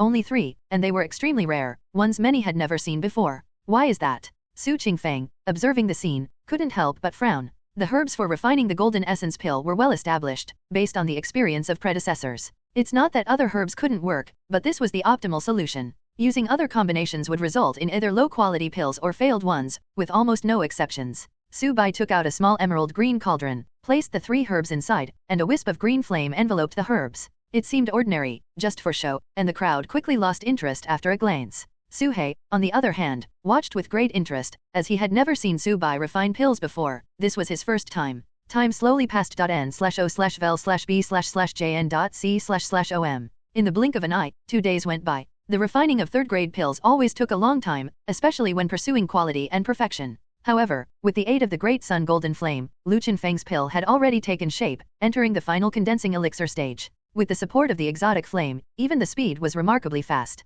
Lu Chengfeng remained vigilant, having learned from previous lessons, constantly guarding against Tianji Shangren's pill-stealing tactics. However, Tianji Shangren hadn't used such tricks since the first round. The outcome is set, just wait for the good news, Lu Chengfeng thought to himself. Tianji Shangren felt a sudden unease, taking out a row of talismans. At that moment, the weather changed dramatically. Above everyone's heads, dense clouds suddenly gathered, layering the sky. They grew denser and larger. Within them, a rumbling sound emerged, like the roar of a thunder god, with purple lightning coalescing inside, brewing a terrifying thunderous might. Tianji Shangren's pupils contracted in shock. Is this pill thunder? Pill thunder. Lu Chengfeng's face changed drastically. Most of the people present were confused. Only a few elder cultivators had heard of pill thunder, their expressions turning to shock, their hearts stirring with immense waves. Cultivators have thunder tribulations, demonic beasts have thunder tribulations, and pills also have thunder tribulations. However, pill thunder is extremely rare, requiring 2 conditions to be met. The first condition is that the pill exceeds 3rd grade, meaning above the core formation stage. The second condition is that such a pill has never been created before. This is the first time this pill has appeared, triggering pill thunder. In ancient times, pill thunder was common, with great cultivators often creating new pills, forming their own schools, and triggering countless pill thunders, causing a sensation. But as time passed, such conditions no longer existed, and it was rare to see brilliant alchemists creating entirely new pills. Nowadays, people mostly follow the paths of their predecessors, using their pills, never attempting to innovate. What kind of pill is this to trigger pill thunder? Tianji Shangran was genuinely shocked, not pretending. You can't just create any third-grade pill and expect to trigger pill thunder. The pill must have certain value, recognized by the heavens and earth. It's akin to a cultivator forming a core, defying the heavens, triggering a thunder tribulation. Not good, retreat quickly. Lu Qinfeng's face changed dramatically as a thunderbolt as thick as a barrel suddenly descended from the clouds above, striking Su Bai's pill. Boom. Lightning scattered, exploding with a deafening roar, shaking the heavens and earth, even causing the void to tremble. Lu Qingfeng, next to it, was caught in the blast, sent flying. Crack. Lu Qingfeng spat blood and staggered back, his pill furnace also thrown aside, barely avoiding being overturned with his desperate control. Tianji Shangran, more composed, retreated in time, protecting his pill from the lightning. When a cultivator crosses a tribulation, having other cultivators nearby will also attract the heavenly tribulation. The same principle applies to pill tribulations. If there are other pills nearby, they will also attract lightning. Tianji Shangran watched Su Bai, bathed in pill thunder, with a flicker in his eyes. A female puppet appeared in his sleeve, but after a moment of hesitation, he shook his head and put it away. Lu Qingfeng, protecting his pill, retreated to the farthest point. At this moment, his great golden essence pill was full of cracks, nearly destroyed by the earlier blast. It's over, it's all over. Lu Qinfeng's face was as grim as if he had eaten something foul. Not only him, but everyone from the heavenly puppet sect was stunned, their faces ashen. How could this happen? Bai Luo couldn't believe it. This was the final round, the one they were sure they could turn the tables with. They had prepared long in advance, even bringing out the great fortune of the metal element's inheritance, the great sun golden flame, to overturn the situation in the pill refining segment.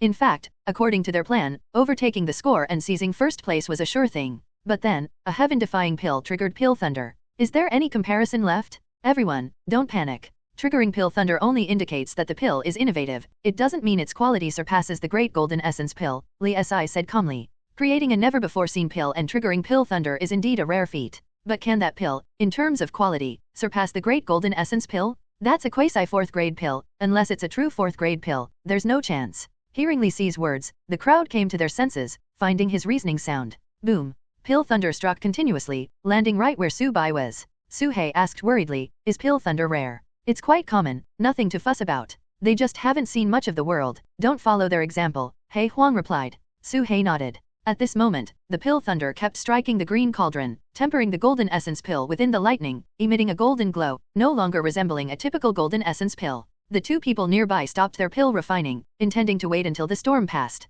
So this is how Su Bai refines pills, Su He mused. Just then, Su Bai grabbed the green cauldron from a distance, suddenly stood up, and walked towards the center area. As she moved, the pill thunder followed, striking wherever she went. What is she doing? Lu Qinfeng's face changed drastically. The closer Su Bai got to the center, the closer she was to them. At that moment, the pill thunder struck again, splitting a bolt that headed straight for Lu Qingfeng. What? Lu Qingfeng screamed, using his physical body to block the pill thunder to prevent his pill from shattering. Ugh! Lu Qingfeng spat out blood, severely injured once more. The lightning fell again, splitting and striking towards the two people nearby. Damn it! Tianji Shangran felt his scalp tingle. This was the power of heaven and earth, not something human strength could withstand, and he could only avoid its sharpness. Su He then realized that Su Bai was doing it on purpose. Damn, Su Bai is crafty too. Who did she learn this from? Su He was stunned. Before long, Su Bai stood in the center, and with the pill thunder descending there, no matter where the other two hid, as long as they didn't leave, they would keep getting struck by lightning. This heavenly thunder tribulation was a tempering for her pill but a destruction for others.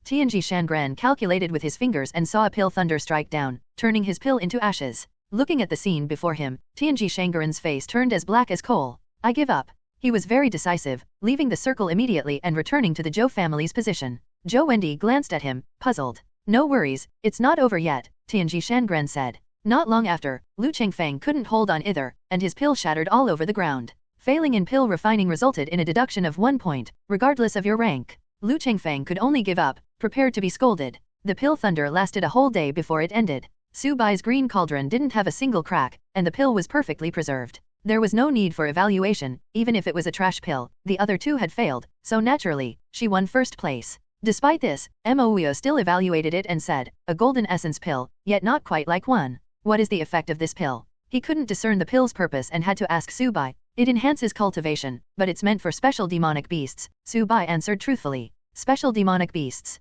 Mo Wio didn't pursue further, nodded slightly, and announced the result. Su Hei's score shot up to 15 points, tying with the Zhou family for first place. Heavenly Puppet Sect had 14 points, and Chu Tian Alliance had 13. The Bai family kept losing, their single-digit score negligible. No one expected the final round to end up like this, with Su Hei jumping from 4th to a tie for 1st, leaving the Zhou family in an awkward position. Tianji Shangran calculated again and said, "Don't panic, the main event is yet to come. A tie for 1st wouldn't just be left as is.n/o/vel/b/n.c//om. There could only be one true inheritor. All rounds have ended, but due to a tie, there will be an extra round," Mo Wio said, his gaze sweeping over the Zhou family and Su Hei's direction. "Both sides will engage in a duel, rules of your choice. No need to choose, a life and death battle, no holds barred, until one side falls." Zhou Qingxian stepped forward, his eyes filled with killing intent. "What do you think?" Su Hei frowned, about to refuse, but He Huang shouted, "Sure. Who's afraid? Let your Zhou whatever her name is fight our Su the butcher.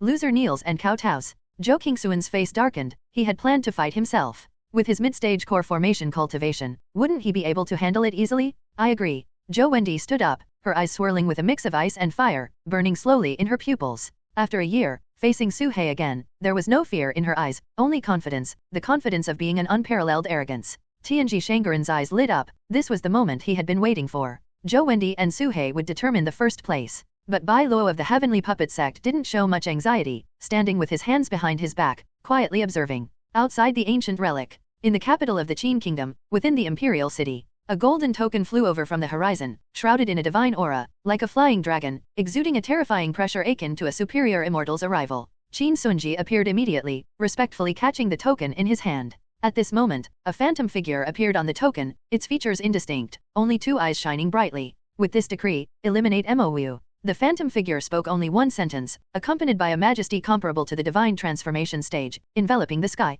Qin Sunji's expression remained unchanged as he bowed respectfully, "As you command." The demon lord deceives the heavens and cultivates in secret, someone will handle him. You just follow orders. Within a month, I want results. The phantom figure returned to the token, which Qin Sunji held in his hand. At this moment, even Qin Sunji's arm trembled slightly. Despite his usually unshakable demeanor, he couldn't suppress his emotions, trembling with excitement. This was his opportunity, the greatest opportunity of his life. He had bet correctly. Contact the Divine Puppet Sect. 9 deaths and 1 life. Who would have thought? Not only did you survive, but the Divine Puppet Sect also responded. A white-bearded elder appeared beside him, one of their elemental infant ancestors, known as Ancestor Xingtian. They are very concerned about the 3rd-generation ancestor, urging me to eliminate him quickly. There must be a big secret involved. I'm just going with the flow, Qin Sunji said. The Divine Puppet Sect, to this day, remained one of the top sects on the Cultivation Star, with a Divine Transformation stage expert overseeing it. For their small Heavenly Puppet Sect, without a major event, disturbing them would be courting death.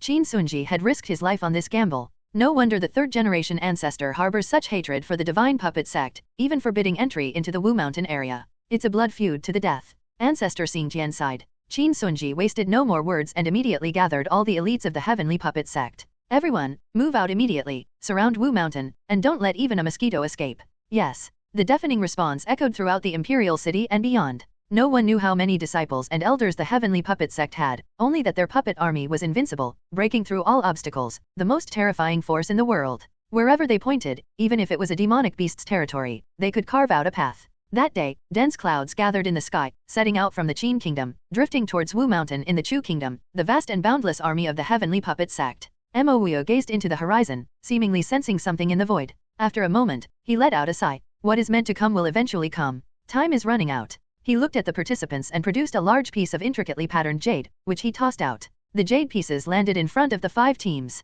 In front of Su Qingfeng were 13 jade pieces. Bai Luo received 14 jade pieces. Nov, L, B /JNN. Bai Qiushui got 8. Su Hei and Zhou Wendi each received 16. Upon closer inspection, the number of jade pieces matched their remaining points. These are mechanism jades. With them, you can open the mechanism boxes found within the relic, Mo Wio explained. Everyone was taken aback. They had indeed found many mechanism boxes within the relic, but no one had been able to open them, despite trying countless methods. Who would have thought they needed these mechanism jades to unlock them? Everyone who came to the ancient relic had acquired some mechanism boxes, even rogue cultivators might have found 1 or 2. Now, with a way to open them, the box's value became apparent. Su Hei, however, was stunned. If the mechanism jade opened the boxes, then what was the purpose of his key? The key he obtained from the old ape could open mechanism boxes and the earth path. Suhei's eyes flickered as he considered various possibilities. Could it be a universal key? His breath quickened slightly. Of course, this was just a guess and needed verification. If it truly was a universal key that could open anything, that would be interesting. But now was not the time to think about such things. With a wave of Mouyu's hand, Suhei and Zhou Wendy's figures flew into the center of the light circle. The circle's area suddenly expanded, transforming into a battle platform that stretched infinitely, expanding to a width of 1,000 miles. This was their battlefield. Suhei remained hidden within the butcher's body, wearing a wide-brimmed hat and armor. Zhou Wendy stood opposite him, clad in a purple robe, her face as cold as frost. Their physiques formed a stark contrast. Outside the circle, all eyes were on them. The winner between you two will receive my final inheritance, Mouyu's voice echoed. Suhei asked, may I ask, Senior, what exactly is your inheritance? I cannot tell you yet. Mouyu shook his head. Suhei sighed helplessly. He hated exposing his strength in front of others. He preferred to keep a low profile, avoiding attention and enmity. Despite controlling his points throughout the competition, it still came down to a one-on-one battle. Perhaps this was fate. There was no retreat in this fight. Yet Suhei had a vague feeling that his point control was not meaningless. It had at least influenced some people's judgments. I'm surprised to face you instead of Bai Luo in the end. Zhou Wendy's voice was calm, a stark contrast to her previous hasty retreat in the Blood Corpse cave. Now, her eyes were filled with absolute confidence. Last time, she had not fully recovered from her injuries, her eyes had been taken, and her strength greatly diminished. This time, she would not repeat her mistakes. Although she was wary of Suhei's method of killing Zhou Qing, she could tell Zhou Qing was not defeated head-on but fell to some underhanded trick. She could not afford to be careless. Suhei's expression grew serious. His opponent was at the great perfection of the foundation establishment stage, ready to form a core at any moment, and he was not far behind. In terms of cultivation, he had no disadvantage. Due to his perfect foundation establishment, Suhei even had an overwhelming advantage. The only potential variables were magical treasures and hidden trump cards. In any case, he could not be careless. Suhei and this woman had a deep-seated enmity. She had repeatedly plotted to have him killed and even summoned an ancestor. Who knew if there would be a next time? If given the chance, Suhei would not hesitate to eliminate her. Whoosh! Zhou Wendy vanished from her spot, a pair of butterfly wings appearing behind her, moving so fast that afterimages formed. So fast. Suhei's eyes narrowed as he too disappeared, leaving behind an afterimage. As they crossed paths, a crisp metallic sound echoed in the void, and a blade mark appeared on the butcher's arm, though it was unclear what had caused it. Whoosh! Zhou Wendy charged again, her speed rivaling that of an average core formation cultivator, even faster than the butcher's ever-changing fish and dragon technique. Suhei extended countless arms, reaching for Zhou Wendy, but she sidestepped and flashed past, slicing off one of the butcher's arms. This is one of the Zhou family's 4 divine techniques, the startling swan step. Someone outside recognized Zhou Wendy's footwork and exclaimed in astonishment. This is a spell only core formation ancestors can learn. When did she master it? Did you see the wings on her back? That's also a third-tier magical treasure, the illusory butterfly wings. The startling swan step combined with the illusory butterfly wings makes her speed comparable to the core formation stage. The crowd marveled. They all knew the two were merely testing each other, but even in this probing, Suhei was at a disadvantage. No wonder she was one of the top chosen in the Qin Kingdom, capable of fighting across realms. In fact, Zhou Wendy had already sparred in secret with 3 rogue cultivators her family had recruited. 3 early-stage core formation cultivators. Among them, King Ming had fought her for 100 moves without using trump cards, ending in a draw. The blue-clad woman surrendered after 200 moves. Han Ti was defeated in just 3 moves, though there was suspicion of him holding back. But still, he was a core formation cultivator using true essence, yet he was no match for Zhou Wendy. It was clear that Zhou Wendy's strength could already rival an early-stage core formation cultivator. Whoosh! Zhou Wendy charged again. Suhei could discern her position, but the butcher's large size made dodging difficult, leaving him a sitting duck. Suhei pondered briefly, and as she approached, he sank his energy into his danshan and let out a mighty roar. Roar. Dragon Clan's ultimate technique, Dragon Shatter Roar? However, he only used 20% of his power before stopping, not wanting to reveal too much. Yet even with just 20%, Zhou Wendy's movement halted, causing a brief stiffness. Suhei quickly formed a hand seal and shouted, Earth Rock Spike. Countless rocks in the void formed spikes and shot toward Zhou Wendy's figure, piercing through her in an instant. However, Zhou Wendy's figure vanished. What was pierced was merely an afterimage.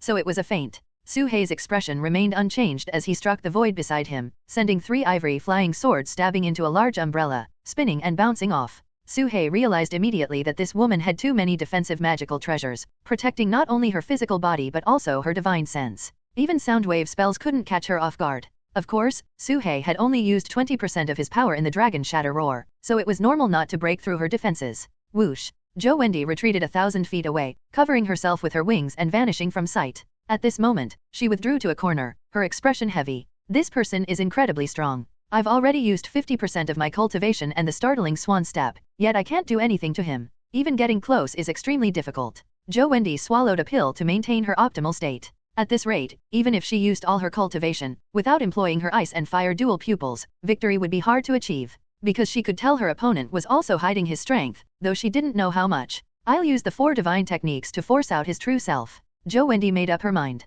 The Jo family's 4 divine techniques were well known in the Qin kingdom. Speed technique, startling swan step. Palm technique, void shattering palm. Blade technique, invisible sword. Eye technique, void piercing eye. Each technique was a decisive killer move in the core formation stage. Just as Jo Wendy was formulating her plan, she saw a shadow appear before her. Whoosh. This time, Su Hei took the initiative to attack. Countless fists, infused with overwhelming corpse chi, roared out with earth-shattering force, creating turbulent waves of energy. The sheer number of fists blocked all of Jo Wendy's escape routes. Above Jo Wendy's head, that umbrella appeared once more. The fist struck it, but it was as if they hit a slippery eel, the force dispersing everywhere, sliding off in all directions, unable to concentrate. Umbrella-type magical treasures, he had seen Lu Chengfeng use them before, were very effective at dispersing force, the nemesis of all brute strength. What a strange umbrella. If I were to attack in person, would the result be the same? Su Hei calculated inwardly, suddenly feeling a prickling sensation on his back, quickly dodging to the side. In the next moment, numerous fine cuts appeared on his arm, and 2 more arms were severed. It was that invisible sword again. One of the 4 divine techniques of the Jo family, Blade Absolute, Invisible Sword. Su Hei had suffered from this invisible sword before. After creating some distance, he pressed his palm to the ground. Mountain Severing Abyss. This was the first time Su Hei used a 3rd-tier spell after reaching the peak of Foundation Establishment. Mountains rose from the ground, connecting into a chain, forming a serpent-like mountain range, with its head raised, charging towards Jo Wendy. This serpent-like mountain range, in terms of area, was similar to the one Su Hei had previously summoned with the help of the mountain-moving patriarch, but its hardness was several times greater. The serpent's head was like it was forged from metal, exuding a sense of immense weight. It was unclear what material the battle platform was made of. Boom! The mountain serpent crashed down, causing Jo Wendy's treasure umbrella to tremble violently, layers of invisible ripples spreading out. Jo Wendy's face turned pale, and she had to increase her cultivation, raising it to over 80%. Under Su Hei's relentless assault, she found it difficult to withstand. Even with my perfect foundation establishment, am I really this lacking in true chi? Could he have already reached core formation? Jo Wendy's eyes were heavy, already considering Su Hei as an opponent of a higher level, engaging in a cross-level battle.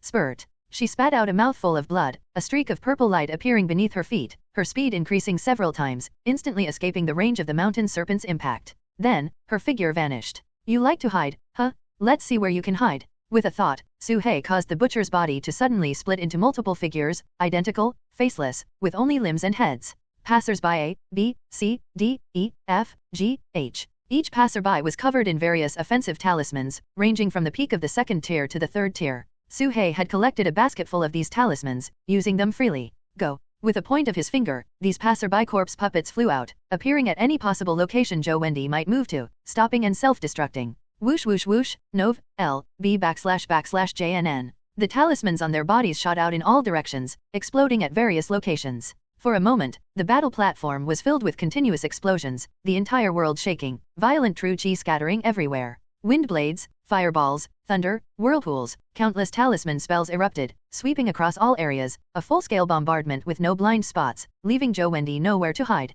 The crowd outside was all shocked by this scene. Su Hei's methods were truly astonishing, simultaneously activating so many talismans. Even someone at the core formation stage would suffer greatly. Bai Luo, what do you think of these two? Lei He asked. Bai Luo, dressed in white, stood with his hands behind his back, a gentle demeanor, calmly said, rare chosen ones, comparable to Bai Qiushui. Bai Qiushui was of his uncle's generation, but his talent had always been overshadowed by Bai Luo. When the Bai family chose someone to go to the Heavenly Puppet Sect, they chose the younger, more outstanding Bai Luo. Thus, while it seemed like he was praising them, the implication was clear they were not as good as him. Hihi, it seems you've made quite some progress this year, Lei He laughed. If it were a year ago, with my cultivation severely damaged, I really wouldn't be their match, Bai Luo calmly admitted. Bai Luo had received a good education from a young age, with a gentle and refined temperament, rarely losing his temper. The only time he lost his composure was when he was trapped in that pyramid. But after a year of honing, he had regained that confidence and composed demeanor. Yet the pride in his bones was undeniable. He was the first, the strongest chosen.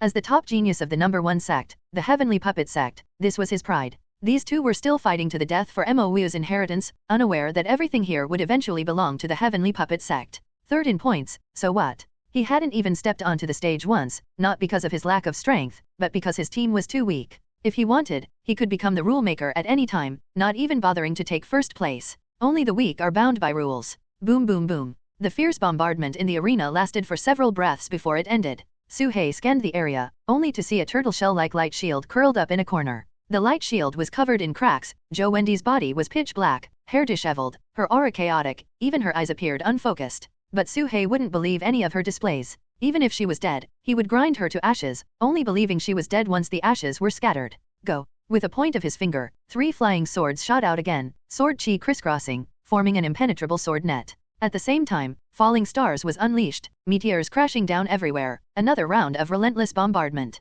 Void-piercing eye. Suddenly, Jo Wendy's eyes lit up. In her vision, all movements slowed down. She saw a narrow gap, the flaw in the opponent's offensive. Void-piercing eye, capable of seeing through all illusions, even the flaws in the opponent's attacks at a glance. She stepped with the startling swan step, slipping through the flaw, simultaneously connecting with the invisible sword. But just as she rushed in, she was enveloped by endless firepower. This was a flaw Suhei had deliberately left, luring her in. Boom boom boom. Another series of meteors crashed down on her head. Jo Wendy's turtle shell light shield finally shattered, her head taking a heavy blow, bleeding profusely, as she fell down. Seeing her in such a sorry state, Suhei frowned slightly, pondering inwardly, could she really be unable to take it anymore? He didn't want to show overwhelming strength, because he always felt things weren't that simple. It was purely an instinct, a self-preservation instinct. If he had 10 parts of strength, and 5 were enough to win, he would never use 6. At this moment, Suhei had only shown 4 parts of his strength. Boom. Suddenly, the temperature in the world soared, the air distorted, and the falling meteors melted into nothingness. At this moment, one of Jo Wendy's eyes ignited, the golden flames within spreading at a terrifying speed, sweeping towards Suhei. Finally here, Suhei assumed a 5-part serious stance. He had seen these golden flames before. A corpse puppet would instantly melt upon contact. He had witnessed a false core stage corpse puppet being burned to death in the blood corpse cave, its corpse chi perfectly restrained. Thus, Suhei decisively put away the butcher, revealing his true self. No matter how much he used the butcher, it only had half his strength. Only by appearing in person could he exceed half. From the moment the scarlet flame demon eyes appeared, Jo Wendy had no intention of holding back. This fire burned everything and was the nemesis of all things sinister. Staring at the blaze igniting in the void, Suhei remained unfazed, his entire body enveloped in a layer of blood-red armor, perfectly encasing his serpent-like form. Blood god armor? At this moment, both Suhei's speed and close combat abilities were pushed to their limits. Whoosh! With the ever-changing fish and dragon technique fully unleashed, Suhei instantly passed through the fiery net, arriving right in front of Jo Wendy. This explosive speed left Jo Wendy stunned, and another Eye-Soul Demon Eye immediately emerged, freezing the surroundings and drastically slowing Suhei's speed. Initially, she wanted to keep it hidden, but if she continued to do so, defeat was certain. Is that the Eye-Soul Demon Eye? Zhang Tai's pupils contracted. Her Scarlet Flame Demon Eye is still in my possession, yet she awakened the Eye-Soul Demon Eye. This woman is indeed extraordinary, Su Qingfeng murmured. At this moment, the appearance of the Eye-Soul Demon Eye once again caused a stir. Even the extremely arrogant Bai Luo couldn't help but express a hint of surprise, nodding in admiration. As Suhei approached, an uncontrollable icy force surged in from the outside, freezing the blood god armor, his flesh, and his true chi. But when this extreme cold tried to invade his meridians, the demon god cauldron trembled slightly, immediately refining all the freezing energy. This unexpected situation left Suhei momentarily stunned. Without hesitation, he summoned a blood-killing sword, brimming with endless bloodlust, and thrust it towards Jo Wendy. At such close range, there was nowhere for her to dodge. Slash! A streak of blood appeared on her cheek, most of her hair was cut off, and the blood-red sword chi, like devouring insects, surged into her body through the facial wound, causing Jo Wendy to spew blood and retreat. The blood-killing sword, once it hits even a minor wound, rapidly worsens the injury. Seeing the blood-killing sword strike again, her eyes swirled with ice and fire, forming a blue fire wall in front. Even the blood-killing sword was frozen after being burned by the fire wall. Suhei could clearly feel the opponent's life force rapidly declining. No wonder it's a third-tier high-grade flying sword, its effect is immediate, Suhei thought to himself. Although the blood-killing sword also consumed a significant amount of his vitality, Suhei's physique was extraordinary, well within his endurance. At this moment, as long as he pressed the advantage, he had a great chance of completely defeating the opponent. But Suhei had a nagging feeling. Something's not right? I can't just win like this? I must have overlooked some detail? Something's definitely wrong. Suhei's mind raced, constantly recalling various details from before, replaying every facial expression and action of everyone involved. In that brief instant, Suhei connected many dots. Suddenly, Suhei thought of a possibility, his pupils slightly contracting. Could it be? Suhei pondered carefully. The more he thought about it, the more likely it seemed, and he felt a chill run down his spine, his body trembling. Regardless of whether it was true or not, he couldn't continue fighting, he couldn't take such a risk. Suhei immediately retreated, applied an invisibility talisman, and then swallowed a pill. The blood-locking pill, the more severe the injury, the faster the healing effect, could be used for disguise. Su Qingfeng had used this pill to deceive the Four-Sex Alliance, making others believe he was in a severely injured state. Not enough. Su He swallowed a breath-suppressing pill, which could suppress true qi to the lowest level, making others think he was out of true qi, while it was actually stored deep within the demon god cauldron. He had to conceal his strength, not expose it. When Su He reappeared, he looked weak, the blood god armor dim and lifeless, as if drained of all vitality. Seeing this, Zhou Wendi didn't show much surprise. The blood god armor and the blood-killing sword of the second ancestor, how could they be so easily mastered? You're indeed at your limit. Zhou Wendi struggled to stand from the ground, the scars on her face gradually enlarging, threatening to disfigure her, but she didn't care. Instead, her eyes showed excitement. The blood god armor and blood-killing sword, each use consumed a massive amount of the user's vitality to maintain. Even Zhou Qing was left emaciated, let alone Su He. Zhou Wendi had calculated Su He's tactics long ago. What he had used and what he hadn't, she knew clearly. Knowing oneself and the enemy, she could remain undefeated. From the moment he brought out the blood god armor and blood-killing sword, she had predicted the subsequent situation. If I'm not mistaken, he still has a tower he hasn't used. Zhou Wendi's eyes bled, but she didn't use any other means, directly employing her ice and fire dual eyes. Boom. One ice, one fire, growing more intense, forming two tornadoes, spiraling towards Su He. Su He's expression turned grave as he summoned the Black Dragon Pagoda to block in front. Boom. The ice and fire tornadoes collided with the Black Dragon Pagoda. Su He spat blood and was sent flying. Even the Black Dragon Pagoda was overturned. Zhou Wendi's pupils bled more, but she didn't care, swallowing a pill and walking straight ahead. Suddenly, as she approached within 100 feet of Su He, the Black Dragon Pagoda suddenly moved, crashing towards Zhou Wendi. Whoosh! A strike missed.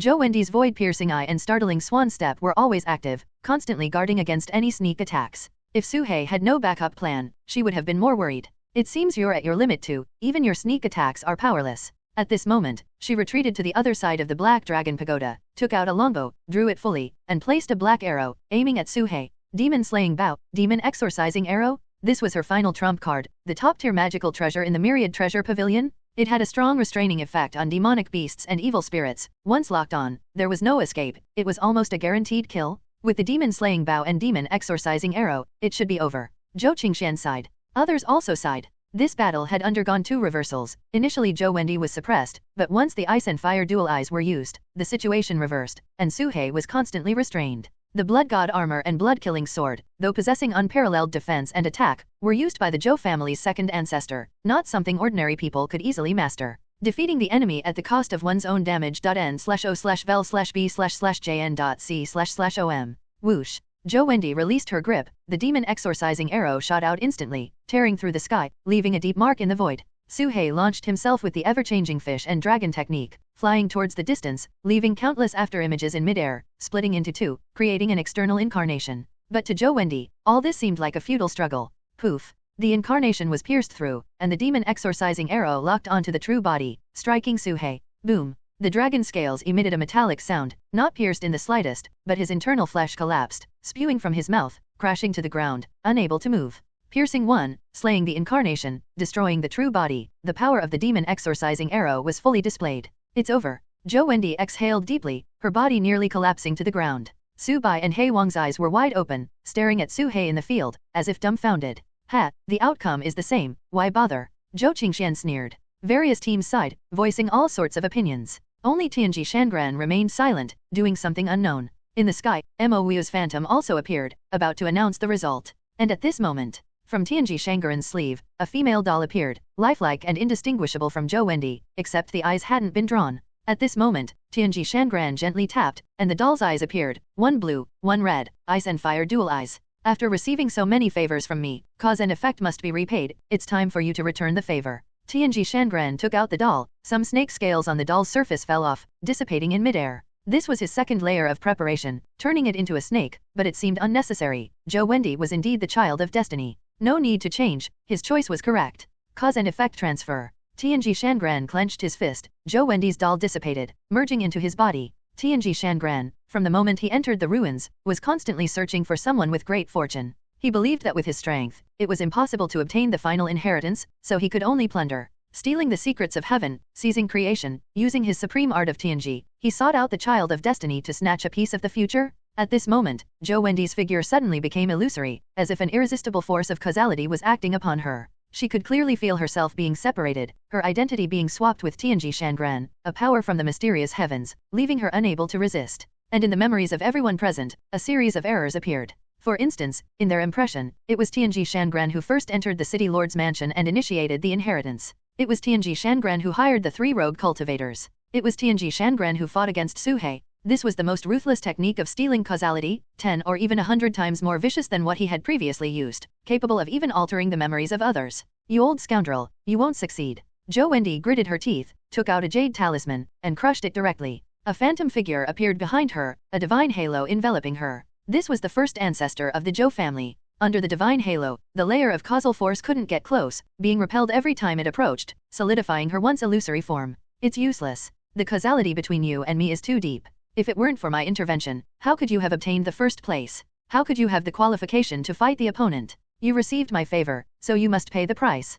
This is your causality. You cannot escape it, you can only accept it. n/o/vel/b/jn.c//om. Tianji Shangran was very calm. He had anticipated the protection of the Zhou family's first ancestor. The cause he had planted was too deep, and this alone could not reverse it. To steal the result, there must be a cause, only then can causality be connected. What he had done before was to create the cause. In this world, there are no favors without reason, no good relations formed for no reason. Offering unsolicited kindness, either a traitor or a thief? It was precisely because he planted countless causes that the final result was irresistible to the other party. Tianji Shangran also hoped Zhou Wendy could succeed. His entanglement with Suhei was not deep, and his attempts to approach were repeatedly rejected. If he were to change his plan at the last minute and plunder Suhei instead, even if successful, it wouldn't be flawless, affecting everyone's thoughts, and in the end, might even lead to some unforeseen events. Now, taking Zhou Wendy was the best outcome. At this moment, Suhei also had a feeling that the other party seemed not to be Zhou Wendy, but Tianji Shangran. The one he had been fighting with before had always been Tianji Shangran. This sense of confusion in his thoughts and memories suddenly awakened Suhei, who quickly calmed his mind and focused his thoughts on the demon god cauldron. He didn't know where this power came from, but the only treasure in his body that could suppress it was the demon god cauldron. Sure enough, the demon god cauldron gently trembled, blocking all external influences, keeping Suhei clear-headed. Under Suhei's gaze, Zhou Wendy's figure ahead flickered, sometimes appearing as Tianji Shangran, sometimes as herself. What a terrifying technique of stealing causality. Suhei's heart was in turmoil. He had considered these things before, but whenever he thought of Tianji Shangran, he would unconsciously ignore and automatically dismiss it. Tianji Shangran must have used some means to shield his presence, making people not think of him. It was only at this critical moment that Suhei suddenly remembered something Zhao Wenzuo had said: "You harbor malicious intent, and those targeted by you are bound to suffer." This was originally a verbal spat between Zhao Wenzuo and Tianji Shangran, which no one took seriously. But upon closer thought, this was no mere verbal spat. Previously, Suhei had carefully reviewed everyone's words, actions, and details, and thought of this sentence. Like a sudden enlightenment, it instantly awakened him. Zhao Wenzuo is not simple either. From the start, he saw through Tianji Shangran's intentions. That seemingly casual remark was a warning to others, Suhei thought to himself. He wasn't sure if he would be taken by Tianji Shangran if he got first place, but he didn't want to take the risk. In the end, Tianji Shangran still succeeded. He appeared in the arena out of nowhere, replacing Zhou Wendy's position, without a hint of incongruity. Zhou Wendy returned to the sidelines, standing with Zhou Qingxian and others. She was stunned for a moment, then pointed at Tianji Shangran, hesitantly saying, "Why is he there?" Zhou Wendy's eyes were blank, feeling as if she had lost something, yet she couldn't recall what it was. She tapped her forehead, grabbed a handful of hair, and her pupils were bloodshot. "What happened to you?" Zhou Qingxian looked at her curiously. Others were also puzzled. "It's nothing." Zhou Wendy took a deep breath and sat cross-legged on the ground. Perhaps she had made a mistake in her cultivation, causing her to see all sorts of illusions. Just now, she had even mistakenly thought she was fighting that snake in the arena. How absurd! The illusion was too realistic, like a dream. Zhou Wendy frowned, lost in thought. Tianji Shangran appeared in the arena, looking at Suhei, who seemed like a corpse, and said, "It's over, it's time to announce the results." He looked at Mo, but the latter had no reaction. Tianji Shangran frowned slightly. Wasn't Mo supposed to announce the results? He picked up the demon-slaying bow on the ground, grabbed the demon-exorcising arrow from afar, then drew the bow and aimed it at the fallen Suhei. Even if it was a corpse, it had to be pulverized. But at that moment, Tianji Shangran's vision blurred, and Suhei's figure suddenly disappeared. Not right. Tianji Shangran's pupils shrank, aiming the bow and arrow downward, and shot fiercely. At the moment his demon-exorcising arrow was released, a massive snake head emerged from the ground, and simultaneously, a deafening roar echoed from its mouth. Roar. Dragon Shatter Roar, full power mode? Space twisted, airwaves surged to the sky, and the demon-exorcising arrow exploded instantly upon being hit by the Dragon Shatter Roar, shattering like dry wood, with no resistance. What? Tianji Shangran was dumbfounded. He had guessed that Su He was playing dead, but thought he was barely hanging on, with only a fraction of his strength left. But he never expected that Su He had preserved so much strength, and wasn't even seriously injured. Su He had been hiding all along, not even unleashing half of his cultivation, pretending from start to finish. Until this moment, until Tianji Shangran was exposed, Su He finally revealed his true strength. With one move, Dragon Shatter Roar shattered the demon exorcising arrow, its residual power sweeping across. Boom! The terrifying sound wave, like a heavy hammer, smashed into Tianji Shangran's mind, causing his whole body to tremble violently, his mind buzzing, thoughts blank, and his body on the verge of shattering, seeping countless blood lights. Previously unable to break through Zhou Wendi's defense, now, with one move, severely injuring Tianji Shangran. The entire arena was stunned by this sudden reversal. Ji Ying, go! With a thought, Su He sent Ji Ying flying out. This was the core formation Ji Ying, making its first move, like a bolt of lightning, heading straight for Tianji Shangran's head. At the same time, Su He changed direction, ignoring the stiff Tianji Shangran, and charged towards a blank area at the back, where the paper substitute was hidden, something Su He had already discovered. Ji Ying burrowed into Tianji Shangran's skull, swiftly devouring his entire head, only to find himself with a belly full of paper. Tianji Shangran had swapped himself with a paper figure. But just as he appeared where the paper figure had been, Su He was already within arm's reach, and simultaneously, countless earth-based spells bombarded him from all directions. Earth Spike, Falling Stone Technique, Mountain Embrace Seal, Earth Prison Technique. A dozen lethal moves, preemptively released, closed in as soon as they appeared, leaving him no room to breathe. Spirit Band Formation. Tianji Shangran was equally prepared, with specific points releasing spiritual power, linking together to form a massive formation. The spiritual chi in this space was forbidden from appearing, causing each spell to crumble and vanish. The Spirit Band Formation, which he had once released in the Earth Path, was only now discovered by Su He, as the paper figure had long buried spirit stones nearby, constructing the Spirit Band Formation. All spells would be rendered ineffective, turning this place into a forbidden zone for spiritual power. But so what? Did they really think his physical strength was just for show? The opponent had calculated countless strategies, but hadn't Su He done the same? Spells were merely appetizers, his true strength lay in his physical body. This time, he intended to crush Tianji Shangran so thoroughly that he would never recover. Smack. There was no fluctuation of spells.n/o/vel/b/jn.c//om. Su He swung his hardened tail with the force of 10,000 pounds, striking down fiercely. Tianji Shangran sidestepped, but the dragon tail smashed into the void, causing the air to explode with a thunderous roar, sending shockwaves sweeping across 1,000 feet.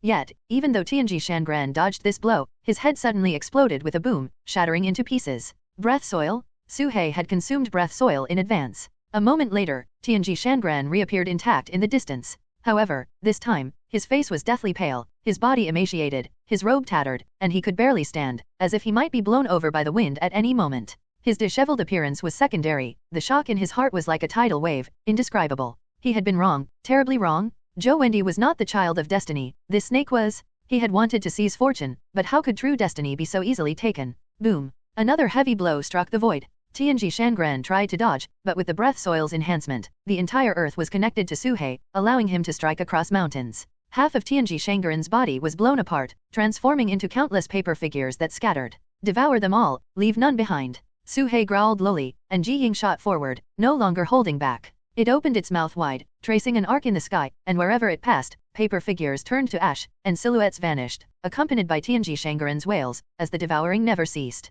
Su He unleashed his full strength, his cultivation fully blossoming. This was the true combat power of a perfect foundation establishment. Even at the early core formation stage, facing Su He in his berserk state, one could only lament. Everyone was stunned. At this moment, the external shock was beyond words. When he fought me before, was he hiding his strength all along? Zhou Wendi was incredulous, feeling her pride had been insulted. She had even used her Icefire dual pupils, yet the opponent had been concealing his cultivation to guard against Tianji Shangran, even pretending to be defeated by her. What did that make her? A mere clown? Huh? I've been on the sidelines all along, so why do I have such thoughts? Zhou Wendi suddenly felt confused, sensing her memory was in disarray, often mistaking illusions for reality. Strange, why is this happening? Am I experiencing a deviation in my cultivation? Zhou Wendi's eyes were filled with confusion. Bai Luo, who had been confident and composed, also showed a slight change after witnessing Su He's thrashing of Tianji Shangran. He stared at Su He and said in a deep voice, barely a worthy opponent, given the right time and place, you might have a chance to beat me.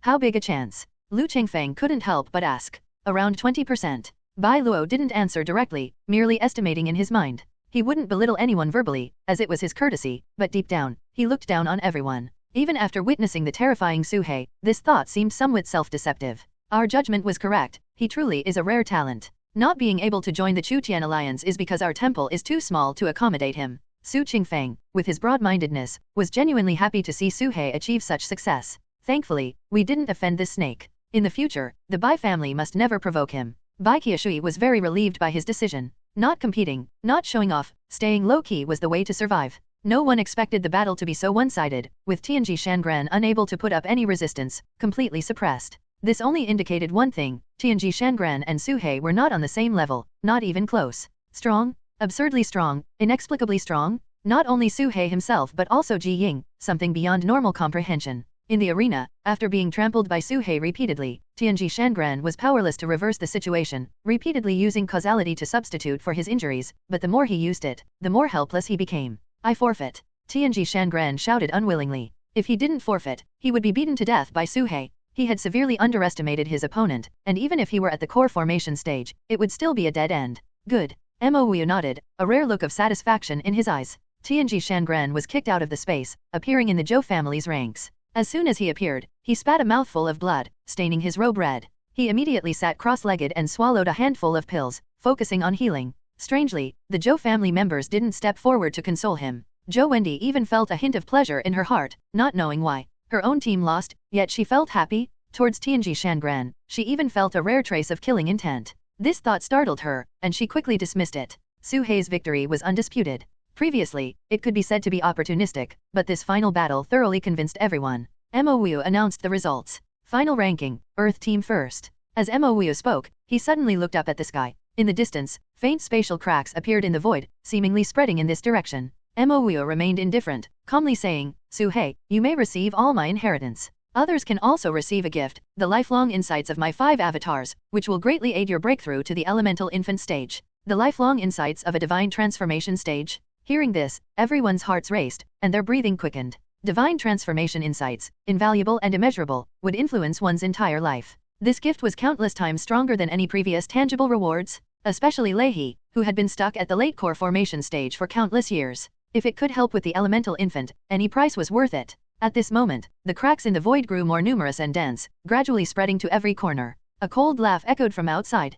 Hihi, Mo Wu, at a time like this, you still have the mind to distribute your inheritance. The voice rang like a great bell in everyone's ears, causing their minds to tremble, blood to flow from their 7 orifices, as if they were about to collapse and die. Humph. Mo Wu snorted coldly, and the influence vanished without a trace. Mo Wu, how about including me in this inheritance? The laughter continued, and vaguely, a pair of eyes appeared in the void, like the eyes of a god, making people unable to look directly, all lowering their heads. Mo Wu said nothing, charging straight up. At that moment, the world shattered, the void disappeared, and everyone seemed to fall into a vortex, the surrounding scene rapidly changing, returning to the mortal realm. Moments later, the external environment became clear. Now, each team landed at one of the 5 corners of Wu City, the City Lord's Mansion, the Academy, the Medical Hall, the Blacksmith's Shop, and the Earth Temple. It was as if the previous space was all an illusion. However, in front of each of the 5 people, a head-sized ball of light appeared. Su He's light ball was multicolored, containing various images and an indescribable vast power, as if a mere touch would draw him in.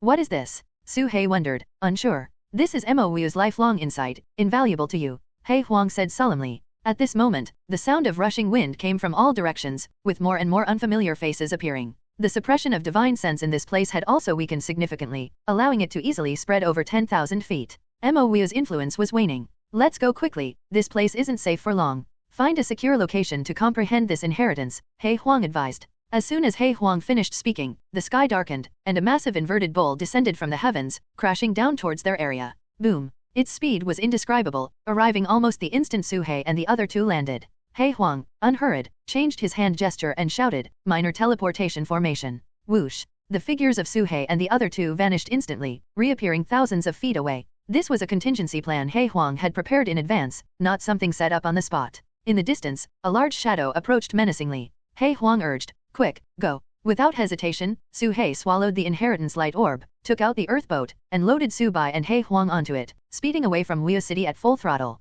The pursuing soldiers were quickly misled and lost track, thanks to the various deceptive tactics left by He Huang. This allowed Su He to breathe a sigh of relief. Those soldiers, clad in armor and wielding halberds, were troops of the Qin Kingdom, likely deployed by Li Si. Despite everything, that strategist wasn't entirely useless. Inside Wu City, the environment remained pitch black, but there were slight changes. For instance, the yin energy was weakening, the dark clouds were dissipating, and all forms of suppression were decreasing. Both speed and perception were improving every moment. This only indicated that the master of Wuyo City was losing control over the place. He could no longer govern Wuyo City according to his own rules. Given time, this place, and even the entire ancient relic, would fall and become like the outside world. I'm a demonic beast. Can human insights really be useful to me? Su He hesitated. Don't underestimate a divine transformation cultivator, especially a genius like Mo Wuyo. He Huang praised, that earth god, the teacher from the academy, the blacksmith from the forge, and the doctor from the clinic, they're all his incarnations. His insights are ever-changing and will surely find something beneficial for you.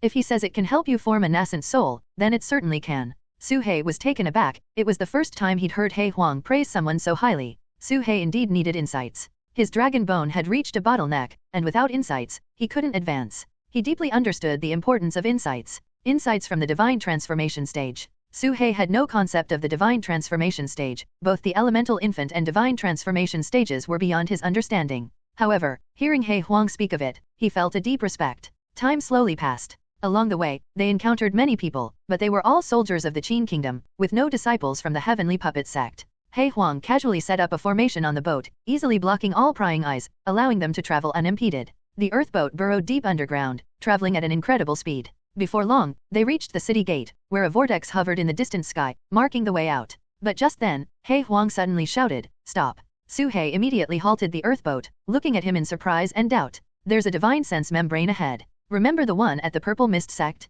It's the same thing," He Huang said solemnly. "A divine sense membrane, once passed through, would attach itself to you, allowing its owner to pursue you relentlessly." Seeing Su He hesitate, He Huang added, "The owner of this divine sense membrane is an elemental infant cultivator." Su He said nothing and immediately turned around, choosing a different direction. But he encountered another divine sense membrane. After trying 3 different directions, the result was the same. The entire Wuyo City was surrounded. Even elemental infant cultivators can run rampant in Wuyo City now. Has it completely fallen? Su He felt heavy-hearted. This was Mo Wuyo's territory, yet an elemental infant cultivator was acting so brazenly, using divine sense to encircle the city. The situation was dire. In the past, Su He would have instinctively asked, "What should we do?" But now, he simply pondered silently. It's not completely fallen yet. Outsiders can't enter, they can only block the city. This was expected. He Huang mused, there are 2 ways to leave now. First, create thousands of corpse puppets and charge out from all directions simultaneously, overwhelming the divine sense owner. We can slip out amidst the chaos and use the small teleportation talisman to escape.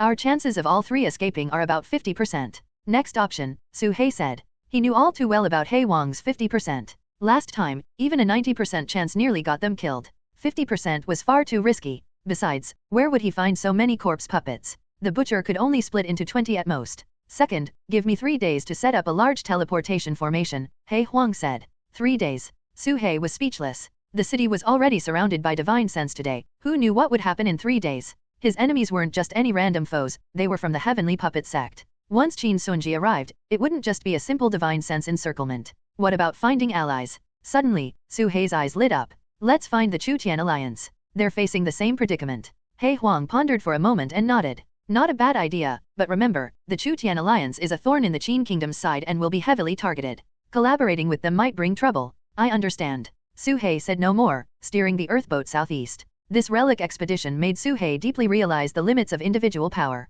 Whether it was team assessments or uncovering Tianji Shangguren's secrets, help from others was always involved. With risk comes reward. Throughout the journey, Su Bai piloted the earthboat while Su He took pills to heal. The previous battles had drained him significantly, whether it was resisting the demon exorcising arrow or using the dragon shatter roar, both had left him with considerable injuries. Sigh, such a great place for cultivation, what a pity. He Huang lamented deeply. He had initially planned to stay here for a while, but with elemental infant and even divine transformation cultivators involved, the risk was too high, and he wasn't confident of escaping unscathed. N/O/vel/B/jn.C//OM. The only good news was that the strong outsiders seemed unable to enter. Inside Wuyo City, it was Li Si's men, soldiers of the Qin kingdom, not people from the heavenly puppet sect. At least for now, no puppets had been found. Suddenly, a pair of eyes appeared in the sky, like a deity descending, overlooking all beings. To the 5 inheritance holders, surrender your inheritances, and I will let you leave safely. A voice echoed from the sky, spreading throughout the city, reaching every cultivator's ears.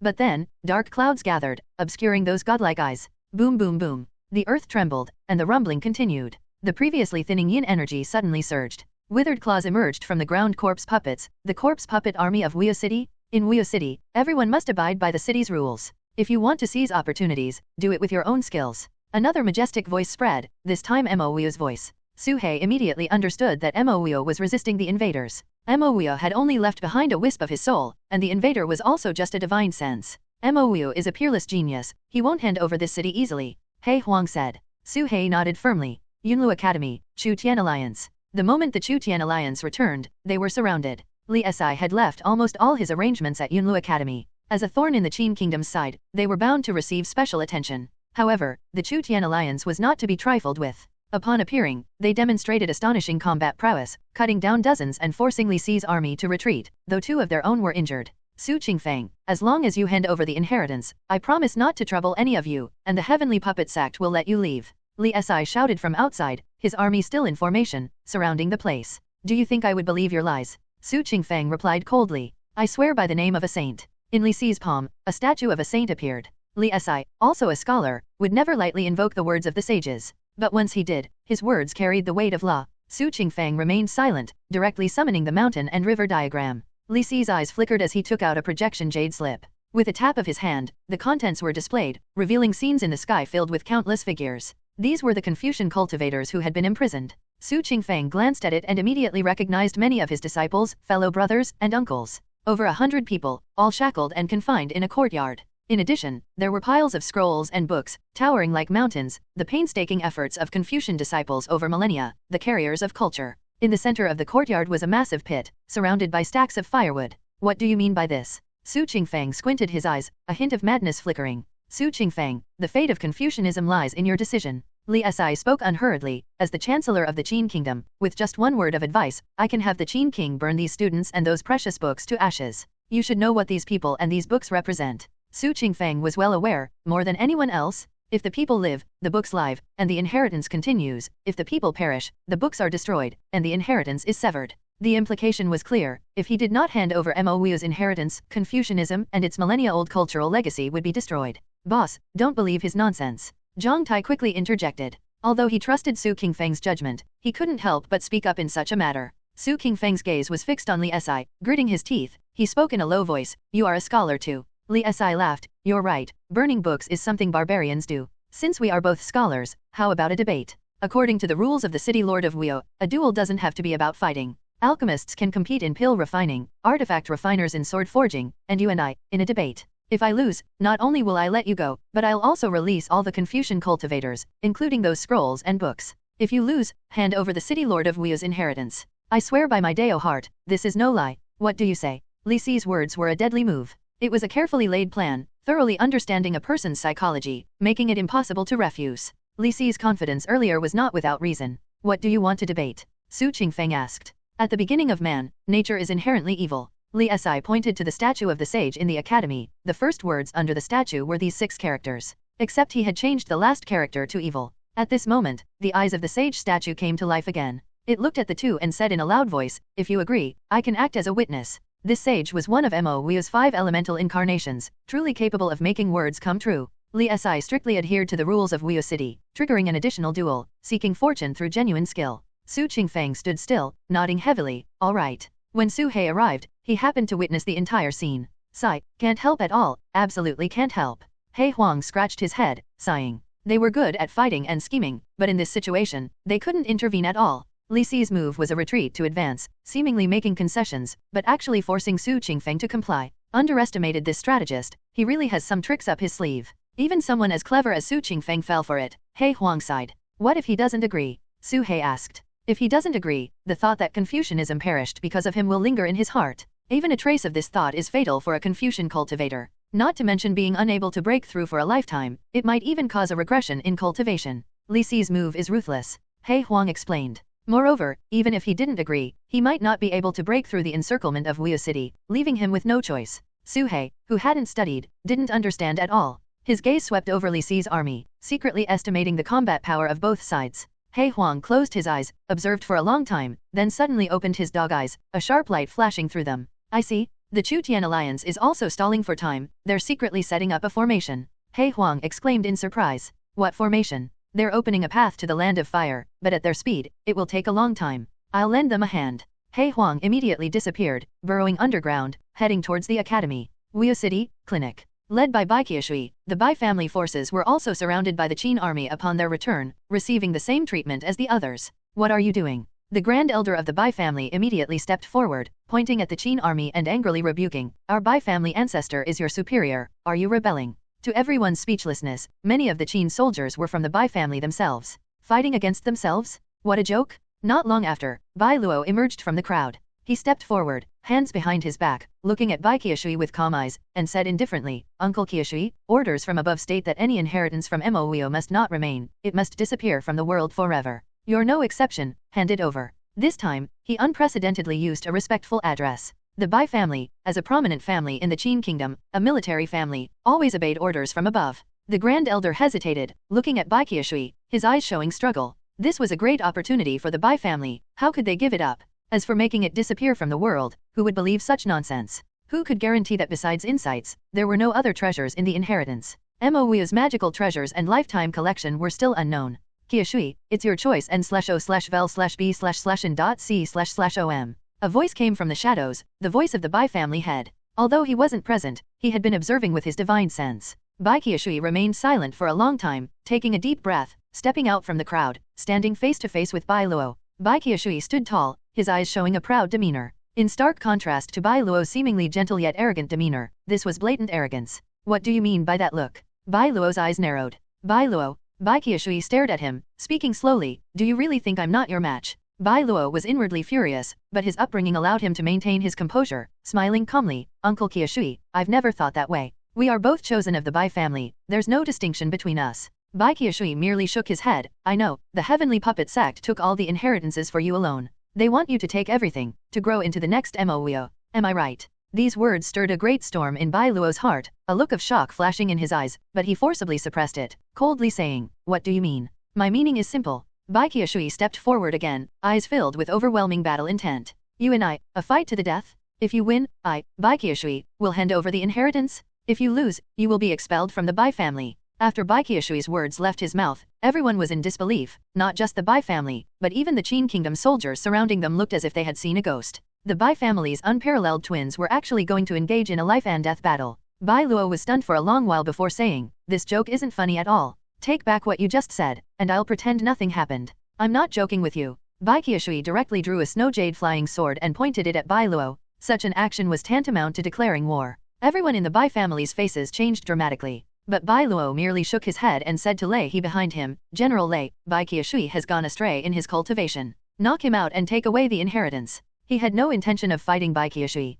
The two were not on the same level, and there was no need to fight. If he won, it would strain his relationship with the Bai family. Imagine, Bai Qiushui, whom the Bai family had high hopes for, being easily defeated by him. How would the Bai family save face? Where would the family head's dignity go? Unparalleled arrogance, fighting amongst themselves. He didn't want to be labeled with such a name, it would sound too unpleasant if spread around. Lei He said nothing, immediately stepping forward and unleashing an invisible field of lightning, pressing towards Bai Qiushui. As someone in the late core formation stage, his power was unmatched, and no one could stop him. "Let's see who dares." Bai Qiushui shouted, and a purple bead appeared in his hand, which he clenched tightly. Crack, crack, crack. Cracks appeared on the surface of the bead, and terrifying thunder power spread out. A series of terrifying booming sounds echoed between heaven and earth, causing the space to appear distorted. Lei He's face changed dramatically, and he immediately withdrew the lightning field, retreating several steps. Everyone was shocked, retreating in fear, their faces filled with terror. Is that a thunder tribulation pearl? And not just any thunder tribulation pearl, what kind of power is this?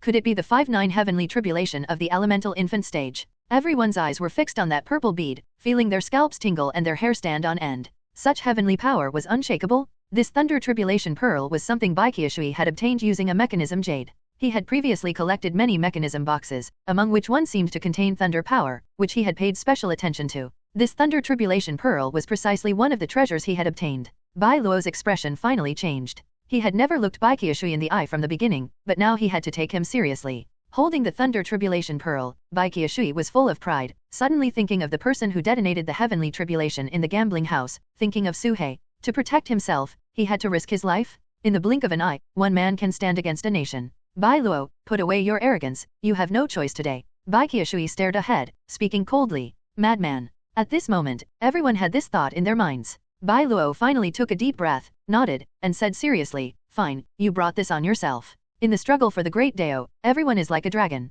To fight for an opportunity, they disregard life and death, competing with the heavens and battling with others, leaping like fish over the dragon gate, undergoing the phoenix's nirvana. Wuyo City, City Lord's Mansion. Tianji Shangran sat cross-legged on the ground, holding a blue halo in his palm, which was his inheritance halo. Behind him stood the Zhou family's team. Outside the City Lord's mansion, a large group of figures, including Yin Mingzi, Lu Chengfeng, and many powerful cultivators from the Qin kingdom, surrounded the mansion. However, they did not make a move. I guess the reason you haven't acted is that you want me to help you capture that number 1 snake demon, am I right? Tianji Shangran looked at the crowd, his expression half smiling. Talking to smart people is simple. A Qin kingdom commander said calmly. His name was Wang Qian, one of the top 10 experts in the Qin kingdom. We won't let Mo Wu's inheritance leave a trace, including the one in your hand. But as compensation, our Qin kingdom will give you enough benefits. You can make any request, and if you want fortune, our Qin kingdom can even offer a dragon chi as a reward. Wang Qian said calmly. Tianji Shangran's eyes flickered, and no one knew what he was thinking.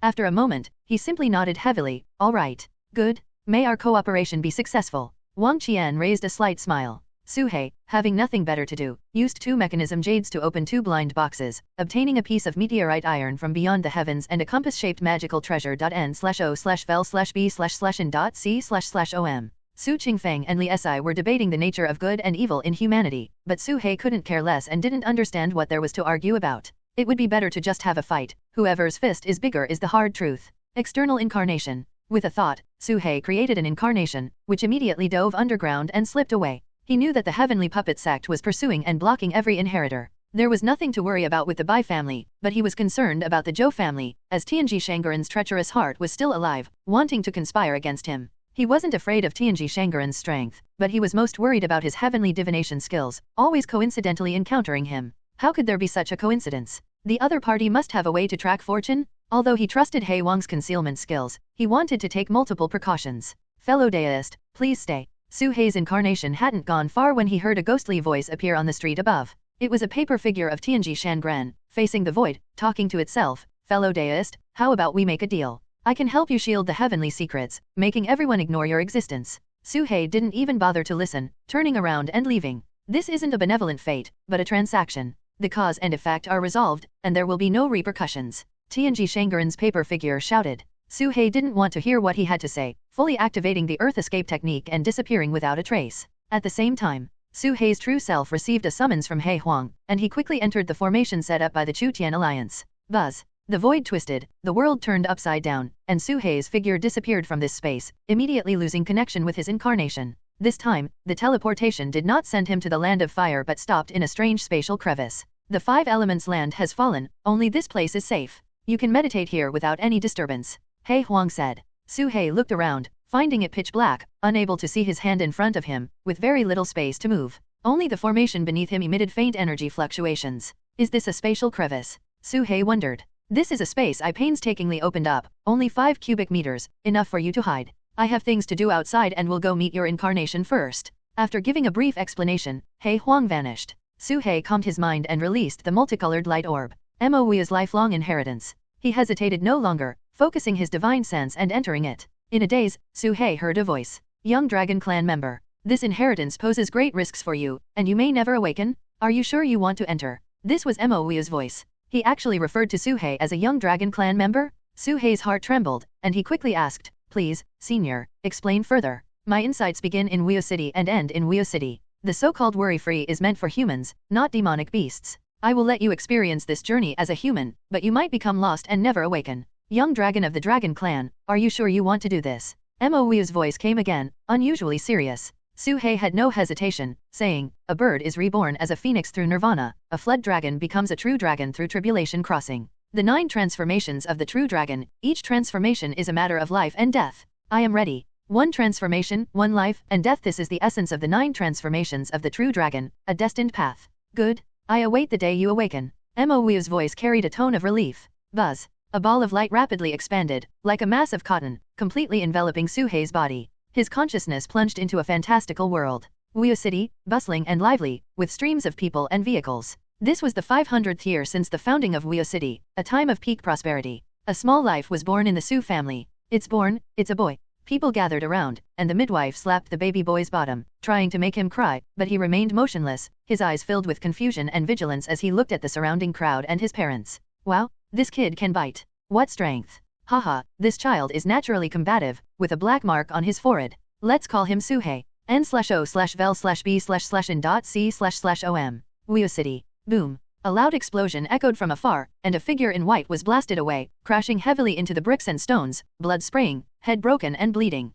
Suhei's avatar happened to be passing by. He looked closely and realized it was Baiqiushui, the young master of the Bai family. Why is Baiqiushui fighting with someone? Suhei had some impression of him and quickly deduced the cause and effect. The Heavenly Puppet sect had launched a siege on all inheritors, including Baiqiushui. In the distance, a young man in white chased after him, holding a 5-elemental seal in his hand, within which wind, rain, thunder, and lightning roared and rotated endlessly. Baiqiushui, surrender. I don't want to make things difficult for you. Bai Luo's voice came from afar. With a grip of the 5-elemental seal, countless vines shot out, stabbing toward Baiqiushui. Baiqiushui, however, did not dodge, letting the vines pierce through as his body soared into the air, throwing a punch at Bai Luo. The shadow of his fist grew denser, like a storm, striking out thousands of times in an instant. Boom boom boom. Fist struck the void, shaking the heavens and earth. Bai Luo blocked all the attacks with just a large shield, and as a bolt of lightning struck, countless leg shadows descended at tricky angles. Bai Luo, clad in silver armor, only emitted a dull sound, unharmed. A look of disdain flashed in his eyes.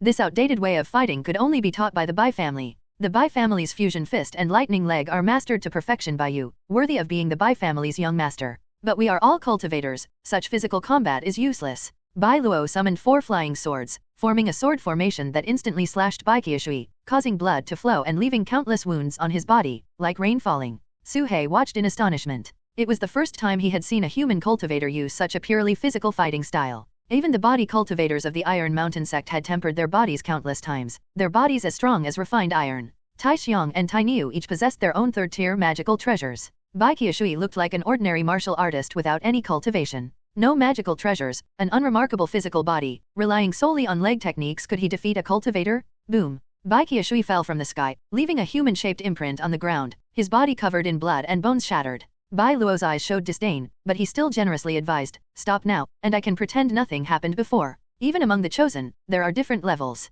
In his view, the gap between him and Baiqiushui was at least 3 Zhou Wendis, completely not on the same level. But just as he finished speaking, Baiqiushui charged again, indifferent to his injuries. Boom. Baiqiushui was knocked down again, his injuries worsening, but he charged again at an even faster speed, his eyes filled with fierce light. 3 times, 4 times, 5 times, 10 times. Blood stained the ground, wounds deep enough to see bone, spitting out blood-stained organs, yet Baiqiushui seemed like an undying war god, constantly falling, rising, charging, falling again, and rising again. Each time he rose, his combat power grew stronger, and the fierceness in his eyes intensified. As time passed, at first, Bai Luo thought the other had taken some pill, but gradually, he realized something was wrong. Something's not right. Bai Luo squinted his eyes. Why couldn't Baiqiushui be defeated? Instead, the more severe his injuries, the stronger his combat power. Not only him, but the onlookers from afar were also full of astonishment. Baiqiushui was like an ancient war god, endlessly falling and rising, never dying. The etheric undying body, this was the physique of the White Emperor back in the day.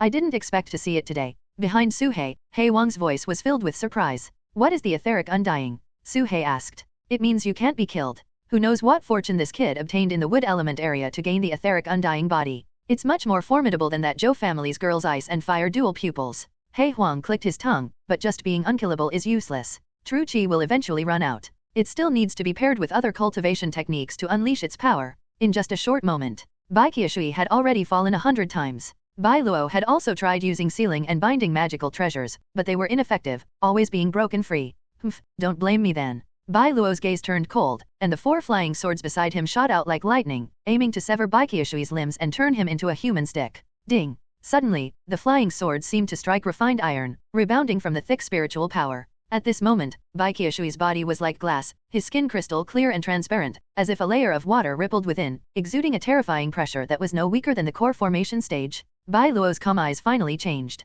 Everyone's expressions shifted simultaneously, looking at Baiqiushui with waves of shock in their hearts. Diamond suppression technique. The Bai family's grand elder exclaimed in astonishment. The diamond suppression technique, by repeatedly compressing true qi until it becomes solid, achieving power comparable to true essence. Once solidified, it can still be compressed again. Each compression strengthens it a bit. Compressing 10 times strengthens it tenfold. This was a cultivation technique created by the Bai family's ancestor, and until now, no one but that war god had mastered it. Baiqiushui became the second person. With diamond suppression, a foundation establishment cultivation can challenge core formation. And with the etheric undying body, all the previous beatings were part of the compression process. After so many compressions, Bai Qiushui's true chi was compressed to an unimaginable degree. It turned out that his previous beatings were intentional, hiding his true purpose, all for this moment of reversal. Boom! Like a human cannonball, Bai Qiushui shot into the sky, launching an assault on the aloof and proud Bai Luo. His previously unremarkable fists and feet were now the strongest spells, the strongest magical treasures. A mortal slaying an immortal, a foundation establishment challenging core formation, the weakest chosen striking a fatal blow against the self-proclaimed strongest chosen. Useless. Suddenly, 3 figures blocked the way. One was blown apart by a punch, but the other 2 simultaneously acted, locking Bai Qiushui's fists from left and right, and sealing formations appeared instantly beneath his feet. In an instant, Bai Qiushui's compressed true chi was rapidly sealed, his aura plummeting. Su Hei's pupils shrank to a point. These 3 figures, he had seen them before, were 3 of the 7 in the 7-star dragon lock formation. Their cultivation had reached the core formation stage. These 3 appeared without warning, as if out of thin air, blocking in front of Bai Luo. There was only one explanation. These 3 were puppets. And the ancient relic, the heavenly puppet sex cultivators were forbidden from entering. Bai Luo had sealed his puppet techniques and retrained in the White Emperor Sutra to blend in. But now, there was no need for that. If he wished, he could unseal himself and instantly revert to being the all-powerful #1 chosen of the heavenly puppet sect. Even after witnessing Su Hei's strength, Bai Luo still believed himself invincible,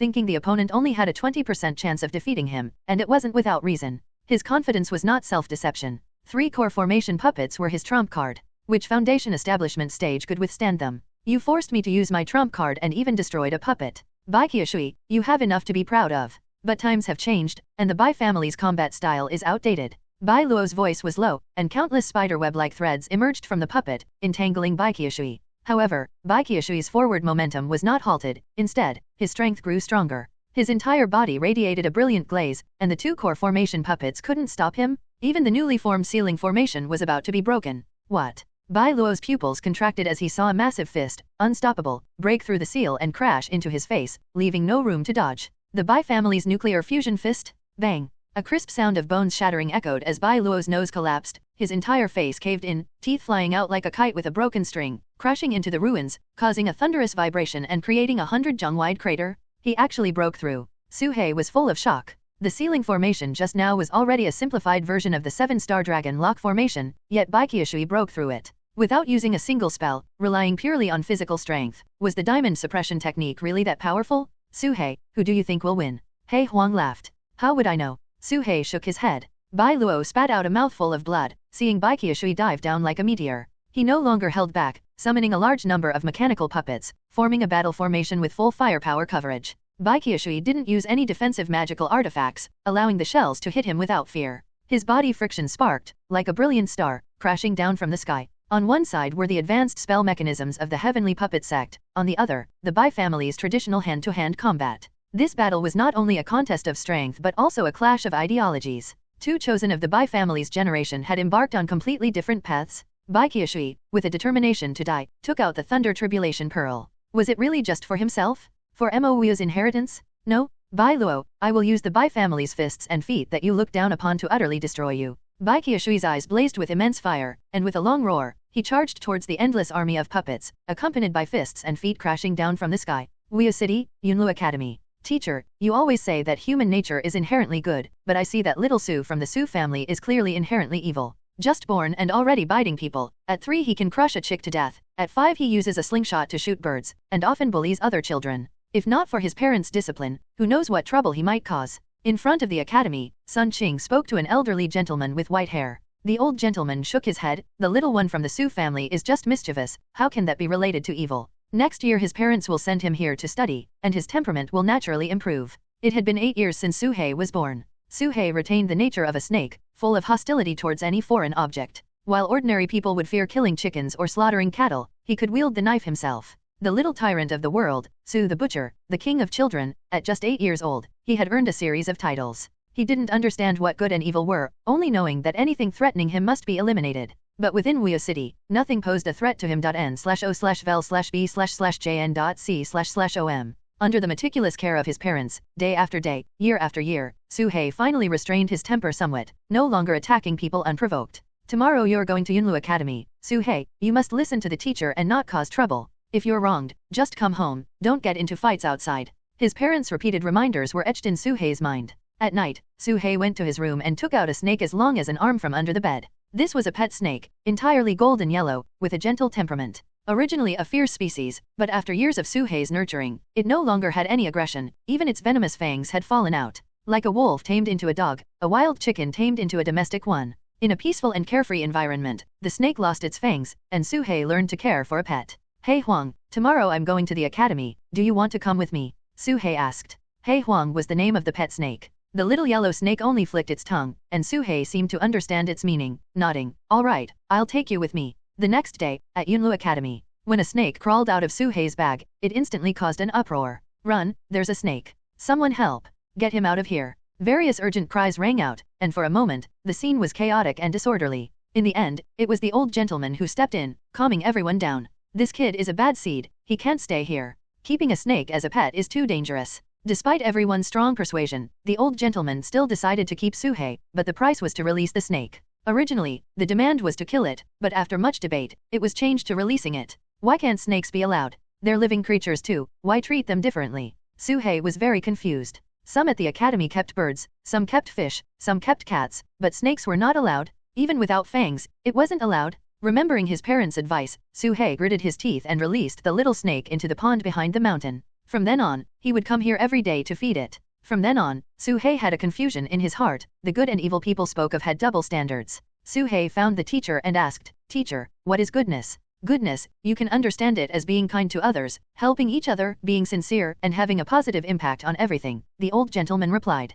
Suhei was silent for a moment, then said, Are people born this way? The old gentleman smiled. In Wuyo City, yes. Human nature is inherently good. What if it's in a dangerous environment? Suhei asked again. The answer Suhei received was a long silence. After a long time, the old gentleman said, Suhei, when you grow up, we can discuss this question again. A month later, when Suhei came to the pond behind the mountain as usual to feed He Huang, he found that the little golden snake had long been dead. It had been eaten by a wild cat. Suhei squatted by the pond, staring at the snake's incomplete body, as if he were dumbfounded, lost in a long daze. From the traces on the ground, He Huang had tried to fight back. But in a peaceful environment, it had lost its fangs, its most powerful weapon for self-defense, and once it went into the wild, it was doomed to die. Zhang Tai's arms swelled, transforming into a demonic hand, and with lightning speed, it reached for Su Qingfeng's back. Watch out! Ugh! Su Qingfeng couldn't dodge in time, and his back was pierced by a palm strike. Blood gushed out wildly, even his protective true essence was shattered by the blow. Zhang Tai, you! Su Qingfeng looked incredulously at his friend behind him.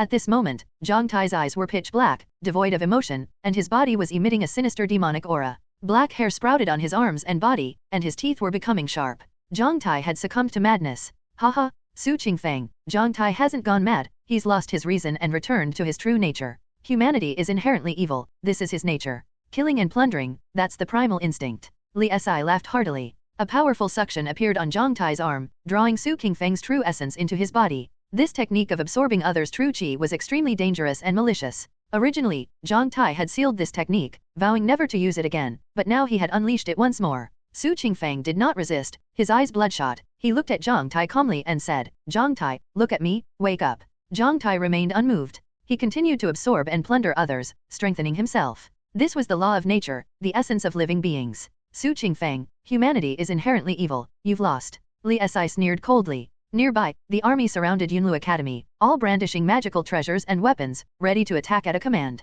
Su Qingfeng, I heard you even supported a snake. Unfortunately, it's nothing but a white-eyed wolf, the worst of the worst. What else do you have to say? Admit defeat. Li Si said. Boom. Baiqi Shui fell from the sky, crashing into the ground, adding another deep pit to the already scarred earth. He was covered in blood, his flesh mangled, and he had lost count of how many times he had gotten back up. At this moment, he was like a zombie without consciousness, tirelessly falling and rising, repeating the process in a daze, like a walking corpse. Baiqi Shui, you've lost? The times have changed, body cultivation should have been eliminated long ago. Even demonic beasts have started using spells, why are you, a human, so stubborn? Around Bailuo, layers of puppet battle formations were set up, with puppet cannons, puppet chariots, ground spike traps, and poison arrays with thunder nets. He had fully utilized the combat methods of the heavenly puppet sect. With such advanced spells, how could mere flesh and blood compare? I have not lost. Baiqi Shui got up once more, staggering towards Bailuo, his speed like that of an old man, even slower than the qi refining stage.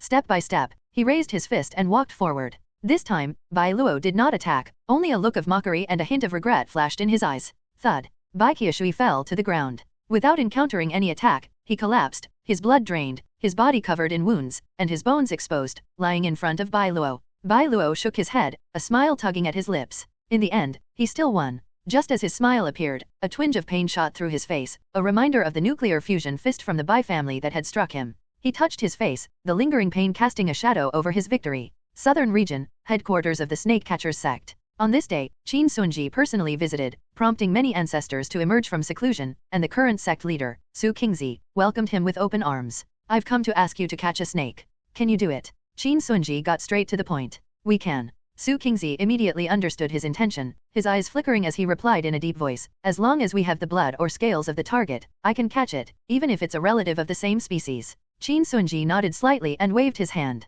Behind him, puppet chariots slowly drove into the Snake Catchers sect, loaded with various snakes, all bound by chains, cart after cart, returning fully loaded. Everyone glanced briefly, their hearts shocked. There were at least over 1 million, possibly reaching tens of millions. This is... Su Qingzi was stunned. Cart after cart, it took a full hour to transport them all into the Snake Catchers sect, piling up so much that not even a mountain could contain them, filling the sky and earth. Even for the Snake Catchers sect, such a number of snakes was rare. This is a gift, a total of 10 million snakes. I've nearly cleaned out all the snakes in the southern region, and I've specifically marked those from Myriad Serpent Valley, which should include the kin of that black snake, Qin Sunji said calmly. The members of the Snake Catchers sect exchanged glances, filled with doubt and uncertainty. They had long suspected that the black snake was secretly raised by the Heavenly Puppet sect, and Qin Sunji had specifically instructed them not to capture it. N/O/vel/B/jn.C//OM. But now, Qin Sunji personally came, specifically asking to capture that snake. What did this mean? Everyone had their own speculations.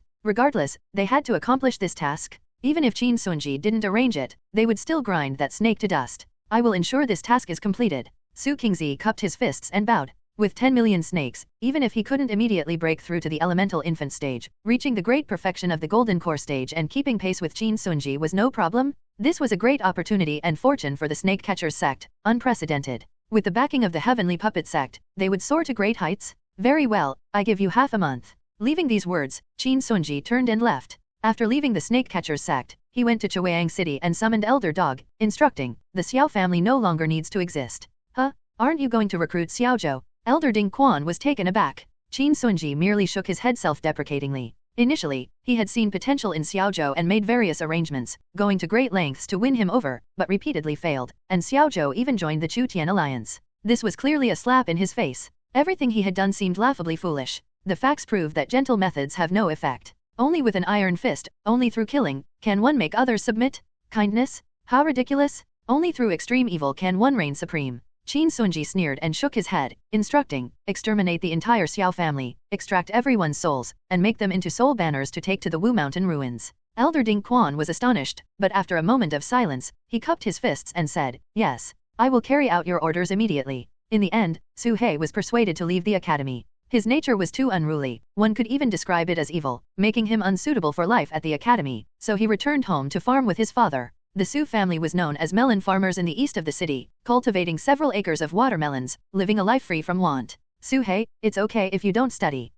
Your father, can't read a word, and I'm doing just fine. Su Dainio laughed, patting Su He on the shoulder. Su He said nothing, just continued weeding in the melon field. These weeds would hinder the growth of the watermelons and had to be removed, a task he performed daily. Weeds would steal nutrients from the watermelons, something his father had taught him. Father, do you think plants have good and evil? Su He suddenly asked. Haha, plants don't have good or evil. Have you gone mad from studying? Su Dainio laughed and scolded. But the teacher said that as long as you plunder from others, it's evil. Su He replied. Su Dainio was momentarily stunned, taking a long time to recover, unsure of how to respond. After a long silence, he laughed awkwardly. How can plants be compared to people? The teacher must be right. Listen to the teacher, not me.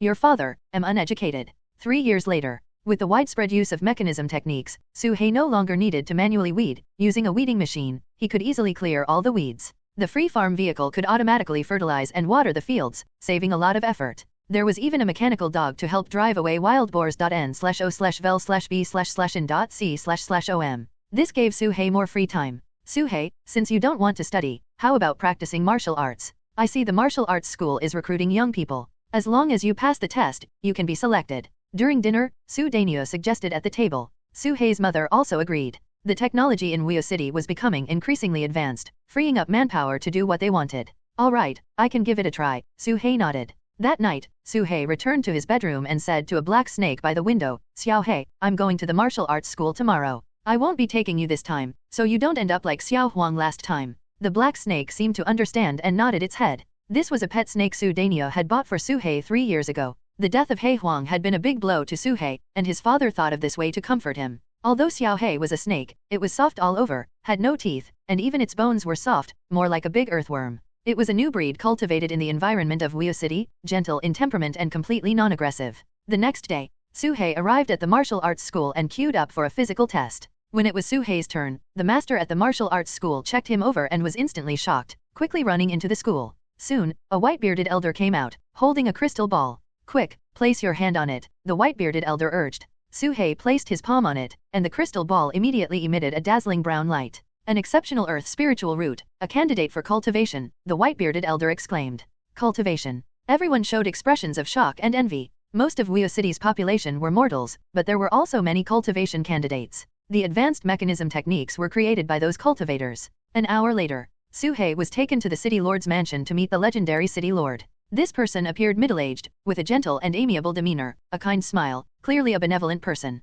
His name was Gongsha Wuyo. Suhei, you are the 30th person in 1,000 years in Wuyo City to have an exceptional spiritual root, Gongsha Wuyo said with a smile. Suhei lowered his head, silent. I now offer you 2 choices. 1. Become my disciple, learn the puppet mechanism technique from me, and become a master. The previous 29 all chose this path, and now each of them is outstanding. 2. Gongsha Wuyo paused here, return to the martial arts school and train in martial arts with Mr. Bai, since it was he who sent you here. I choose the second. Suhei made his choice without hesitation. Gongsha Wuyo was stunned, staring at Suhei for a long while, incredulous. Why? He couldn't believe that a disciple with an exceptional spiritual root would choose traditional martial arts over cultivation, which was for mortals to temper their bodies. A promising cultivation candidate choosing to refine the physical body seemed like a waste of talent. I don't want to adapt to Wuyo City's environment. I want to forge my own path, Suhei answered after a long silence. Gongsha Wuyo's gaze fixed on him, and after several breaths, he nodded. All right, it's your choice. I hope you don't regret it. A moment later, Suhei returned to the martial arts school and met Mr. Bai.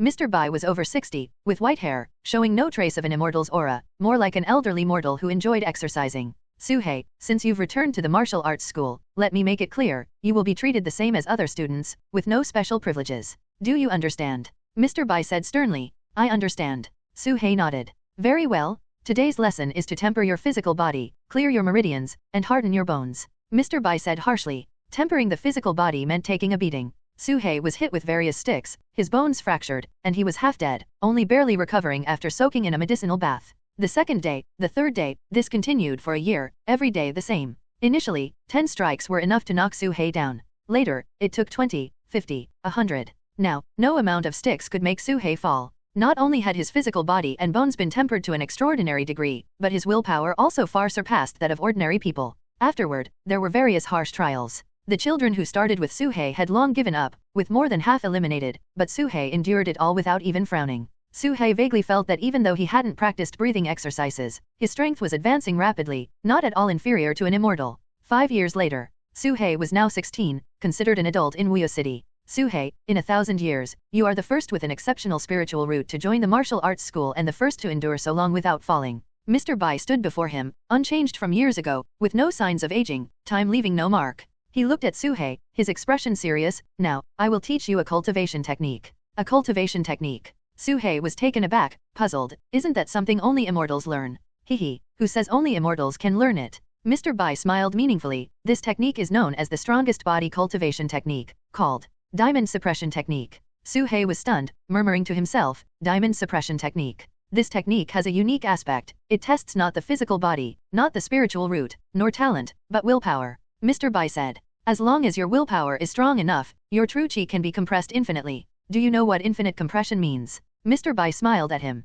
Suhei shook his head, bewildered. Infinite means invincible. Bai Qiushui lay on the ground, his blood drained, and the halo of inheritance emerged from his body. Bai Luo raised his hand and absorbed the halo. He shook his head and was about to turn away. Suddenly, Bai Qiushui's fingertip twitched. It was just a small movement, then nothing more, even his life force vanished. Dead. Bai Luo frowned slightly, ignoring it. But at that moment, he noticed a tiny black particle shooting out from Bai Qiushui's fingertip. The particle was so small, less than dust, moving slowly into the air. Where it passed, the light dimmed, and the space slightly twisted towards the center, as if a strange force field was present. What is this? Bai Luo's pupils contracted, his divine sense unable to detect any energy, yet an indescribable fear surged from his spine to his head. The black sand tore through the void, creating a strange force field that caused the surrounding space to continuously collapse towards the center. It was like the minor annihilation talisman, but even more bizarre. What is this? Before Su Hei's avatar could take a closer look, He Huang grabbed him and quickly retreated. Buzz. In the instant the two demons retreated, the attraction force suddenly intensified, drawing everything nearby towards the black sand, devouring everything in its path without exception.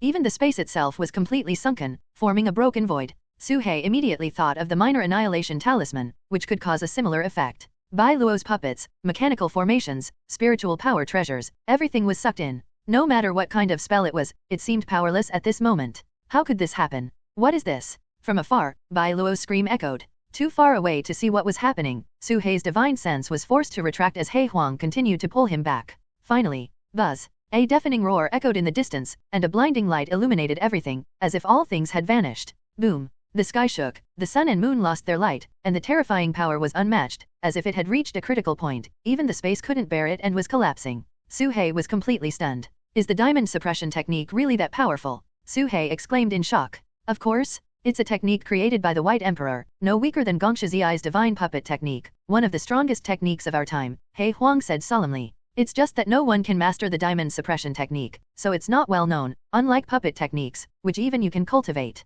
He added another sentence. What do you mean even I can cultivate? Su Hei was speechless, as if he was being called weak. Compared to the heavenly demon technique you always talk about, which is stronger? Su Hei asked again. This question stumped He Huang. He was silent for a long time before answering, they're about equal. The heavenly demon technique is also one of the strongest techniques of our time. When he mentioned the strongest, his tone was firm and unquestionable. Then, compared to the creator of the heavenly demon technique, who is stronger, the White Emperor or him? Su Hei pressed on.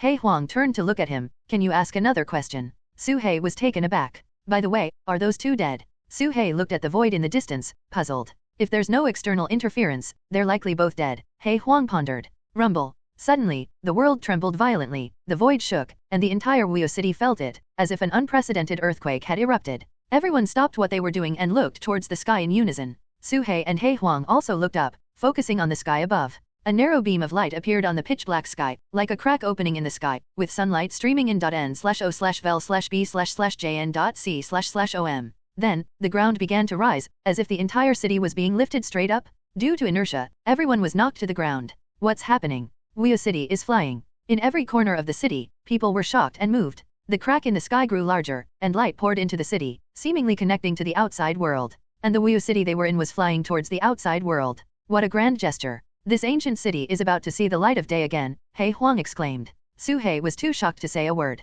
Everyone knew that Wuyo City was a hidden underground city, never seeing the sun, and now, someone was pulling it up from underground. What a grand gesture. Who could accomplish this? Once we reach the outside, the yin energy will decrease, and without it to sustain the formation, Wuyo City will eventually fall. By the way, has your true self awakened yet? He Huang urged. No, Su Hei shook his head. At this moment, as Wuyo City ascended, some figures attempted to rush into the city, only to be blocked by an invisible formation. The process was very long. Return to the Chu-Tian Alliance, there's trouble there. He Huang and Su Hei quickly returned. This was Su Hei's third year cultivating the diamond suppression technique. This method of cultivation, relying solely on honing the physical body without breathing exercises, was something ordinary people couldn't endure. The pain he experienced was 10 or 100 times that of ordinary cultivators. No wonder no one could persist. In Wuyo City, where generations lived in comfort and ease, who would do such a thing? However, after prolonged torment, Su Hei had grown accustomed to it. According to Mr. Bai, this technique primarily trained the physical body, but more importantly, it honed the spirit and willpower.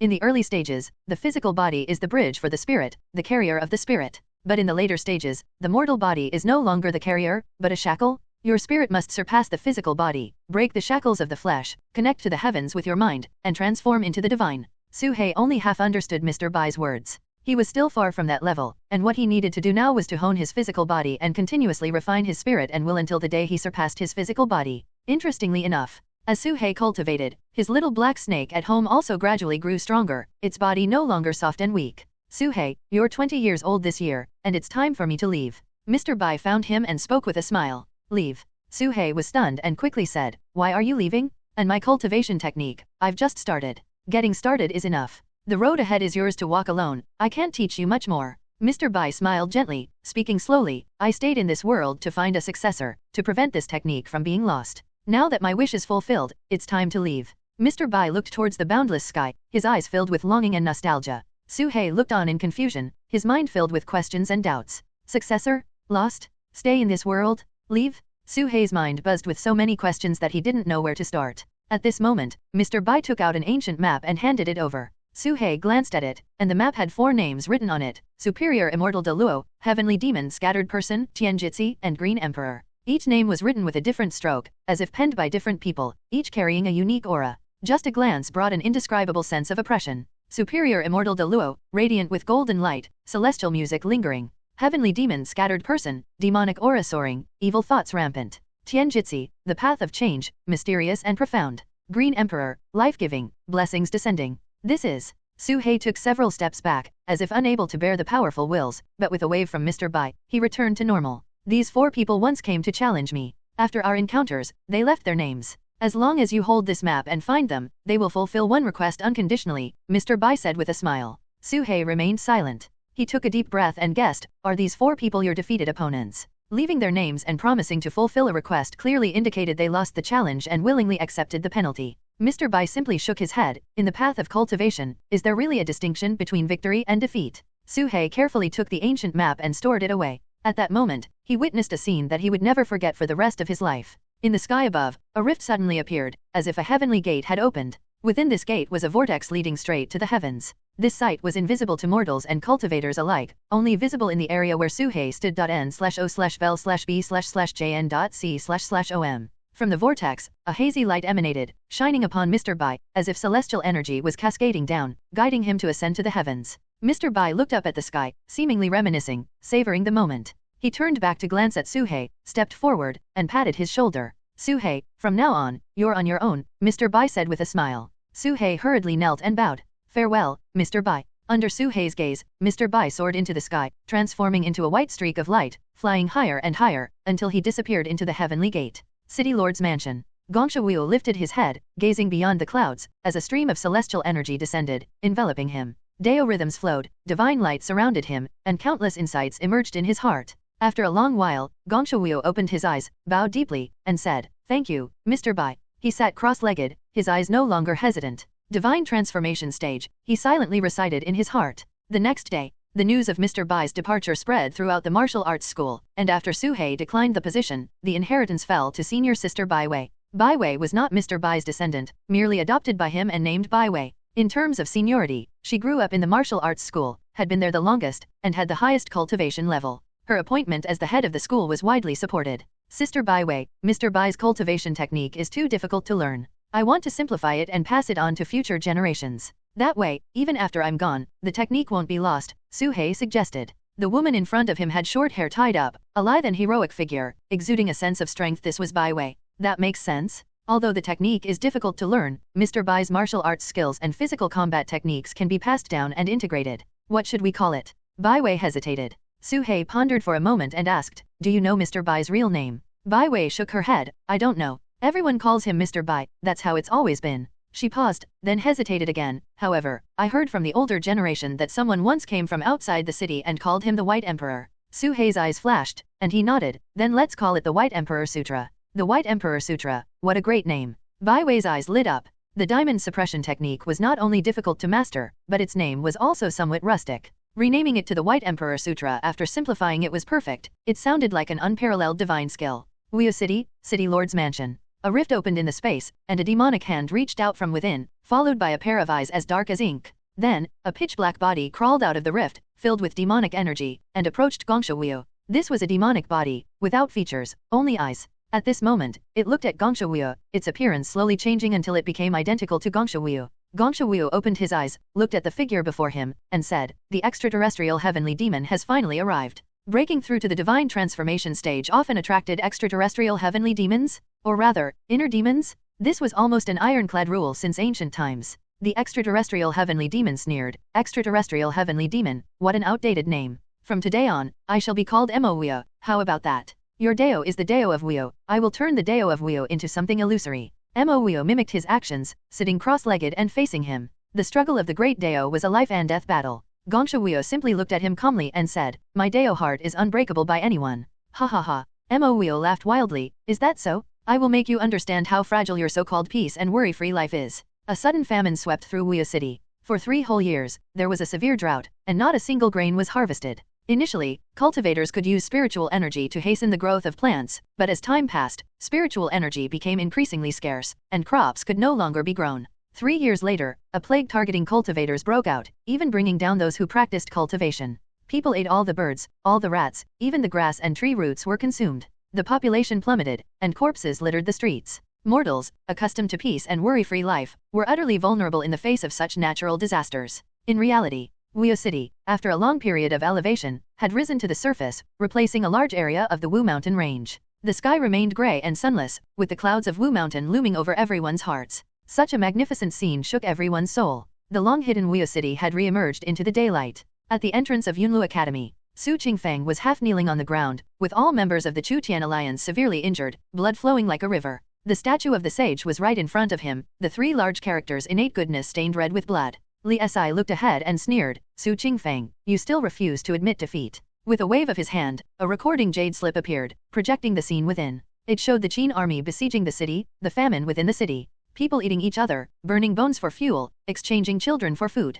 Li Si had witnessed such scenes countless times and had become numb to them, but in Su Qingfeng's eyes, it was the final straw that broke the camel's back. Su Qingfeng, stubbornness is useless. This is the truth. In times of peace, evil thoughts are hidden, but when disaster strikes, they are all exposed. Burning bones for fuel, exchanging children for food. Do you see it? This is the innate goodness you speak of. Ha ha ha, how ridiculous. Li Si laughed maniacally. Su Qingfeng spat out blood and fell heavily to the ground, the inheritance halo within him finally leaving his body, ready to drift away. In this debate, he had ultimately lost. Lost completely? His body was dead, his Dao heart extinguished, and from then on, Su Qingfeng would cease to exist. At this moment, Yin Mingzi of the Snake Catchers sect also arrived, with a ball of snake blood in his palm, forming a bloodline pointing straight to the depths beneath Yunlu Academy. That snake disappeared underground here? I can't sense it specifically, it must have been transferred by the Chu-Tian Alliance's formation. Yin Mingzi said coldly. This was a blood source tracking technique, with the latest snake blood sent by the sect master, sharing the same origin as Su He. Oh. Li Si raised an eyebrow and sneered, Su Qingfeng really has lost his mind, trusting not even people but a snake, giving him an opportunity for enlightenment. Isn't that laughable? Yin Mingzi said, no matter, let's destroy the Chu-Tian Alliance first, then dig this place open. Even if it's hidden in a spatial rift, we'll find it. As soon as he finished speaking, a black snake suddenly burst from the ground, fully unleashing its ever-changing fish and dragon form, transforming into a shadow as it shot towards Yin Mingzi, its body rapidly expanding mid-air. Su He, are you sure you want to do this? He Huang was surprised. Some things must be done, even if they seem impossible. Su He's eyes were resolute. The moment Su He charged out, the floating inheritance halo suddenly paused. The once hopeless Su Qingfeng, upon seeing Su He's transformation, regained a glimmer of spirit in his eyes. Su Qingfeng, don't lose to this person, your choice was not wrong. After leaving those words, Su He flew towards Yin Mingzi, and under the astonished gazes of everyone, his body suddenly expanded, true energy condensed to a single point. In the next second, a deafening dragon roar echoed through the heavens and earth. In the year of great famine, people resorted to cannibalism. Yet, in the ancient times within the famine-stricken Wuyo City, a strange scene unfolded. Many had starved to death indoors, but no one scavenged the bodies for food, nor did anyone break into others' homes to steal grain. In the outside world, no one could explain this phenomenon. But in Wuyo City, where doors were left unlocked and nothing was picked up from the roads, this was quite ordinary. When people are accustomed to kindness, no one commits evil. Whenever an evil thought arose, seeing Su He's busy figure, they would silently retract their intentions. Su He returned home after a day of hard work. For years, he had been hunting outside. Initially, he could catch wild boars and deer, but later, only mice, weeds, and wild vegetables were left. Now, even wild vegetables were gone, and tree roots had been eaten up. Su He had long practiced in India and could survive without eating or drinking, but due to the plague, his true qi was depleted, and he was gravely ill, almost like a mortal. Not eating would also lead to hunger. Father, mother, I found a sweet potato. Let's make some porridge. Su He took out a sweet potato, chopped it up, put it in a pot, added some rotten grass grains, and cooked a big pot of porridge.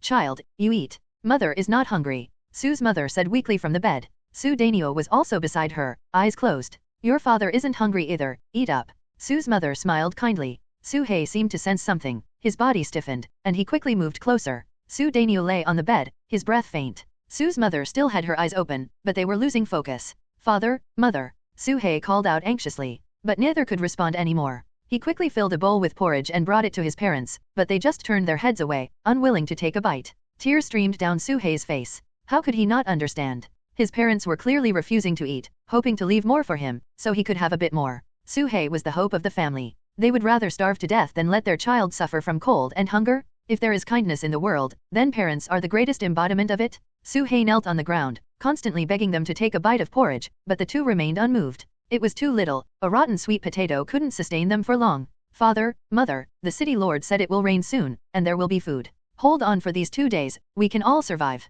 Suhei shouted urgently. Still, there was no response from his parents. Hiss. Suddenly, a rustling sound came from the corner. Suhei was startled and turned to look. A large, emaciated black snake, skin and bones, crawled out from somewhere. Suhei recognized this snake. It was the big black snake he had raised years ago. Later, the big black snake regrew its fangs, its bones hardened, and it gained the ability to hunt. During the famine, Suhei couldn't afford to feed it, so he released it back into the mountains and hadn't seen it since. Now, the big black snake had emerged, its green vertical pupils staring intently at the family of three. Are you going to eat me? Suhei's heart tightened, and he cautiously picked up a stick. If this big black snake attacked him, even if Suhei could kill it, a bite from its venomous fangs would likely be fatal. Suhei didn't believe the snake would still recognize him as its master after 3 years in the wild, especially since snakes are the coldest of creatures. However, the expected attack did not occur. The big black snake brought over a squirrel in its mouth and then silently slithered away. Suhei was stunned for a long while, then exclaimed with joy, "Great, there's food, n/o/vel/b/jn.c//om."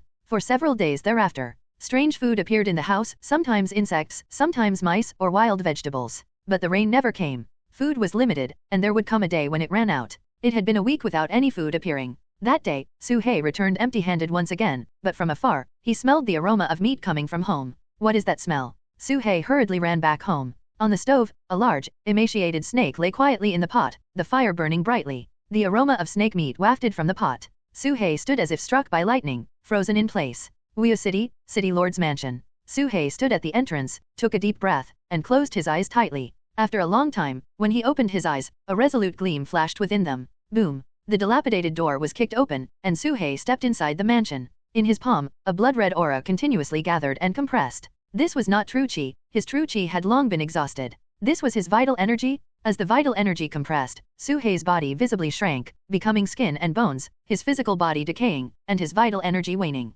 Years of honing had forged Suhei's current mental will, keeping him from collapsing. City Lord of Wuyo, get out here. Suhei roared furiously, the vital energy in his palm compressing and accumulating, gradually turning black. Even the space around him began to distort. Shouting and yelling, what kind of conduct is this? A voice came from ahead, and a pitch-black middle-aged figure appeared before Suhei, none other than Wuyo. When he saw the black spot in Suhei's palm, his pupils slightly contracted, and his figure halted. The famine, the plague, was it all you're doing? Suhei's gaze locked onto him, gritting his teeth. I don't care what you're up to. Wuyo City, including everyone here, is not your stepping stone. At his level, he was no longer naive and had vaguely sensed some truths. Wuyo raised an eyebrow, sneering. So you're standing here, what do you want? I want justice. Suhei shouted coldly. Justice. Wuyo was taken aback, then burst into laughter. He pointed to the distant houses, to the starving masses, and said, for these ants, you want justice? Have you forgotten who you are? As soon as he finished speaking, suddenly, Suhei's heart trembled violently. In a daze, he felt chaotic memories flooding into his mind. They were fragments from when he transformed and charged into the enemy ranks, performing the dragon shatter roar, and self-destructing. More and more memories, using his transformation as an anchor, poured into Suhei's mind. Suhei's body shook violently, and due to the merging of two sets of memories, his body trembled. Am I not human? Am I? Suhei, those two aren't my parents. Suhei lowered his head, his eyes filled with confusion. Ha ha ha. Wuyo laughed up at the sky. Figured it out? You're not human, you're a snake, the coldest creature in the world. Would you seek justice for a bunch of mortals? Don't you find it ridiculous? Wuyo laughed wildly. But gradually, as he laughed, his laughter stopped. He composed his expression, looking at Suhei before him, suddenly feeling a chill in his heart. At this moment, Suhei raised his head, staring coldly at him. The previous confusion and memory chaos seemed to have vanished in an instant. His gaze remained icy, transforming into vertical pupils, the eyes of a snake. But within those vertical pupils, a sharp glint shone, dazzling amidst the coldness. Do you find this amusing? Suhei's gaze fixed tightly, that sharp light growing ever brighter. You're right, I'm a snake, born in darkness, a killer without mercy, cold-blooded and ruthless. But what does that have to do with me seeking justice? Today, I'll personally take you down. Suhei's palm pressed forward fiercely. The black speck, with Suhei's action, grew deeper, causing the surrounding space to twist entirely. Suhei knew he was not a match for this person, but there was no reason, only the spirit in his heart. He never considered himself righteous, but he knew gratitude, knew protection. This was Suhei's path. Mouyu's face changed drastically. You've lost, extraterrestrial heavenly demon. From within the mansion, a voice echoed. It was the voice of the city lord. In the city lord's mansion, a figure identical to Mouyu emerged. His eyes were clear, his voice calm, and his demeanor gentle, completely different from the demonic aura of Mouyu. Everyone in Wuyo City is my people. Their thoughts are my thoughts. As long as one of them loses their humanity, I will fall into darkness, never to return. Your idea is commendable, but unfortunately, you have failed. For 3 years, no one has resorted to cannibalism, and no one has killed each other. You have lost. Gongsha Wuyu's voice was firm as he waved his hand. A golden light descended from the heavens, accompanied by the vast and boundless might of the Dao, suddenly enveloping the extraterrestrial heavenly demon. Compared to this might of the Dao, the extraterrestrial heavenly demon was like an ant trying to shake a tree. The demonic aura vanished like snow meeting boiling oil. Its body crumbled instantly under a black speck of dust cast by Suhei. This was not dust, this was the Dao. The face of the extraterrestrial heavenly demon gradually turned fearful, emitting a sharp, piercing scream. This is impossible. No, n/o/vel/b/in.c//om. Within the might of the Dao, the form of the extraterrestrial heavenly demon gradually blurred, as if vaporized. The demonic aura disappeared, and its body vanished as well. Ultimately, it turned into a wisp of black light. Gongsha Wuyo took out a mirror, pointed with his hand, and the wisp of black light flew into the mirror, transforming into the heart mirror within the pyramid. At that moment, all negative influences vanished. Disaster ceased to exist. Whoosh! Heavenly rain descended, and spiritual chi was revived. Wuyo City experienced a long-awaited downpour. Plants grew wildly, bringing new vitality. The plague among cultivators naturally lifted, true chi surged into their bodies, and the cultivators in the city were overjoyed. Everyone, without exception, immediately sprang into action, rushing to the homes of mortals, going door to door. They did not sit down to meditate and restore their cultivation but instead rushed to save people at the first opportunity.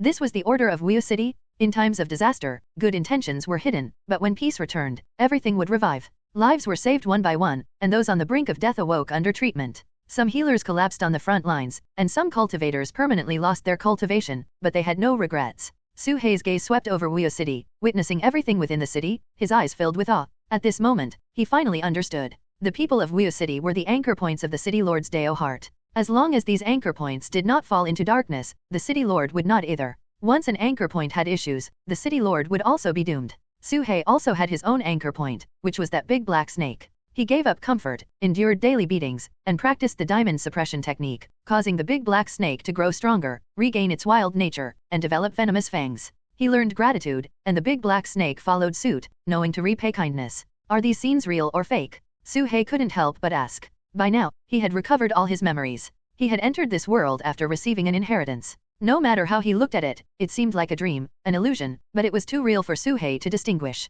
Both real and fake, Gongsha Wuyo said. Suhei looked at him in confusion. In true history, Wuyo City was destroyed, I was invaded by the inner demon, and everyone turned into madmen. Gongsha Wuyo paused, then solemnly said, but you changed history. Changed history. Suhei was initially stunned, feeling utterly confused. History is something that has already happened, how could it be changed? Some outcomes are already destined and cannot be changed, but some things can still be salvaged. When you return to reality, you will understand. Gongsha Wuyo said slowly. Suhei returned home, and his parents had recovered after treatment. However, the big snake could never rise again. It had grown venomous fangs and had a sturdy skeleton, but it was not used for killing or hunting, nor did it have a cruel instinct. Instead, it was used to repay kindness and to carry out Suhei's Dao intentions. Suhei buried it. Afterward, the family had dinner together. Father, mother, I have to go. I am leaving Wuyo City, going to a far, far place, Suhei said. Faced with Suhei's farewell, his parents did not try to stop him. Su Dainio patted Suhei's shoulder and said, your father is uneducated,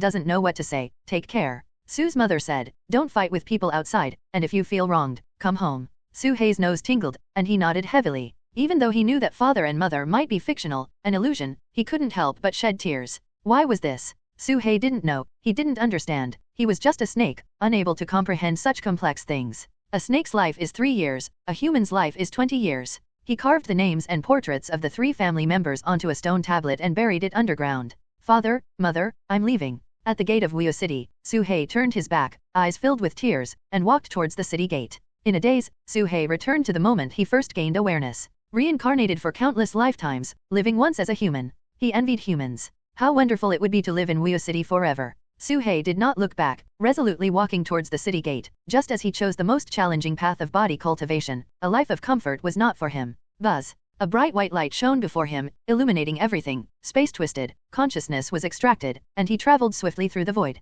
He didn't know how long it took. Suhei's consciousness returned to reality. He was back in the crevice of space. Beneath him was still the teleportation formation left by He Huang, and he was still that big black snake. However, all the snake bones in his body had unconsciously transformed into dragon bones, including his head. In front of him appeared an ancient scroll, with 4 names written on it, and this treasure returned with him. Suhei. From the void in the sky came the voice of the city lord of Wuya. Do you think a true Wuya city exists in the world? The voice asked. Suhei shook his head and said, born in adversity, die in comfort, there is no Wuya city in this world. But if there are countless worlds, perhaps in one of them, somewhere, there is a place close to Wuya city. The technology there is more advanced than Wuya city. Everyone yearns for beautiful things, such a place must exist. Suhei understood that in the harsh cultivation world, Wuya city could not exist. The scenes in the city just now were but an illusion, with a powerful cultivator like the city lord as a backing, enjoying favorable weather, free from illness and disaster, living in peace. In a normal city, how could there be no disasters for 1,000 years? It was just a will-o'-the-wisp.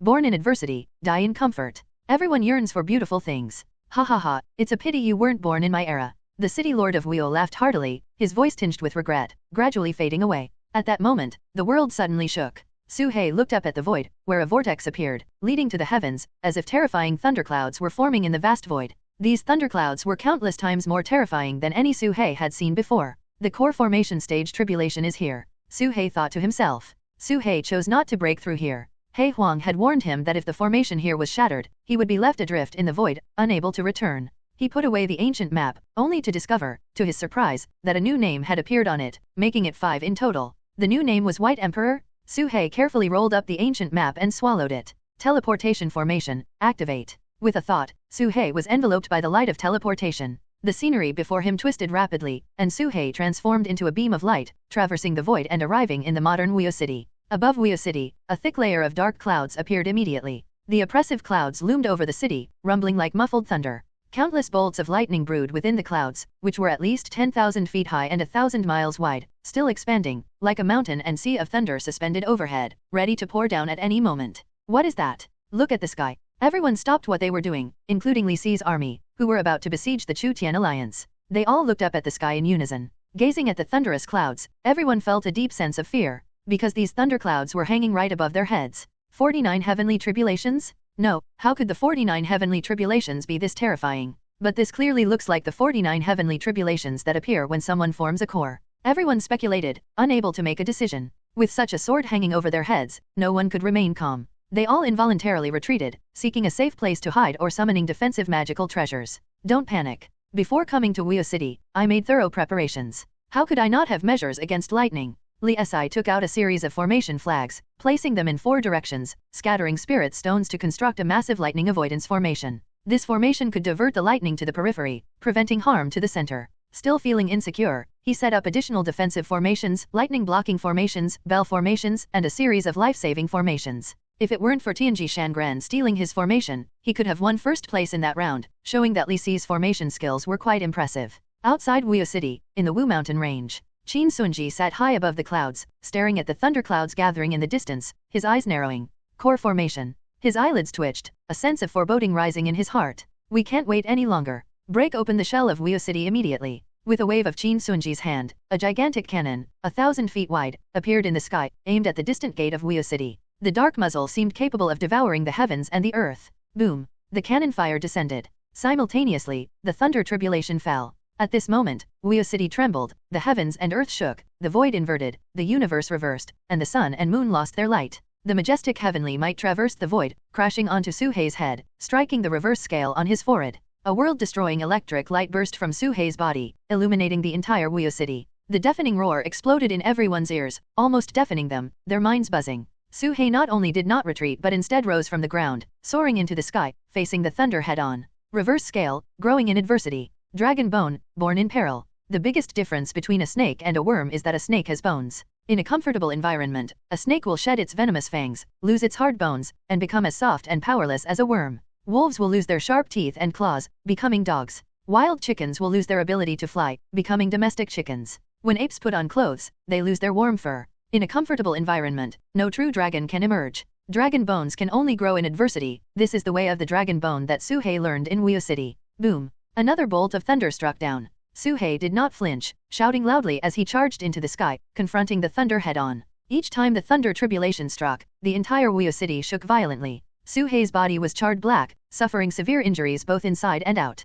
Everyone looked up, watching the great snake battling against the heavens, their hearts filled with awe. No matter which faction they belonged to or what their intentions were, they were all stunned by this scene. Is that snake? Yes, it's that snake. Su the butcher. Is he forming a core? The same core formation. Why is there such a big difference? Most of those present had seen the heavenly tribulation of core formation, and many had even experienced it themselves, but they had never seen such a terrifying tribulation. Even more outrageous was that this snake could withstand it. If it were them, the first bolt of lightning would have turned them to ash. Boom, boom, boom. One thunder tribulation after another struck down, and Suhei suffered repeated injuries. The black true chi within him compressed frantically, transforming into true essence. In his danshan, above the demon god cauldron, a demon core was slowly forming. This was his golden core. It was a purple-black golden core, the highest quality ever known. My dragon bone is not yet complete. I still need the final piece. A small bump appeared on Suhei's forehead. This was his final piece of bone. Just like the big black snake of Weo City growing venomous fangs, Suhei was also growing new bones. N/O/vel/B/jn.C//OM.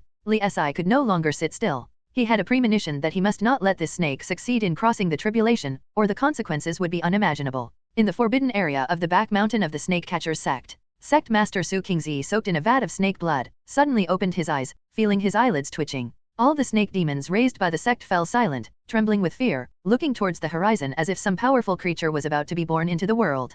Humph! Su Qingzi snorted coldly, calming his mind. Buzz buzz buzz. Deep within the forbidden area, a dark golden broadsword emitted a buzzing sound, instantly rising from the ground, traversing the void to appear before Su Qingzi. This sword was ancient and worn, its surface covered with dim dragon patterns etched in blood, hinting at its past glory. Even the dragon-slaying sword of the dragon-subduing sect's ancestor has been summoned. It seems there's a flood dragon for me to slay, Su Qingzi murmured. At this moment, he took a deep breath, swallowing all the essence of snake blood in the vat in one gulp. This essence, condensed from millions of snakes, caused his aura to soar, quickly reaching the great perfection of the golden core from the late core formation stage. At this moment, the golden core within him was flawless and complete, a perfect golden core without any defects. Before him, the dragon-slaying sword had a drop of dark red blood seeping from its tip, filled with a terrifying aura of ferocity. This was ancient flood dragon blood. Su Qingzi stared at the drop of dark red blood, his gaze burning. If I consume this blood, I could even charge towards the elemental infant stage. However, it's unnecessary. This is the blood of the flood dragon slain by the ancestors, the way of the ancestors, not my own way.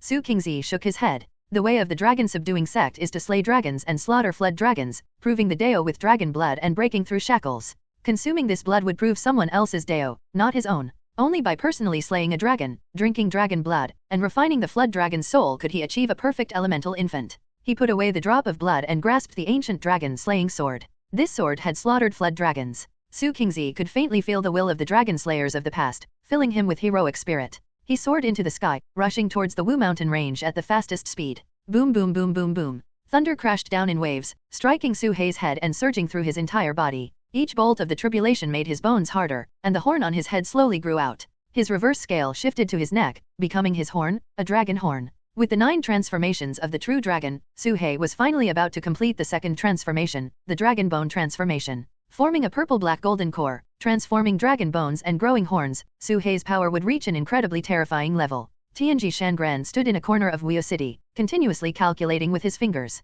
Suddenly, his face turned pale, and he spat out a mouthful of blood. What a terrifying causality! I can't calculate anything. Tianji Shangran's fingers trembled, his face ashen, his body weak. It was the first time he encountered such a situation, unable to calculate anything. There was only one possibility: this matter involved one or more supreme beings, beyond his reach. I must not get involved in this, I need to leave quickly, Tianji Shangran said gravely. Suhei's tribulation crossing, though extremely perilous, was not enough to threaten him under his tempered spirit and will. Such terrifying thunderclouds, even in ancient times, would mean certain death for any perfect foundation establishment cultivator attempting to cross the tribulation. But for Suhei, it was merely a close call. Suhei was far stronger than those perfect foundation establishment cultivators, beyond what any normal chosen could comprehend. However, when the heavenly tribulation wasn't enough, human calamity stepped in. At the critical moment of Suhei's tribulation crossing, a thunder spear pierced through the void, aiming straight for his location. It was Leihe making his move. one of the top 10 experts of the Qin Kingdom, a late core formation stage general, without a word, launched a spear, completely locking onto Su Hei's figure.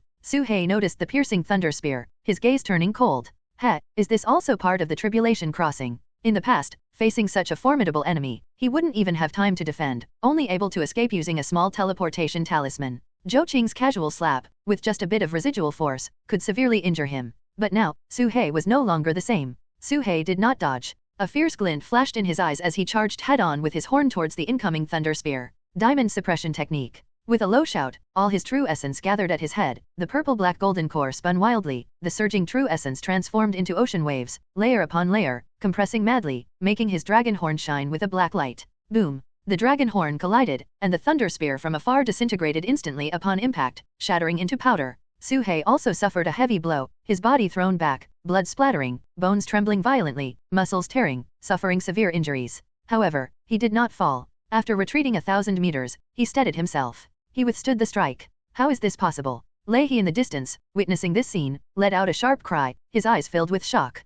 The opponent didn't dodge but charged head-on. He was at the late core formation stage, while the opponent was only at the early core formation stage, not even having completed the tribulation crossing. In history, has there ever been such a powerful core formation stage? Even Qin Sunji, when he first formed his core, wasn't this exaggerated. This was an existence even more terrifying than Qin Sunji. Li Si was right, this serpent cannot be left alive, I must take this seriously. Lei He took a deep breath, his eyes flashing with lightning, a thunder god trident appeared in his hand, surrounded by thunder spears, forming a thunder formation. This was a magical treasure used only against opponents of the same level. Even Su Qingfeng would have to avoid it. Lei He was getting serious. Just as he was about to make a move, his pupils shrank. Su Hei had disappeared. Not good. Lei He's face changed drastically, hurriedly rushing downward. At this moment, Su Hei, fully utilizing his ever-changing fish and dragon technique, covered in blood, transformed into afterimages, speeding toward the area where Li Si and others were. I just wanted to quietly cross my tribulation, but you insist on courting death? Did you really think I didn't notice you? Su Hei's speed was incredibly fast, impossible to capture with divine sense, beyond sight. In the blink of an eye, he was above Li Si and the others. He couldn't deal with Lei He, so he would first handle these easier targets. Boom! Thunder struck down, hitting the area where Su Hei was, lightning scattering, crashing into the formation, weakened layer by layer, yet some still penetrated. Li Si was immediately struck by lightning, spitting out blood, his eyes filled with horror. What terrifying thunder tribulation, and what's wrong with my formation? Li Si was shocked to find that the formations he had set up seemed to have been secretly altered, appearing the same as before, but with only 10% of their original power. Upon closer inspection, most of the spirit stones he used for the formation had been stolen. Nov. L. B//JNN. Who did this? Who on earth did this? Li Si roared, instinctively thinking of Tianji Shangran, but then dismissing the idea, as the other party had no reason to trouble him. In just a moment, another bolt of lightning fell. With a boom, the ground exploded, the sky shook, all formations collapsed in an instant, formation flags flew chaotically, blasting a deep pit 10,000 meters wide. Screams echoed, people were blasted into the air one by one. Li Si also spat blood, his body charred, being blasted away, suffering heavy casualties in an instant. Faintly, a dog paw could be seen reaching out from the void, collecting the formation flags one by one. Fortunately, this group had defensive magical treasures on them, not relying solely on the formations, or they would have been struck dead. Lei He was completely dumbfounded. At this moment, the black serpent was rampaging among the crowd. How could he dare to make a move? If he threw a spear, who knew if it would kill the enemy or harm his own? Prime Minister Li, think of something. The cultivators shouted to Li Si, but he also had no idea what to do. Boom, boom. 2 more bolts of lightning struck down, finally causing a core formation stage cultivator to be unable to withstand it, killed by the aftermath of the thunder tribulation, perishing completely. This was still just the aftermath of Su Hei's tribulation crossing. However, Su Hei was also not in good shape.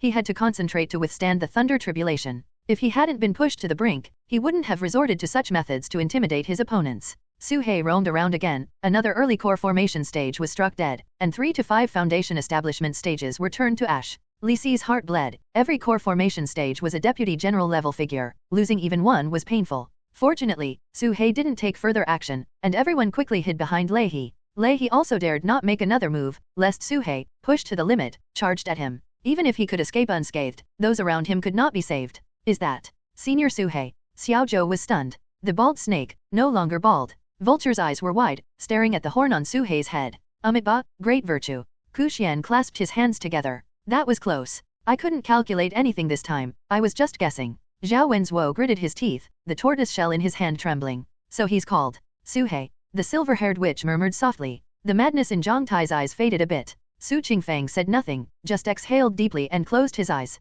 Before long, Su Hei's tribulation crossing reached its end. At this moment, Su Hei's injuries no longer worsened. Under the final wave of thunder, his physical body rapidly strengthened. The demon god cauldron frantically devoured the power of the thunder tribulation, feeding it back to Su Hei, helping him repair his damaged body. Su Hei's body quickly grew taller, longer, thicker, harder. The purple-black golden core in his abdomen officially formed, emitting black true essence, transforming into a lake, flowing into his meridians and bones. He had a dragon horn on his head, dragon bones inside, dragon scales outside, transforming into a 15-meter-long giant horned serpent. Perhaps, it could no longer be called a serpent. At this moment, Su Hei successfully formed his core, officially becoming a core formation stage great demon. An immense, boundless pressure released from his body, dominating the entire scene, a pressure no one had ever seen before, unmatched by any same-level demonic beast. And at the same time, boom crack. Outside Wuyu City, the protective layer blocking the heavenly puppet sex army shattered. Rumble. In the distant sky, a dense shadow flew in from the outside world,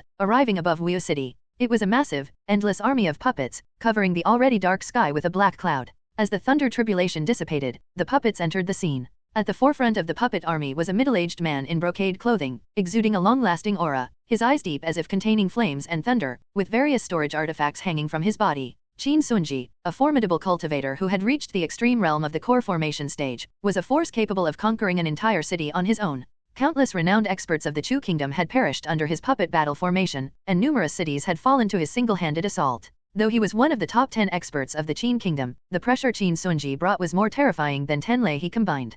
It's over? These people are doomed. Li Si sneered coldly. His plan was always to buy time until the heavenly puppet sex army arrived, and now his goal was accomplished. Although the serpent's breakthrough caused a slight disruption, it was insignificant and didn't affect the overall situation. From the beginning, the outcome was predetermined. As Qin Sunji descended, his gaze immediately locked on to Su Hei. Reflected in his pupils was a giant horned serpent, and without a word, he raised his hand and pointed. Whoosh, whoosh, whoosh. A row of war chariots charged forward, forming a snake-slaying battle formation, creating an inescapable net. Each chariot was comparable to a top-tier third-grade magical treasure, moving at incredible speed, like phantoms. Su Hei's eyes were icy, with no intention of confronting head-on, as he was about to summon something. Boom. Suddenly, the ground in a certain area of Wuyu City exploded, and a figure shot into the sky like a white lightning bolt tearing through the firmament, roaring like thunder, swift as a streak of lightning. This person, with snow-white hair fluttering in the wind, had a robust figure, exuding a sense of power. Raising her hand, she clenched it into a fist and smashed down towards the war chariots.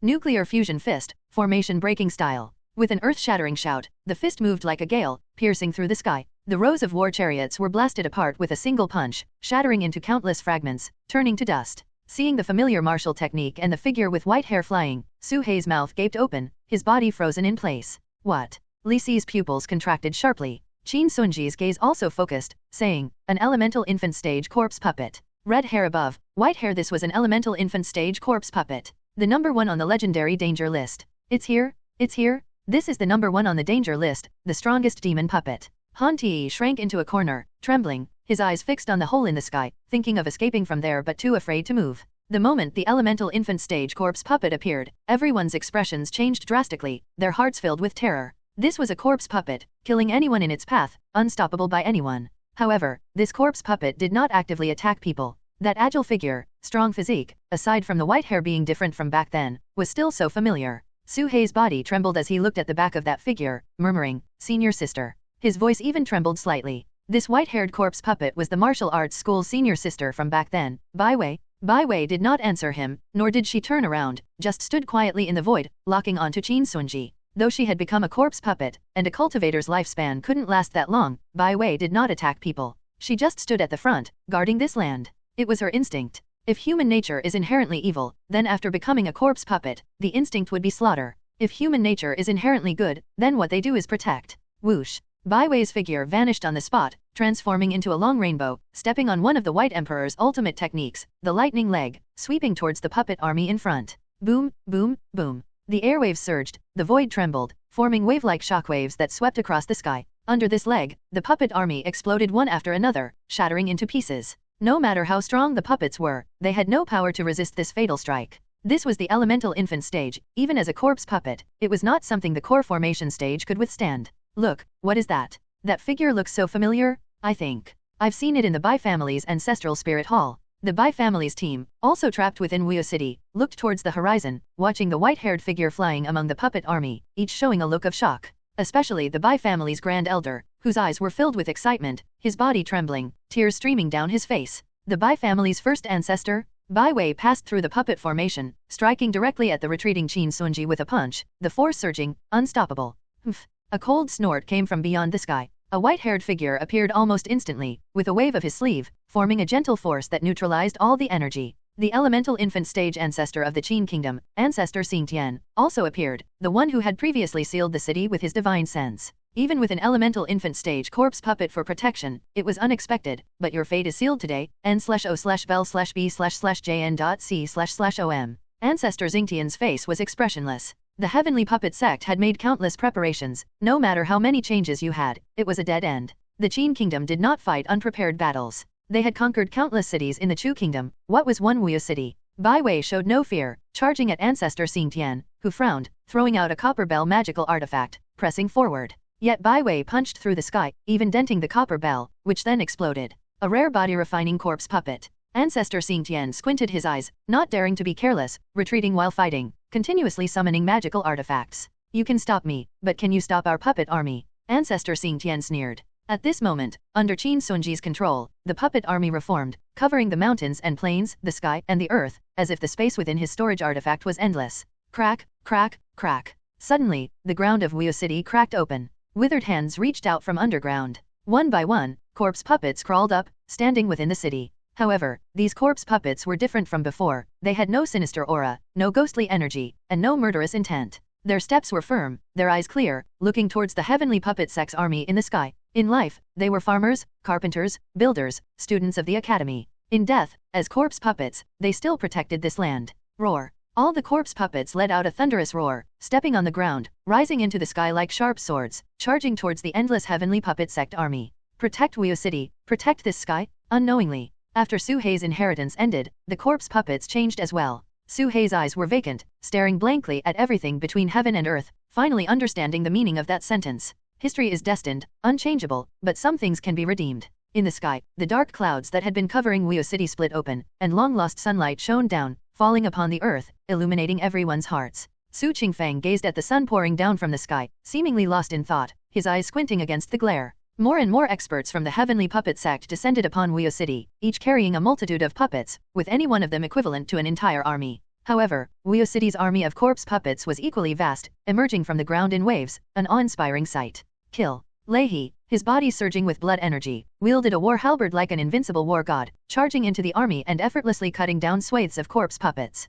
Roar. From the blood corpse cave outside the city came an earth-shattering roar, and a whirlwind of red hair swept through the sky. A red-haired figure stepped through the air from outside the city. It was the red-haired corpse king. Behind him, the army of corpse puppets from the blood corpse cave joined the battle. The red-haired corpse king led the charge, heading straight for Leihi, who was also at the late core formation stage. This was an epic battle, the likes of which had never been seen before. The two armies clashed like two massive dark clouds, the sounds of battle echoing to the heavens. This was the battle between the heavenly puppet sect and Wuyo City. It was also the battle between the divine puppet sect and the third-generation ancestor. In a daze, the dim glow of history shone down, and historical projections appeared above Wuyo City. These were from ancient times, when the city lord of Wuyo faced the siege of 3 sect leaders from the divine puppet sect, resulting in cataclysmic destruction, the city in ruins, and all its citizens turned to madness, joining the great battle. History can repeat itself. But Wuyo City was no longer the Wuyo City of old. Yunlu Academy. Zhang Tai was also affected by an invisible force, the ferocity gone from his eyes as he looked outside at Li Si.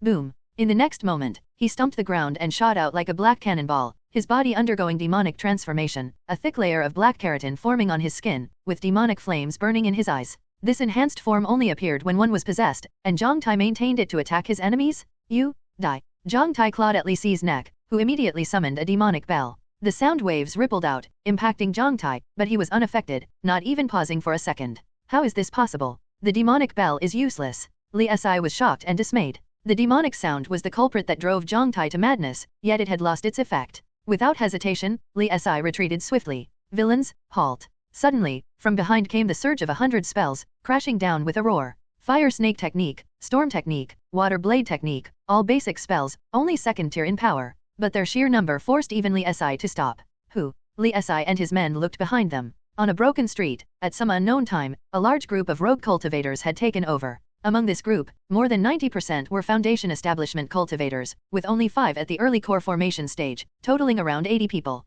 This included evil cultivators from the Blood Robe sect and 3 recruited by the Zhou family, most of whom had followed the Chu Tian alliance. Now, they had all gathered, forming a team. The remaining rogue cultivators in Wuyo City were basically all here. What are you doing? Li Si's face was dark as he stared at the group of rogue cultivators, a look of disbelief in his eyes. Even more shocking was the fact that these rogue cultivators had formed a fan-shaped encirclement, blocking their retreat. Li Si, as the strategist of the Qin Kingdom, with many generals following him, had never encountered such a situation. Mere rogue cultivators, are you rebelling? A deputy general shouted. From among the rogue cultivators, one stepped forward, fearless. We have received the grace of the Chu Tian alliance. Now, in this time of crisis, we cannot sit idly by. We will follow Senior Su and fight to the end. Follow Senior Su, fight to the end. Fight to the end. The rogue cultivators shouted in unison, their voices shaking the heavens. Their motives were clear. Now, an epic battle had erupted in Wuyo City, with the Heavenly Puppet Sect and Wuyo City as the combatants, countless core formation stage cultivators, and even elemental infant stage clashes, with puppets numbering in the millions.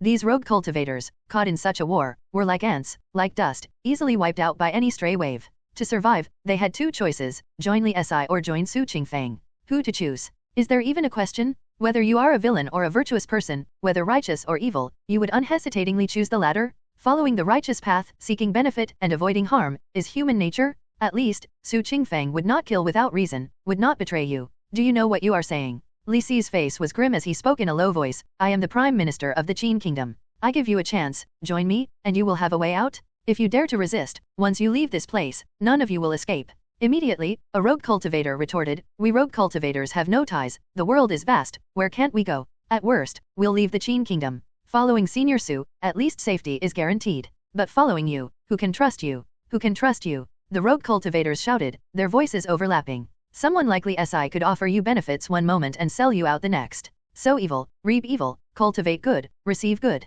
A family that accumulates virtue will have lasting prosperity. Su Qingfeng, because of a series of seemingly foolish good deeds, finally received a response at this moment. At this moment, all eyes were on him. Su Qingfeng stood beside the sage's statue, his clothes stained with blood, his nose tingling, his voice choked. Thank you, everyone. The sage's phantom, acting as a witness, had long since vanished. The inheritance halo had also disappeared at some point. Perhaps they were not fighting for Mo Wuyo's inheritance, but for their own path. Li Si and Su Qingfeng, Bai Luo, and Bai Qiushui, as Mr. Bai said, in a debate, is there really a winner or loser? Su Qingfeng did not win, nor did he lose. Su He exhaled a hot breath, and through the demon god Cauldron's refinement of the thunder tribulation, his internal and external injuries were completely healed. Dragon scales and dragon bones were in place, his eyes gleaming, reaching the peak of the post-core formation stage. Roar! Su He roared to the sky, letting out a loud dragon's roar. Dragon Chi soared to the heavens, dragon bones stood proud in the sky. Su He felt his blood and energy burning, let out a sharp howl, and with a flick of his dragon tail, charged towards Li Si's army.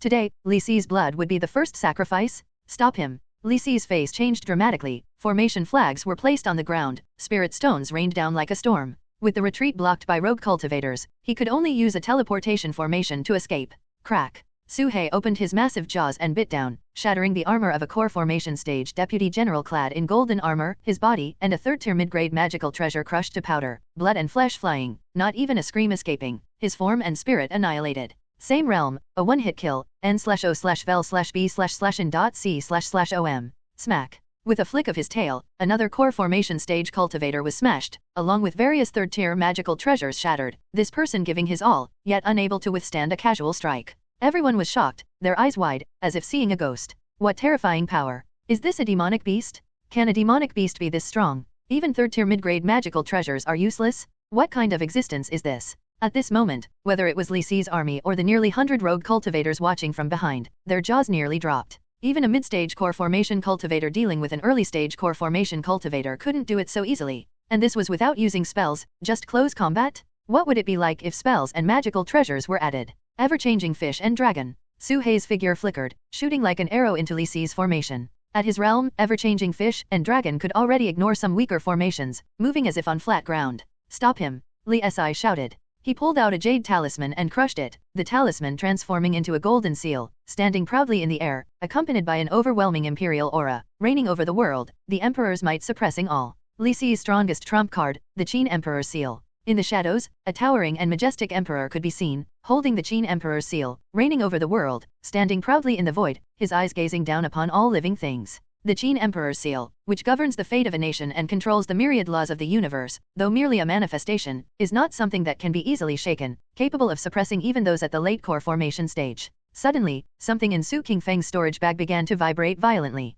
He quickly retrieved it, revealing the 10,000-word heavenly book left to him by his grandmaster. At this moment, a character in the center of the 10,000-word heavenly book was vibrating intensely, emitting a dazzling light. Ding! The character Ding seemed to concentrate all the energy of the 10,000-word heavenly book, as if it were becoming tangible, eager to burst forth. The 10,000-word heavenly book was not written by one person, it contains different Dao rhymes from various individuals. This Ding character came from a prodigy of the Xiang family. The Qin Emperor's seal has emerged, and the Ding character contends for supremacy. Is this destiny? Su Qingfeng's eyes were resolute as he raised his hand and pointed. The Ding character soared into the sky, instantly transforming into an illusory giant cauldron, pitch black, exuding the domineering aura of an overlord. The Xiang family, the Overlord Cauldron? Once the Overlord Cauldron appeared, it needed no human control, traversing the void at an incredible speed, roaring towards Li Si in the distance. Or rather, the Overlord Cauldron's target was not Li Si, but the Qin Emperor's seal? The might of the unparalleled Overlord clashed with the Grand Imperial Aura, a contest not only of power but of destiny.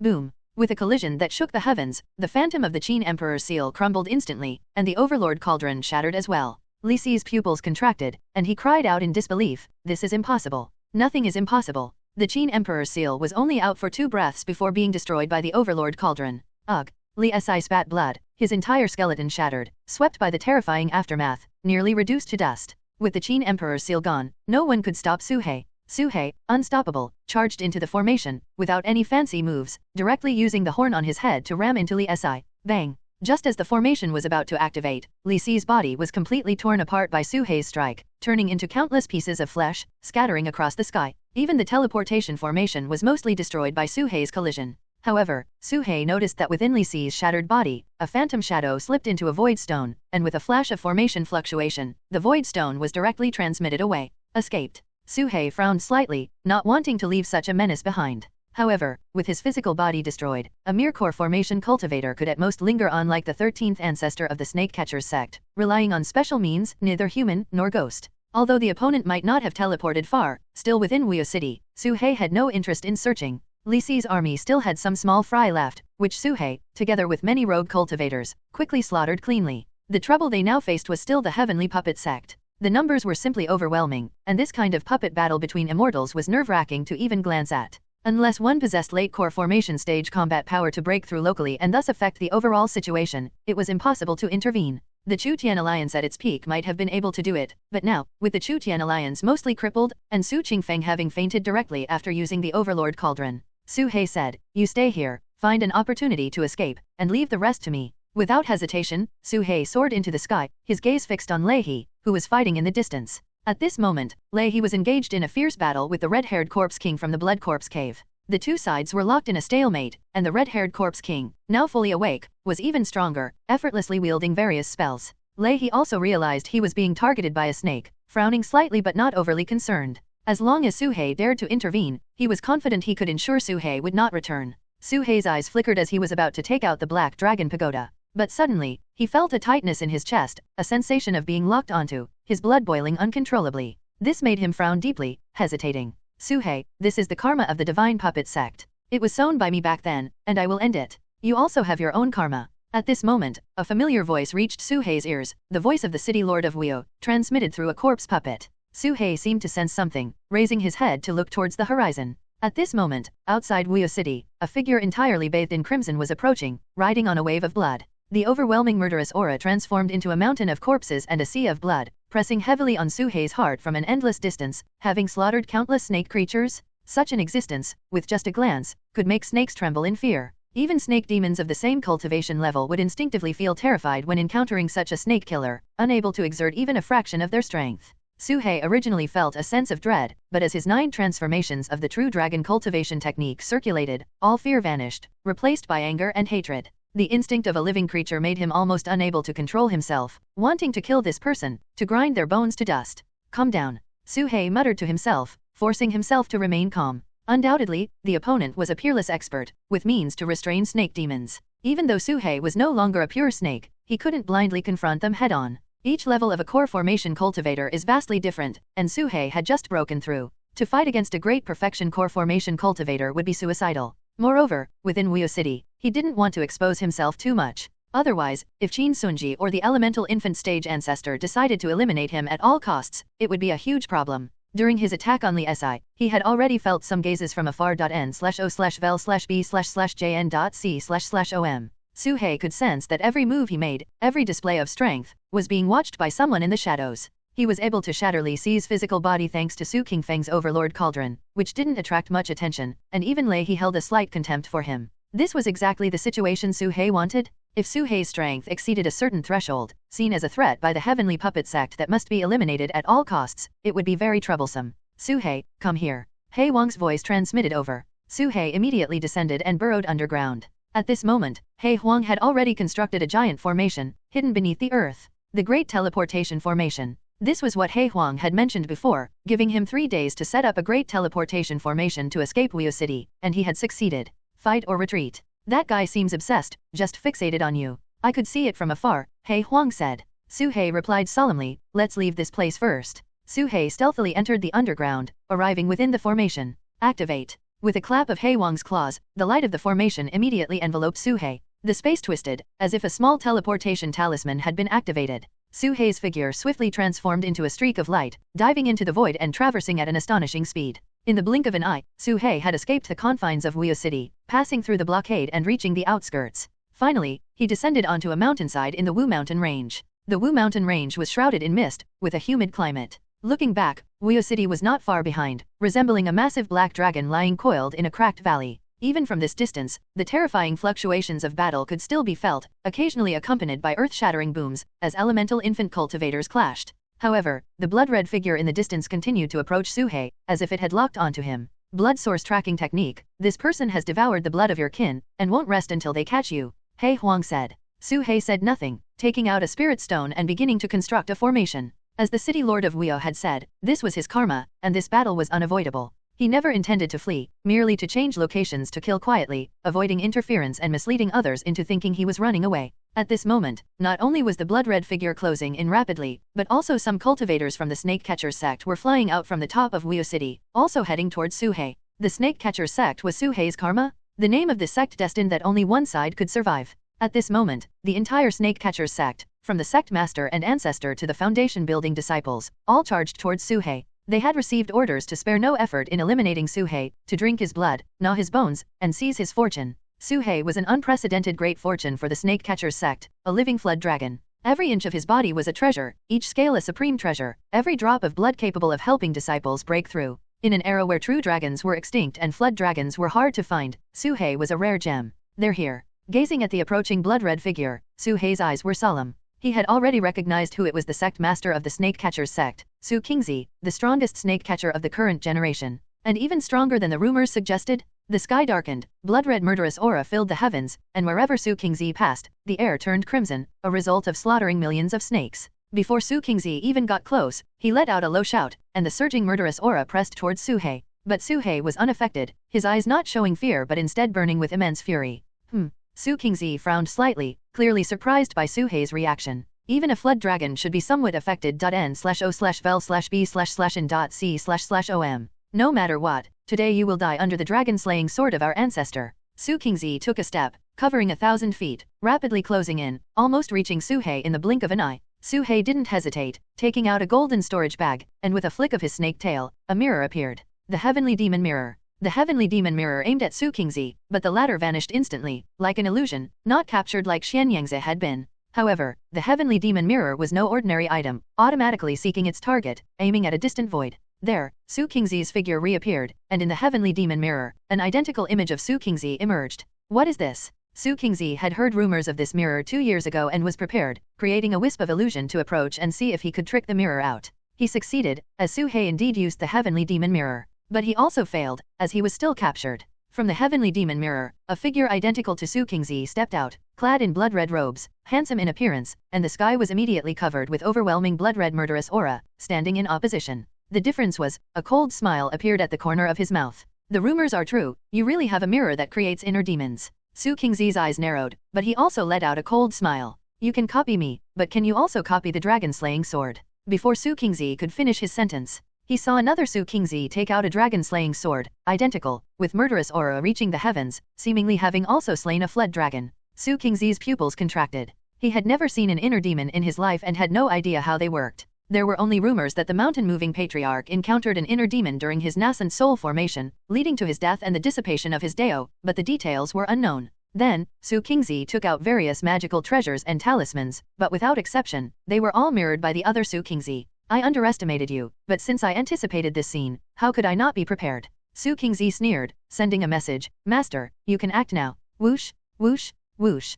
Suddenly, 3 black chains shot out from the void, piercing through the inner demon Su Qingzi with lightning speed, firmly anchoring him in the void. At the other end of the chains appeared an old man with silver hair, clad in a red robe, stepping out from the void, holding the chains, his aura vast and unending like the ocean waves. He was the previous sect master of the Snake Catchers sect, the 15th ancestor. A core formation stage sect master over 300 years old would retire, passing the position to the next generation. The 15th ancestor was slightly younger than the 13th ancestor, but still 400 years old. His cultivation stalled at the late core formation stage. The chains in his hand, called the inner demon chains, were specifically prepared to target inner demons. To prevent the inner demon chains from being copied, he specifically called the 15th ancestor to act instead of himself. You can copy me, but can you copy my master? Su Qingzi sneered. But as soon as he finished speaking, he saw chains shooting out from the heavenly demon mirror, aiming at him. Not good. The 15th ancestor's expression changed, attempting to intercept, but the chains accelerated, ignoring the spatial distance, piercing through Su Qingzi before he could dodge, locking him in place, unable to move.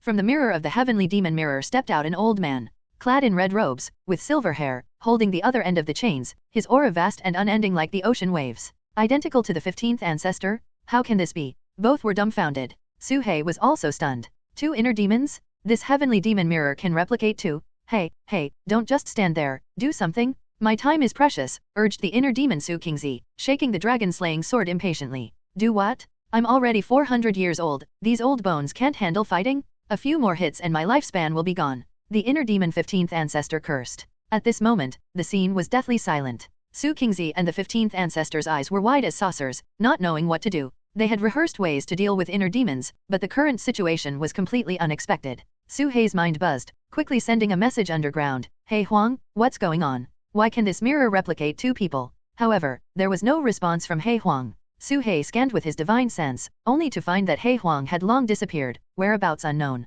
Soon, the Snake Catchers sect's army arrived at the scene, led by Grand Elder Yinmingzi. They exchanged glances, tacitly keeping their distance from the inner demons in the sky, encircling Su He instead. In their view, it was best to stay as far away as possible from such bizarre phenomena. In order to kill Su He, the Snake Catchers sect had made extremely thorough preparations, reaching the utmost in terms of manpower and resources. Sect leader Su Qingzi was held back, along with the 15th ancestor. Without the 15th ancestor, there was still the elder group of the Snake Catchers sect led by Yinmingzi. With such meticulous preparations, no matter how many tricks Su He had up his sleeve, there was only one path for him: death. In a daze, Su He found himself back in the myriad Serpent Valley, facing an overwhelming army. The difference was that last time, he was merely at the foundation establishment stage, facing Xianyangzi. This time, he had already reached the core formation stage, facing the elite of the entire Snake Catchers sect. Su He secretly observed his opponents. 3 mid-stage core formation core elders, 7 early-stage core formation ordinary elders, totaling 10 core formation cultivators, posed the greatest threat. A large number of foundation establishment stage stewards and disciples stayed back, hiding behind the mountain peaks. Only some cultivators at the great perfection of the foundation establishment stage set up formations around, which could also affect those at the core formation stage. Su He's gaze grew colder. He wouldn't let a single one of these people escape today. Take action. Yinmingzi ordered in a low voice. Numerous elders clapped their hands and pressed them to the ground. Suddenly, a massive formation emerged, with countless chains shooting out from the void, directly targeting Su He. It was the demon sealing dragon trap formation aimed at him. The positions of these chains changed endlessly, interlocking and encircling, sealing off all directions of Su He's movement. They also possessed indestructible strength, representing the extreme of the formation's Qi and Yang, highly effective against demons. In terms of expertise, the Snake Catchers sect had no equal in the demon sealing dragon trap formation. So, you want to play with formations? 9 square killing formation. Su He shouted, his snake tail burrowing into the ground, activating the formation. In an instant, countless formation lights lit up on the surrounding ground and in the void, with destructive waves enveloping the 10 elders surrounding from the Snake Catchers sect. These formations appeared too quickly, and in the blink of an eye, Su He detonated them. Would Su He just stand still and wait for them to surround him and set up their formation? Ridiculous! He did it on purpose because his formation was buried right there? Not good. Retreat quickly. It's an ambush. Yin Mingzi exclaimed in shock, immediately retreating, and all the elders fled desperately, but it was too late. One by one, lights flashed, and earth-shattering waves erupted instantly. The 9-square killing formation was a formation Su He comprehended inside the Xianyan Tower, with 9 formations combined into one, especially the final 5 elements killing formation being the most formidable. The Snake Catchers sect had been suspicious, but these formations had their aura concealed by He Huang, making them completely undetectable. They couldn't imagine how a snake could set up so many formations in such a short time. Boom boom boom boom boom. For a moment, thunder and lightning roared, earthfire erupted, fierce winds shredded, and underworld soil decomposed. Various formation attacks appeared in all directions, and the group of elders suffered a brutal assault, each vomiting blood as their magical treasures shattered one after another. The so-called demon sealing dragon trap formation, meant to restrain Su He, was just halfway formed before being completely destroyed by these killing formations. Not a single chain remained, blown into nothingness by the 5 elements killing formation. At this moment, Yin Mingzi's face turned as black as coal. The Snake Catchers sect had rich experience in catching snakes, but damn it, was this a snake? What happened to capturing him with ease? Looking at their sect leader Su Qingzi, his face was as dark as could be. Whoosh! Su He's figure vanished on the spot, turning into a shadow, charging at an early stage core formation elder. With their formation scattered, now was the perfect time to take them down one by one. This unnamed elder immediately summoned an ancient gourd, which spewed out a halo. In an instant, a vortex-like force field appeared around him. As Su He approached, it felt like he was trapped in a quagmire, unable to move, especially targeting his snake-like form. This was also a magical treasure designed to bind snake demons. Unfortunately, Su He's ever-changing fish and dragon technique had surpassed the 4th level, long since ignoring such restraints. After just a brief pause, he charged in again, completely unaffected by the vortex-like force field. Sect leader, save me. The unnamed elder let out a piercing scream, the gourd shattered, and the vortex force field expanded more than tenfold, yet it couldn't stop the bloodthirsty Su He. Countless magical treasure halos appeared on Elder A, attempting a desperate struggle. Su He opened his crimson maw, swallowing the man and all his magical treasures whole, his belly bulging like a balloon. Immediately, he refined them swiftly within the demon god cauldron, absorbing everything cleanly. Su He spat out the elder, now reduced to a withered husk, his golden core, flesh, and all the energy absorbed by his cultivation technique completely devoured by Su He. From start to finish, it took only a single breath. Humans taste disgusting. Su He cursed, it had been a long time since he had swallowed a person whole. The last time he ate a human was the last time, but the snake catchers disgusted him to the core. He wanted to extract their bones and refine their marrow, making them suffer the tortures of hell. Kill. Su He once again used the ever-changing fish and dragon technique, charging at the second unnamed elder bee. Boom. A loud noise echoed from the sky as Su Qingzi could no longer hold back, wielding the dragon-slaying sword, slicing through the air, forming a massive blood-colored blade light, descending from the heavens to sever Su He. Hey, do you think I don't exist? Another Su Qingzi sneered, swinging his dragon-slaying sword, producing the same blood-colored blade light, intercepting in the void. After mutual annihilation, he slashed at Su Qingzi's neck again, ensuring that if he attacked Su He, his head would roll. Su Qingzi's face turned ashen, forced to engage in direct combat, and soon they were locked in a fierce battle. Meanwhile, the 15th ancestor and another 15th ancestor merely stood in the sky, gazing at each other without moving, neither seeming inclined to take action. However, the 15th ancestor's face was exceptionally grim, a large seal appearing in his hand, only to be put away again. The fake inner demon created by this mirror must have a time limit. Once the time is up, it will break without attack. Why waste energy? The 15th ancestor speculated internally. 2 breaths later, the second elder bee was also swallowed by Su He, struggling for just one more breath. That compass-shaped magical treasure could disrupt Su He's sense of direction, also designed to restrain snake demons. Every snake catcher had magical treasures targeting snake demons, knowing his body structure and attack habits as if they were second nature. This infuriated Su He, making him feel nauseated from the depths of his heart. JNN. Su He spat out the drained elder bee. Disgusting, your taste is too disgusting. Su He flicked his tail, shooting towards the nearest third person, named Lu Dun, whose cultivation had reached mid-stage core formation, unlike the previous 2 he had killed. He was a poison master specializing in snake venom. With a wave of his hand, Lu Dun scattered a large amount of poison powder, forming a toxic net that covered every inch of space, easily penetrating a snake's body. The bone-eroding powder could instantly soften snake bones, rendering them powerless. Sacrificing 2 people to capture you is still within acceptable losses, Lu Dun thought to himself. He had long anticipated that this mission wouldn't go smoothly and that sacrifices were inevitable. Poof. In the next second, his lower half was shattered by Su He's strike, his golden core clamped in Su He's mouth. This. Lu Dun's thoughts quickly scattered. He couldn't understand why his bone-eroding powder had no effect. The time he lasted wasn't even a single breath, shorter than the previous 2. Wow, Suddenly, Lu Dun's skin sprouted scales, his eyes turned into vertical pupils, and he completely lost consciousness. The remaining half of his body rapidly elongated, his spine transforming into a tail that extended outward.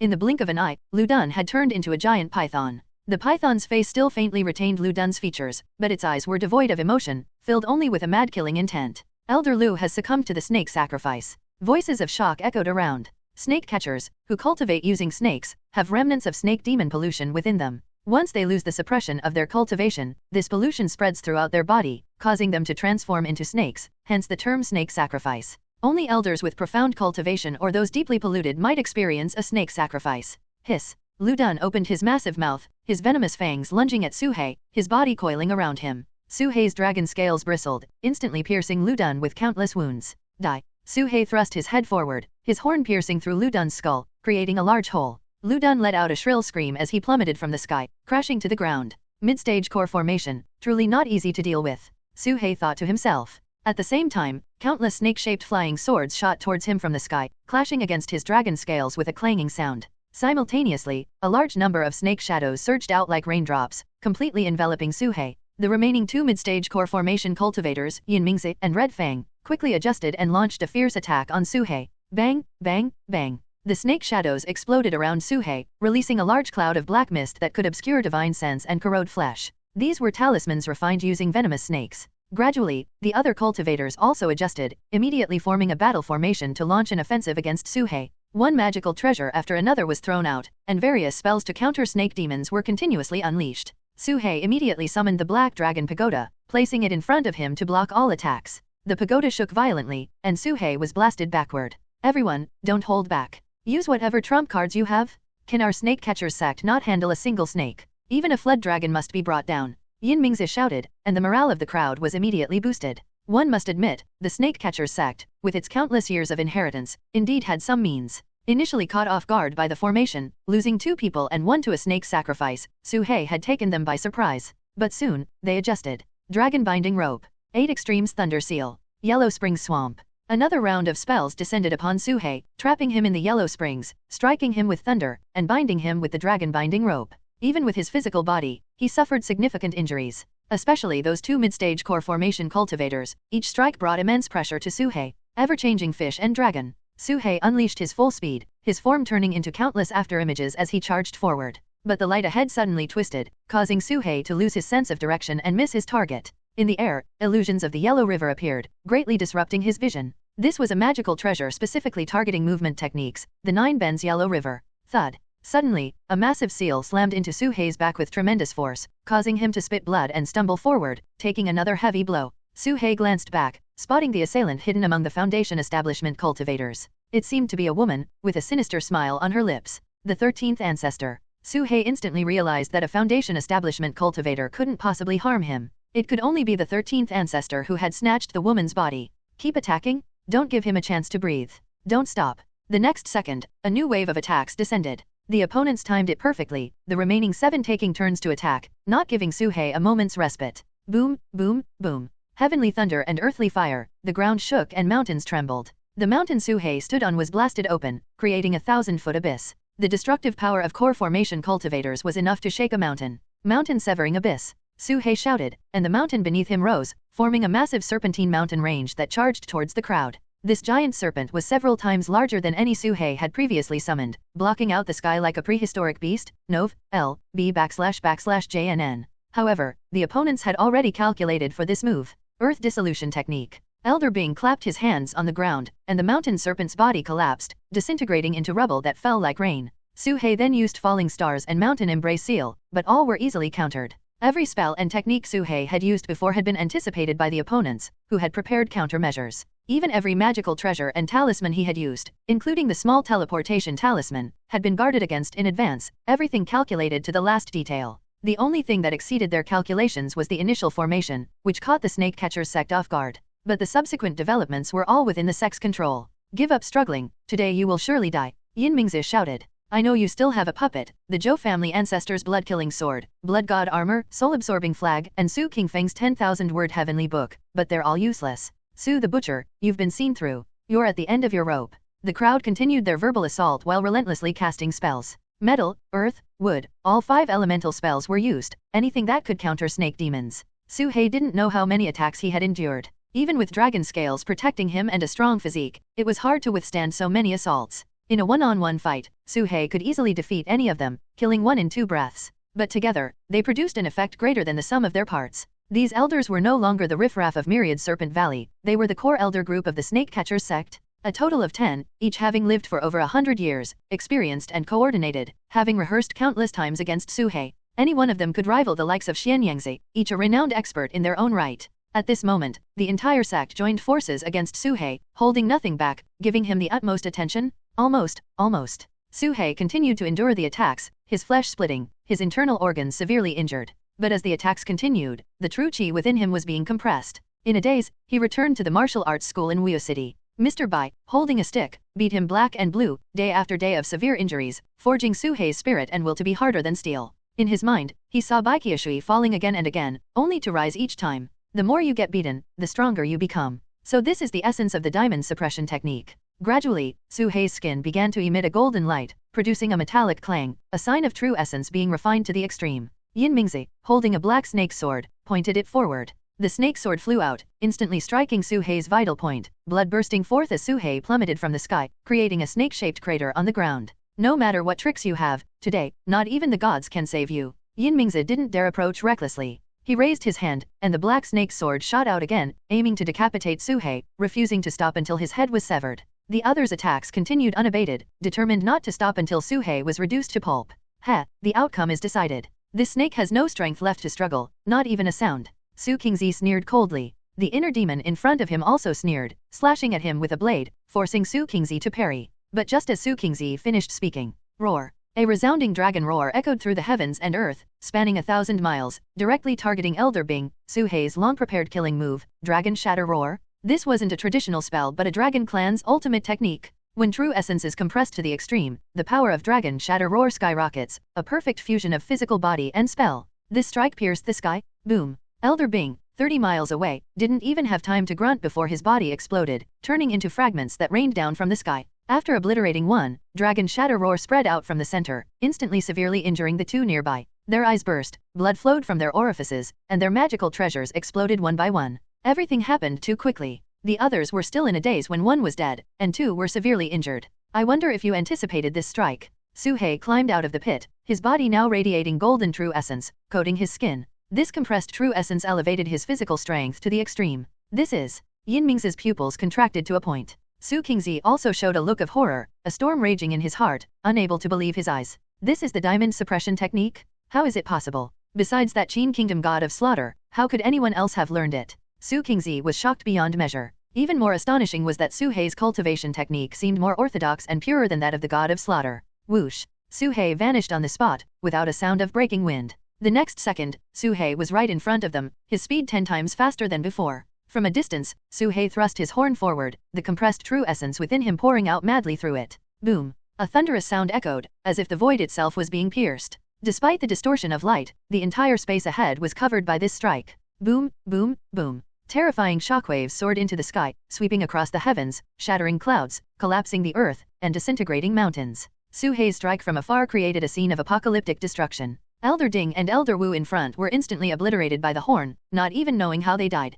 The remaining Yin Mingzi and Red Fang spat blood, their faces pale as they were blown away, their inner terror beyond words. Legends spoke of those whose physical bodies had reached sainthood, capable of breaking the void with a punch, shattering the heavens with a kick. No need for spells, their physical body was the strongest spell. However, such powerful beings existed only in ancient legends. In later generations, body cultivators had long vanished. Though Su-hei hadn't reached such an exaggerated level, Su Qingzi sensed a hint of that potential. How could this happen? Su Qingzi was completely numb. He thought everything was under control, but unexpected events kept occurring one after another. Out of the 10 core formation stage elders, 6 were dead, 2 were severely injured, leaving only Yin Mingzi and Red Fang still holding on. Such losses were unbearable for them? Did you jinx it? Every time you speak, the situation turns around. Haven't you noticed? Su Qingzi's inner demon sneered mockingly. Shut up. Su Qingzi, both angry and ashamed, drew his sword and charged forward. Master, take action? If we can slay the true inner demon, a fake one is nothing. Su Qingzi's eyes shone with astonishing light, his aura continuously rising, seemingly about to form a suppression. The 15th ancestor hesitated initially, but upon hearing Su Qingzi's words, he immediately summoned a coiled serpent seal and hurled it at the inner demon 15th ancestor. Boom! Unexpectedly, the inner demon 15th ancestor offered no resistance, took a heavy blow, spat out a mouthful of blood, and was sent flying. Seeing this, the 15th ancestor was stunned, while Su Qingzi laughed wildly. Ha ha ha, it seems your inner demon is nothing. Let's finish him off first, then join forces. Before Su Qingzi could finish his sentence, boom! A black lightning bolt erupted from the ground, striking the 15th ancestor's crotch. Ow! The 15th ancestor let out a miserable scream, was struck into the sky, his entire body charred, hair standing on end from the electricity. Meanwhile, the other inner demon 15th ancestor smirked and said, "Who said an inner demon has to follow your script? Can't it have a bit of creativity?" As he spoke, he stomped, and another black lightning bolt shot from the ground, striking the 15th ancestor. Boom! The 15th ancestor was struck skyward, his body scorched, hair burned to a crisp, his red robe turned black, and even his arm was severed.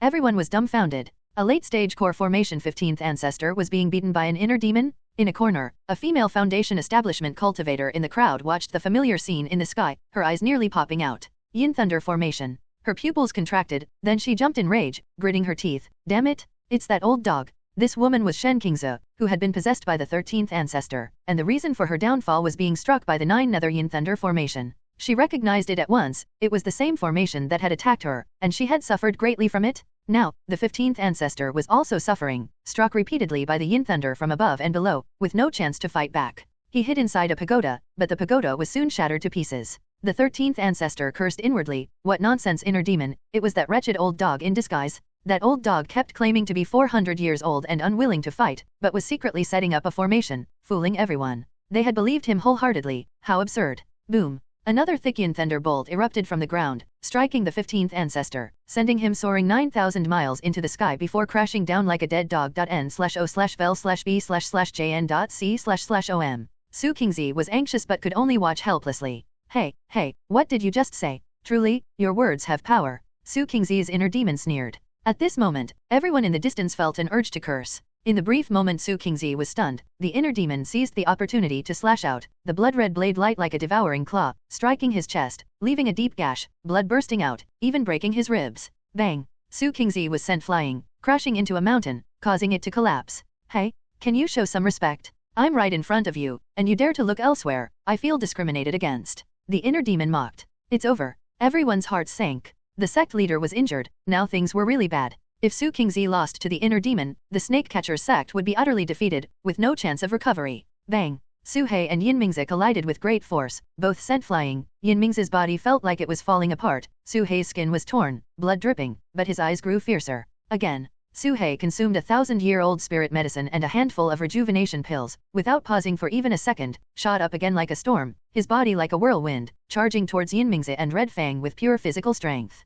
Yin Mingzi took 2 breaths to recover, hurriedly summoned a handkerchief, wrapping it around Su He's body like a ghostly cloak. At that moment, Su He lost his sense of direction again, but relying on his memory, he charged forward. Boom! The handkerchief was pierced with a large hole, the shockwave piercing the sky, and in the distance, Yin Mingzi and Red Fang's bodies shattered, flying backward, both with large holes in their bodies. Especially Red Fang, half her body was nearly gone, barely clinging to life. 10 core formation stage elders, all snake catchers meant to restrain snake demons, besieging one Su He, yet ended up in such a miserable state. No one expected this outcome. Including the sect leader and 2 ancestors, nearly the entire sect was mobilized, only to be beaten thoroughly, leaving everyone with a sense of defeat. Grand Elder, the rest is up to you, you must slay him. Red Fang's eyes showed determination, she raised her only remaining hand, pointed at her forehead, and blood-red dragon scales appeared on her skin, her body elongated, legs transforming into a snake tail, arms retracting into her body, turning into a giant red python in an instant. A blood-red horn also appeared on her head. Elder Red Fang has also performed the snake sacrifice. The Foundation establishment disciples witnessing this from afar all turned pale. 3 mid-stage core formation elders, 2 had performed the snake sacrifice, leaving only the Grand Elder. Hiss! Red Fang opened her mouth wide and lunged. Su He swung his tail, sending her flying high, crashing to the ground, creating a 1,000-meter deep pit. Damn! Su He's heart sank. He realized his strength was waning. At first, he could easily kill 2 people with a single strike. But now, even with all his might, he couldn't destroy a single snake, which only meant his true essence was running low. Without the reinforcement of the diamond suppression technique, his physical strength would drop significantly. This battle was the toughest Su He had ever faced. Hiss! Red Fang struggled to climb out of the pit, opened her giant mouth, and sprayed venom. At the same time, Yin Mingzi used all his strength, 6 black snake swords shot out, transforming into ravenous ghosts, biting at Suhei's flesh. Bang bang bang. Suhei's skin erupted with countless black lights. He fell halfway from the sky, then forcibly stopped. At this moment, the 6 black swords clung to his body, trying to burrow into the gaps of his dragon scales, aiming to devour his flesh. He's almost done, give it all you've got. Everyone, attack together. Su Qingzi shouted. Whoosh, whoosh, whoosh. From the distant crowd, 3 giant crossbow bolts shot out, brought by Foundation establishment cultivators, aimed at Suhei, only now daring to fire. These crossbows, 10 meters long, could easily kill a demonic beast the size of an elephant. Originally meant to guard against Suhei's reinforcements, after all, last time in Myriad Serpent Valley, Suhei had called for Manjin. Now, they were all used against Suhei. Suhei used the ever-changing fish and dragon technique, dodging the first strike, but the bolts spun around, tracking him again, each bolt engraved with a soul-chasing symbol. It truly was one man against a sect. Suhei's stamina was rapidly depleting. He felt he was nearing his limit. Whoosh whoosh whoosh. But at this critical moment, a mass of vines suddenly burst from the ground, like living creatures, wrapping around all the bolts, immobilizing them. What's happening? Everyone was shocked, only to see the surrounding trees beginning to move. Bang! A large tree swung its branches, smashing a crossbow into pieces. A seemingly harmless flower suddenly mutated, its body swelling, transforming into a ferocious maw, swallowing a disciple whole, who let out a miserable scream, melting into bones in the blink of an eye. Bamboo shoots shot up wildly, transforming into sharp spikes that burst from the ground, piercing through a group of snake catchers. A 1,000-year-old willow tree, its branches like sharp swords, danced wildly in the wind, slicing off heads one by one. Strange dandelions floated through the air, exploding wherever they landed, leaving death and destruction in their wake. At this moment, the mountains were experiencing a massive plant eruption, with all vegetation turning into ferocious, man-eating monsters, attacking the snake catcher's sect. Suhei was stunned. This kind of attack seemed familiar, and only she was the most adept at it. Suhei glanced around and looked at the 15th ancestor of the inner demon. No choice, she insisted on coming out to help, so I had to bring her out, the 15th ancestor of the inner demon said, shrugging. At this moment, the 15th ancestor of the inner demon no longer pretended, transforming into a dog-headed man, none other than He Huang. As for the real 15th ancestor, he lay on the ground, charred and lifeless, having been struck down by He Huang. This left Suhei secretly amazed. After a year of seclusion, this dog seemed even stronger, with truly unfathomable methods.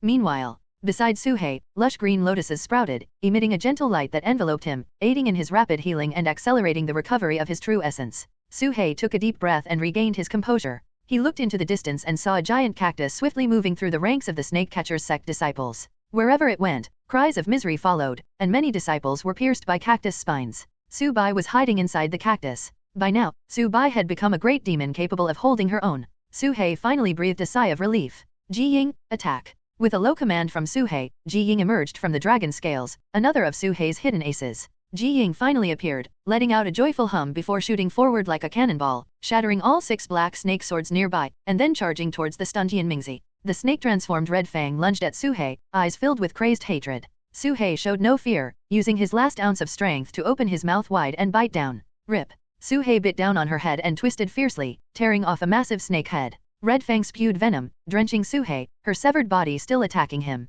Die. Suhei summoned the Black Dragon Pagoda, swallowing Red Fang whole, absorbing her completely, leaving only a skeleton in the blink of an eye. Red Fang. Yinming's eyes were filled with rage and despair as he let out a heart-wrenching scream. At this point, 2 of the 3 mid-stage core formation elders of the Snake Catcher's sect had fallen, leaving only Yinmingzi. Of the 7 early-stage core formation elders, 5 were dead, and 2 were seriously injured. The core strength of the Snake Catcher's sect was utterly defeated. However, Suhei was also at his limit, his true essence nearly exhausted, his body covered in wounds. Without the green lotus released by Su Bai and the ancient spirit medicine, Suhei could have fainted at any moment. Even though his dragon scales were intact, beneath them, he was already severely injured, his blood nearly drained. Yinmingzi was not in much better shape. Though he still had the strength to fight, after being entangled by Ji Ying multiple times, he had lost both ears, leaving him even more terrified. After 1,000 years of catching snakes, I finally got bitten by one. Today, I've suffered a huge setback. Yinmingzi sighed inwardly, making up his mind to retreat. But suddenly, he remembered Red Fang's dying wish. Red Fang, even with her head severed, continued to attack Suhei, giving her all. She hoped he could kill Suhei and avenge her. If Suhei wasn't slain, their sacrifices would be in vain. Yinmingzi clenched his fists, gritting his teeth, his eyes filled with determination. You too, if you still have the strength to fight, don't hold back, join me in attacking. Yinmingzi took out a blood-red pill and swallowed it in one gulp. Instantly, a blood-red giant python's shadow appeared behind him, his eyes turning into vertical pupils, his body igniting with blood-red demon fire. his aura soaring, approaching the late core formation stage. Nov. L. B//JNN. The fierce demon fire swept out, even forcing Ji Ying back 100 feet, unable to get close. That's the spirit of the ancestor serpent. The two severely injured core formation elders' pupils contracted, their bodies trembling as if inspired.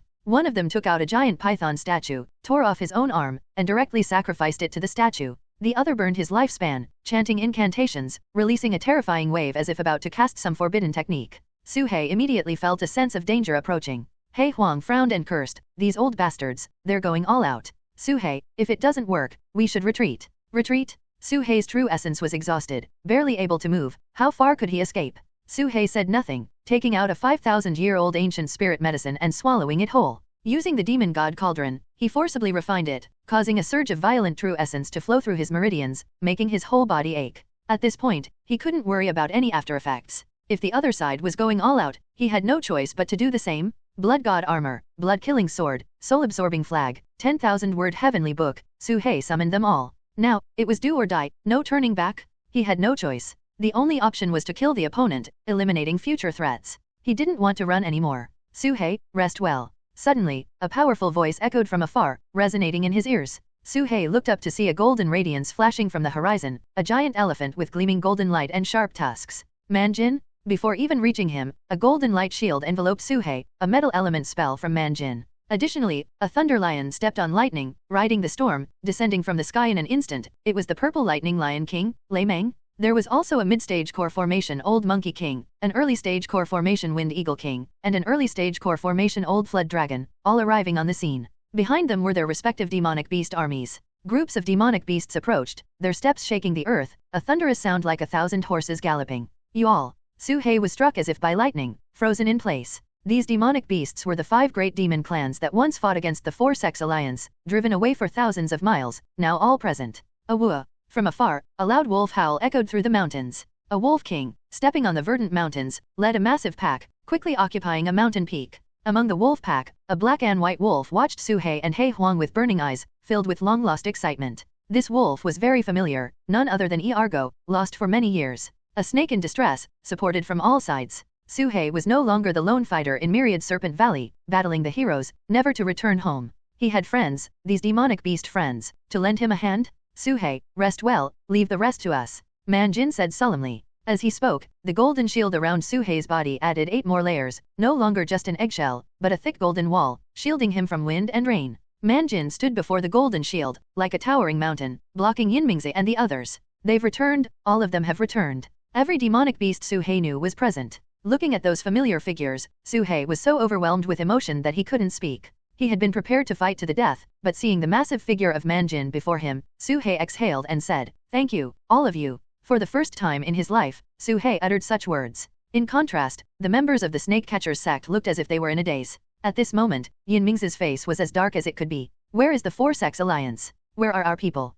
Yinmingzi raged impotently. The demonic beasts had come to help, yet there was no movement from the Four-Sex Alliance. What he didn't know was that the Four-Sex Alliance had always been reluctant about exploring the ruins. They had no share in the benefits but were expected to risk their lives first. Why would they sincerely act? When the Divine Puppet sect responded by pressing their entire army towards Wuya City, the Four-Sex Alliance lost all their utility. Whoosh! Suddenly, a core formation cultivator who had just used a forbidden technique manifested a faint light in his hand, tearing open a rift with terrifying power and slipping into the space crevice, disappearing in the blink of an eye. He ran away. The crowd was in an uproar. Meanwhile, another cultivator who had sacrificed his arm to summon a snake statue rode on the snake's back, soaring into the sky at an astonishing speed, heading towards the horizon. The snake beneath him moved like the wind, covering thousands of feet in an instant. Another one ran. "Die, you scoundrel!" Lei Meng shouted, spewing lightning that struck its target. The fleeing core formation cultivator was hit by the thunder, screaming in agony, and the snake beneath him let out a piercing wail. The old monkey king swung a heavy club, striking him and instantly shattering him into pieces, flesh and blood flying everywhere.